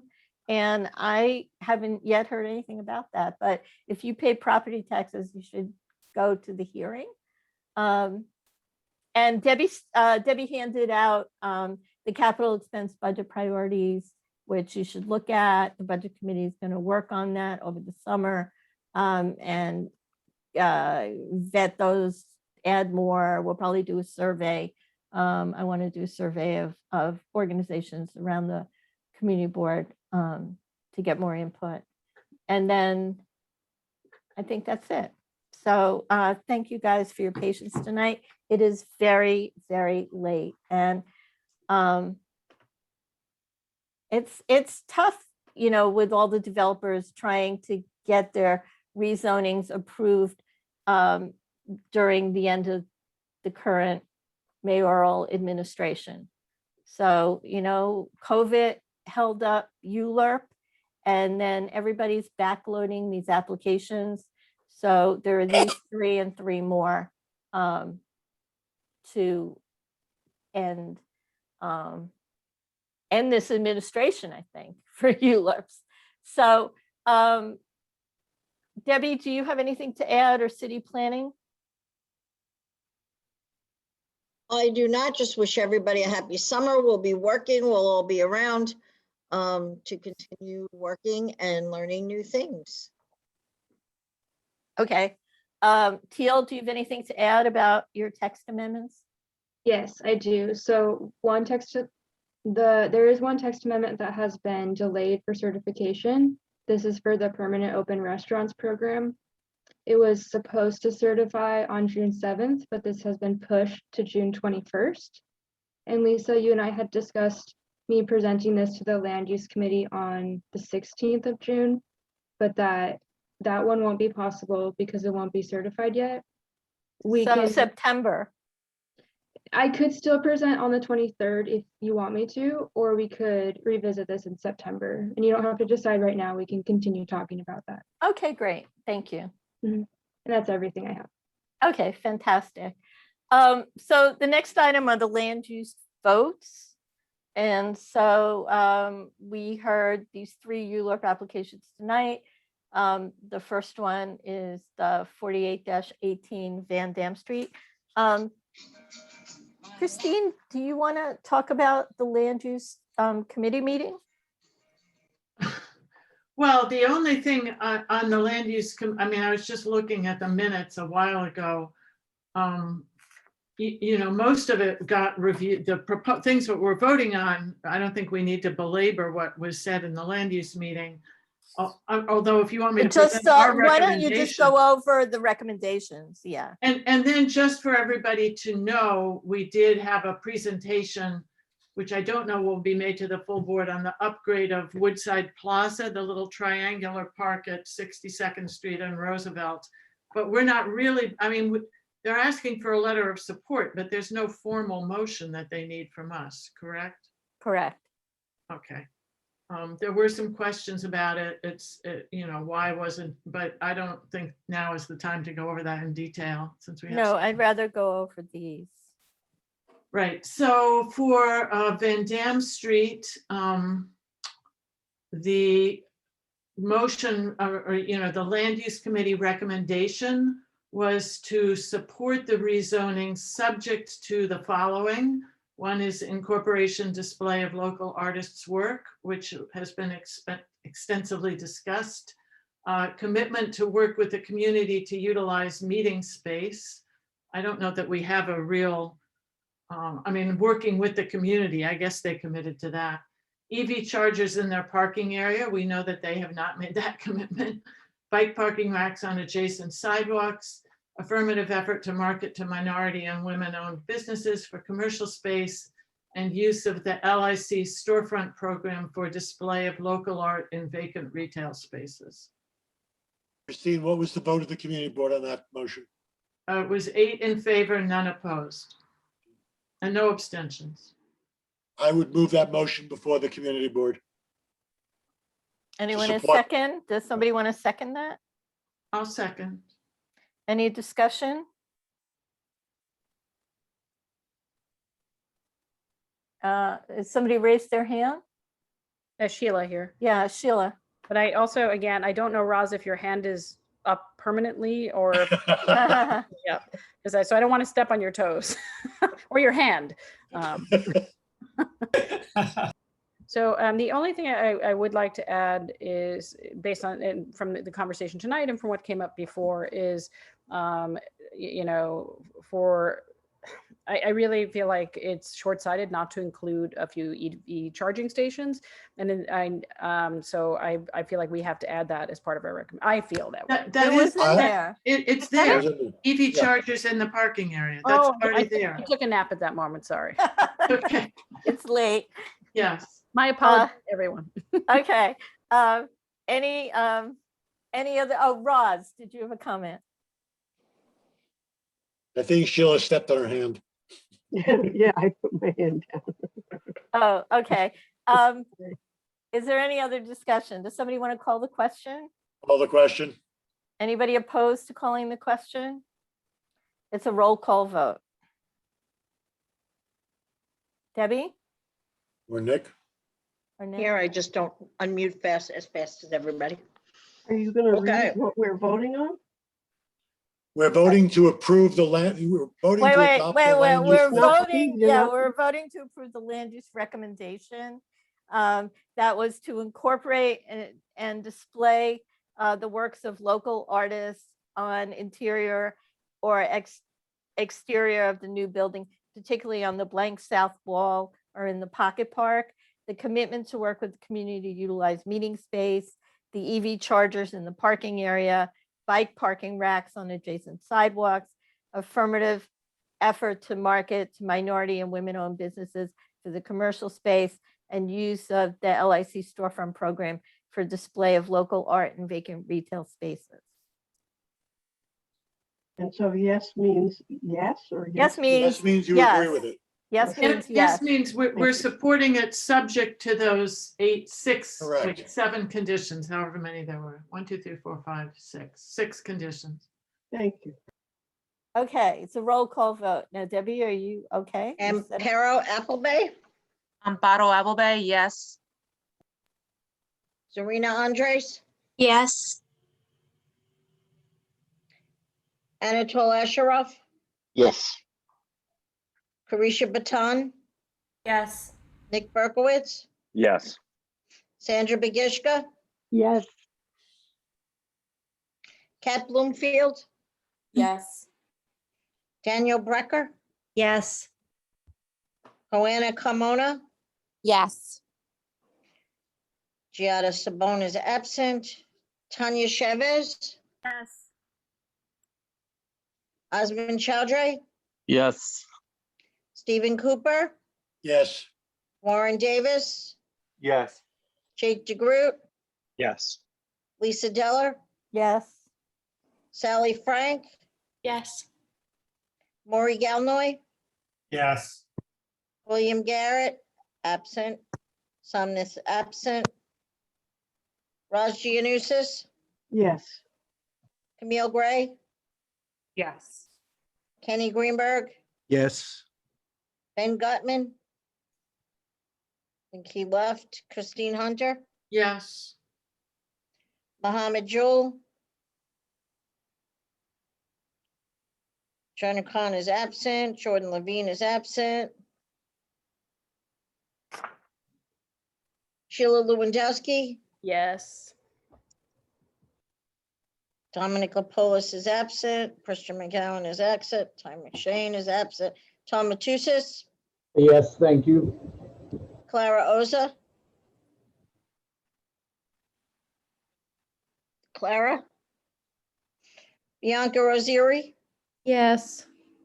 Elliot Park absent. Carla Perez, Yes. Stephen Raga, Yes. Selena Romero, Yes. Catherine Sabal, Yes. Roberto Saldana, Yes. Gina Shanley absent. Laura Shepherd, Yes. Lauren Springer, Yes. Mary Torres.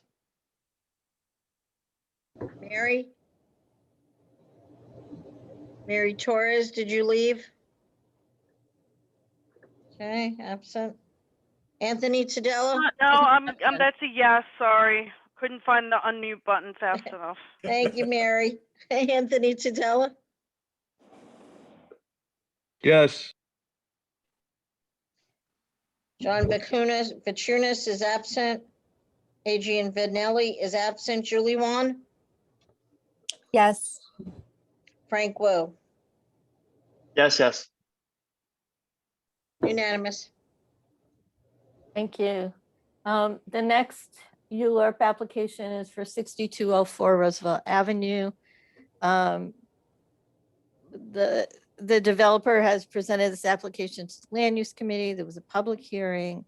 They've been to the full board more than once.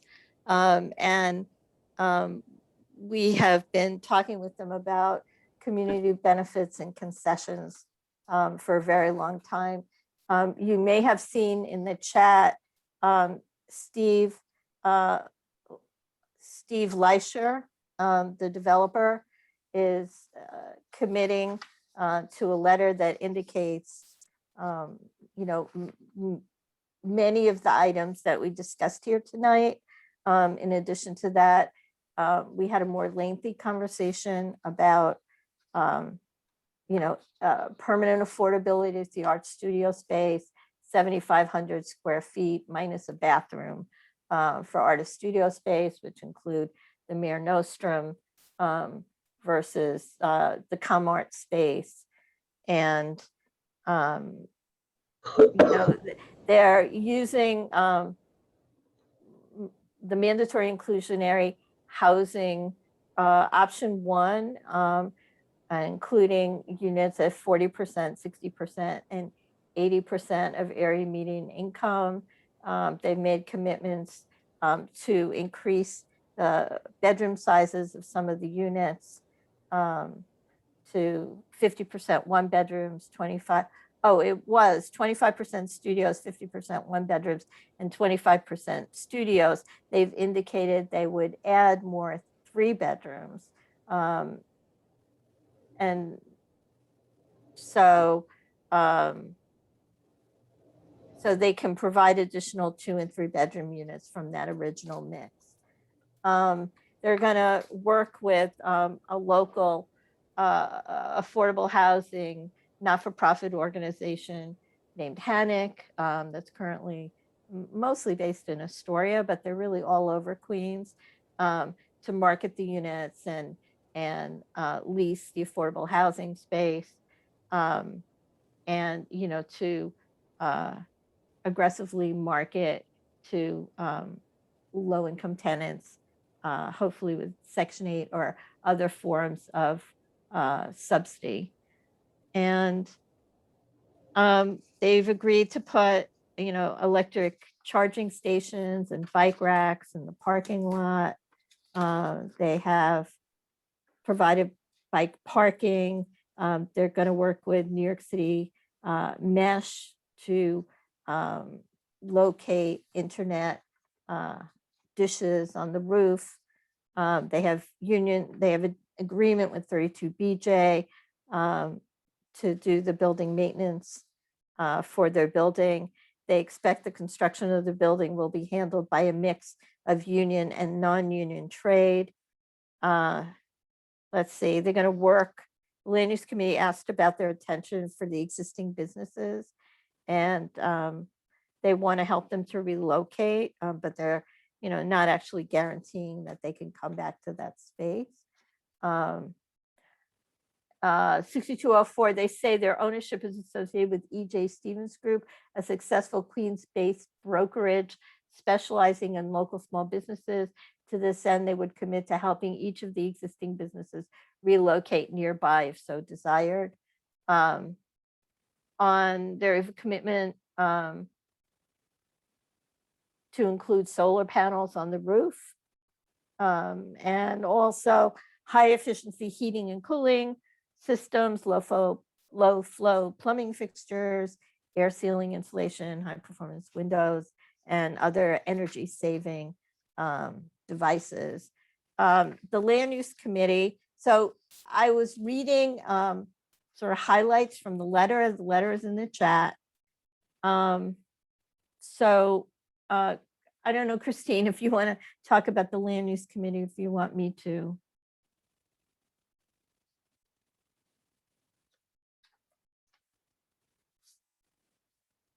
Okay, well, I will. Christine, you're muted. It seemed like.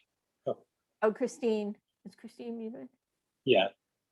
Forgive me. So yeah, so the resolution was, Lisa made the motion and she framed it as a no unless vote. So it sounds like it's an opposed, that it's an opposition, but in fact, it lists all the, the stipulations that they have pretty much agreed to, except for the union labor for construction.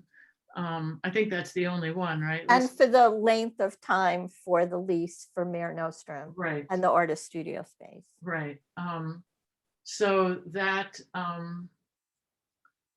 that was the resolution. I can read it exactly. It was 6 in favor and 3 opposed and 0 abstentions by the Land Use Committee. Christine, could you frame it though as a yes if they do, rather than no, because it always gets confusing when we do it the other way. So if you could frame the motion. Or I'll make a motion to do a positive version of the Land Use Committee's motion, where we approve the development, the ULURP application. Provided that they use, that they comply with all these stipulations from the Land Use Committee and that we heard today. And I would even strengthen the one to sort of where we got them at the end, which was a commitment to permanent below market rate artists usage of the 7,500 square feet, regardless of which tenant it is. And so kind of roll that all into the motion. Yeah. Jake, I would ask you to amend your motion just slightly, because this talk of below market rate just leaves too much to the imagination. I would suggest that we say, providing that the balance of the 7,500, that's the balance, because they've agreed with the dance group for the 600, but the balance of the 7,500 feet be rented at no more than $8 a square foot for a period of at least 20 years from the initial renting. Okay. I would accept the rate, but I would not accept the 20-year limit. I think this should go beyond 20 years. Then accept the rate of at least of no more than $8 a square foot from the initial renting. Would you allow them to increase that rent over time though? Well, I see Sheila has a suggestion in chat about based on community nonprofit affordability. Sheila, do you have a way to quantify that we could put into the motion? Sure. I mean, that would take some work, but I mean, other ways to do it, and I've seen other developers do this, is they do a percent above cost. Right. So if this is, but a percent above cost is different than Related Properties does it. I know they're a very big developer, but we're not. But so, or you can say, the reason I want based on community nonprofit affordability, and I want to figure out there is a way to do it, is that 3 nonprofits in that direct area have shut down recently. And these were nonprofits run by and for people of color. And so when you're looking at the actual income levels and the businesses in that area, we don't want to be just gentrifying by saying it has to be below market. So if we look at what the nonprofits in that community can afford, and you can, it'll have to be people, hey, we get some tech people to create some formulas around this, then it should be based on that. It has to be a negotiated amount that is based on what that community's nonprofits can afford.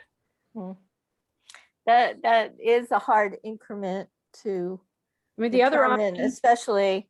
Well, that's why the other options I was saying, and this is what I know Related Properties does, because this is part of what we were going to do with them. It's what they do with the Signature Theater. It's what they do with some other ones, is they have the base, what their cost is, kind of like a common charge cost. And then you can add a percent of like 10 or 20% to that, which is just a little bit above cost. And that would bring it to around $8 a square foot. And that would allow for it to increase only based on cost. Yeah, I mean, that's the way I'd like to see it. I mean, sometimes you see it based on the Cash consumer flow. price index or stuff like that. Or, percent of net cash flow. Yeah, I think it seems like, considering the kind of advisory role of this community board and the unlikeliness of us at 11 o'clock at night to come up with a comprehensive formula to determine pricing based on the consumer price index or the rate of inflation, I would sort of go with a slightly less restrictive, say maybe at 10% above cost, or an equally equivalent affordable rate for nonprofits in the area. Well, Jake, then Let me, excuse me, you guys, Christine kind of, as an architect, is maybe has a little bit more information. Christine, did you have something? Well, I raised my hand because I just want to say, I think from the beginning, this development team really emphasized the community benefits. They sort of focused 80 or 90% of their presentation on that. And I think that was while I appreciate the community benefits, I think their strategy worked in terms of the public approval and the board's response. This is a huge development that is totally out of context in Woodside.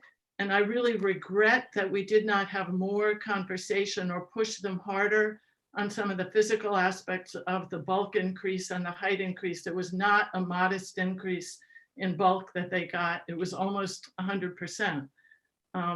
So I hope, and I'm really worried about the precedent in an area that's seen very little development. So I just hope that the next proposal, we can look harder at the physical aspects, because, people talk about the the community facility perhaps going away, but the space being there, or anyway, whatever else happens, this building is not going to go away. Correct. And it's huge. That's all I want to say. Christine, I think that your point has to be discussed as to a pro or con for this entire motion. And I was going to ask, certain questions about areas we haven't discussed, such as these rent things, whether they're permanent or not for the affordable housing. But let's just try to get the motion into play. And Jake, I think you made the motion, and you agreed to the. They did say that they did say the affordable housing was permanent. I remember them saying that. Yeah, they're not making it permanent, Sheila. That's the nature of mandatory. That's right. No, I know that, but it is. Okay, fine. That's what I was just questioning. So Jake, will you accept the amendment that your motion will say renting the balance of the 7,500 square feet at no more than $8 a square foot, starting from for in perpetuity? And then we'll worry about their increases later. No, I'm not comfortable with the $8 a square foot number. I'm comfortable with Sheila's proposal of 10% above cost, or an equivalent affordable rate for nonprofits in the community. Sheila, are you comfortable with that? You are? And I just ask I would ask you to accept that amendment, Jake. Yes, I accept. I accept the amendment as I just reframed it. So it's seconded, so now we can discuss it. I've had my hand up, but yeah, Kat, go ahead. I'm sorry, Kat, I didn't see you. Okay, cool.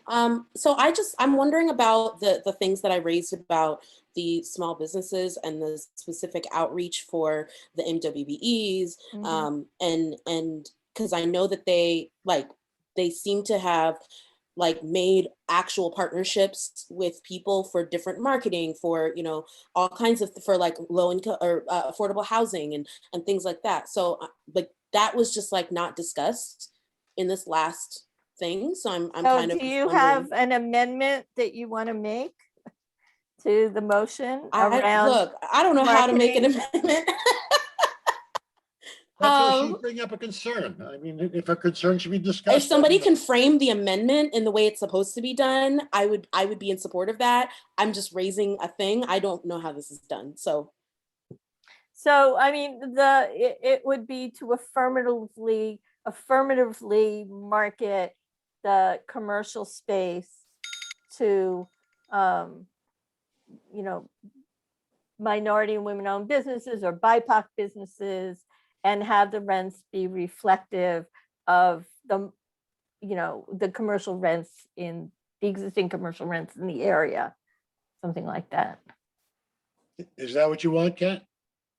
I mean, what I really want is for there to be some reparations built into that, but that's not what I'm gonna get. So sorry, I'm not laughing.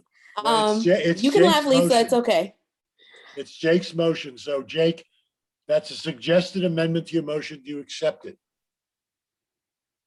Yeah, I'm a little bit uncomfortable, I gotta say, with how Stephen has sort of taken charge of running this meeting, and I'm not quite sure where that's coming from. So, but like, I'd be happy to defer to What I want to say, Jake, is this is Steve's way, and he's been doing this for about 25 years. I know, it is my way to be uncomfortable with it. He will do this. So what I'm going to say, so Steve, stand back. And Jake, are you willing to accept the amendment that Kat is making? Absolutely. Okay, great. Fantastic. So we should, all right, Lori. Yes, I just want to clarify how we're defining, or if there's a way to define cost, because I feel like it's a big just a big pit that we could fall into. So I just want to be careful about that. I know what the intention is, so I just want to make sure that the intention is realized. And I don't know, maybe the wordsmith and lawyers in the room can help with that. He's shaking his. I mean, on setting rents for below market rents, I think.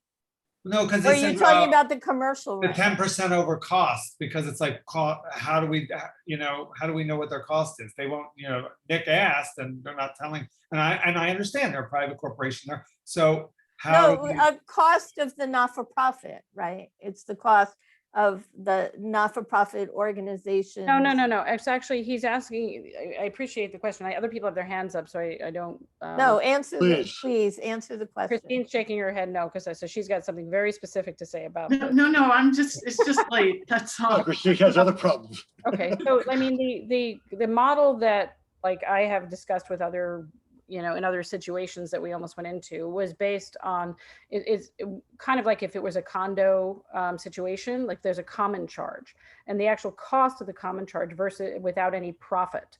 And so in this case, since it's not a condo or a co-op, you're right. It's kind of a different question about what the cost is. The idea, and you're right, the intention is that the developer's not making profit on the community space that they are getting increased density for, because that's where they're getting their profit. So they shouldn't make any profit on the community facility. So, you know, I have worked in a lot of affordable buildings. I mean, that's kind of what I do. Yeah. And typically what we see is, you know, like $8 a square foot, and it will go up incrementally 2 or 3% annually, you know, and that's how those kinds of community facility or commercial spaces in, you know, lower income communities work. They're just really low per square foot rents. And I think as a beginning place, Sheila, it's very complicated what you're saying, and I don't think we're going to work it out today. Yeah. Right. And so if we start with a very low per square foot rent, this has to go through the borough president, it has to go through the planning commission and the council. So what we're looking for is extremely low, below market rent for the art space. which is why I proposed a specific number, because it's a Yeah. lot easier to explain to No, people. I agree with that. Sheila's concept is great, but it's, I mean, the term cost is a wild term. So Because cost includes overhead. You know? That was my concern. Yeah, that could be anything. Talk to an accountant, right? No, That's why I had proposed $8 a square foot. I actually, but I'm I'm willing gonna- to take 7, 6, whatever, but Well, I actually want to pull it down further because since they were talking about a partnership with the company who said they could only pay between 600 and like, when you take that, and we could take that number and make that the base that can then go up by $2 to like $2 a square Well, foot. it that was was about $600, $4. That was under $4 a square And foot. that's what it Sheila. should be. It's They were 600, right, it's $600 a month for 2,000 square feet. That so was under $4 $4 a square and- foot. and I that- hate to be so, I hate to propose that number. I You don't. know, That's what they were willing to do. And they said, I hear you. I'm just saying, I have a reservation about putting somebody under the gun to that extent. Steve, it's a community board recommendation. There's Yeah. plenty of You're right. time to You're negotiate right. this. You're absolutely right, Lisa. So Jake, So this it's is up to your Jake again. motion. Up to Jake. It's Sorry your to- motion. Sorry Are to you do that, willing to Jake. go with a per square foot price that's extremely low, like $4 per square foot? I think that if the message coming out of this motion from the community board is the intention for deeply affordable rent for these nonprofits that matches the community, I personally don't think that the exact prescriptive mechanism that we describe matters at all. I think that Fine. none Then of it's leave it legally at binding. that. So I don't see any reason for us to be trying to prescribe like rates and numbers and cost per square foot. I So think let's no one's leave going to it listen to it at anyway. deeply Yeah. affordable rent for the art space. I think that's sufficient for our roles in our role in this process. Okay, great. Anybody else? Any Yeah, other, Steve? Well, two things. First of all, Jake, the reason I propose a specific number is that when you leave it loose, then the borough president could leave it loose and the city planning commission could leave it loose and city, everybody say, well, they didn't say a specific number, so therefore we're not going to put in a specific number. And we end up not having the commitment that we're looking for. That's the only reason I propose a number. And as I said before, I don't care what the number is. I just think you should have a number. So if the borough president wants to say, well, no, 4 is too low, that's on them, not on us. We're proposing a set number.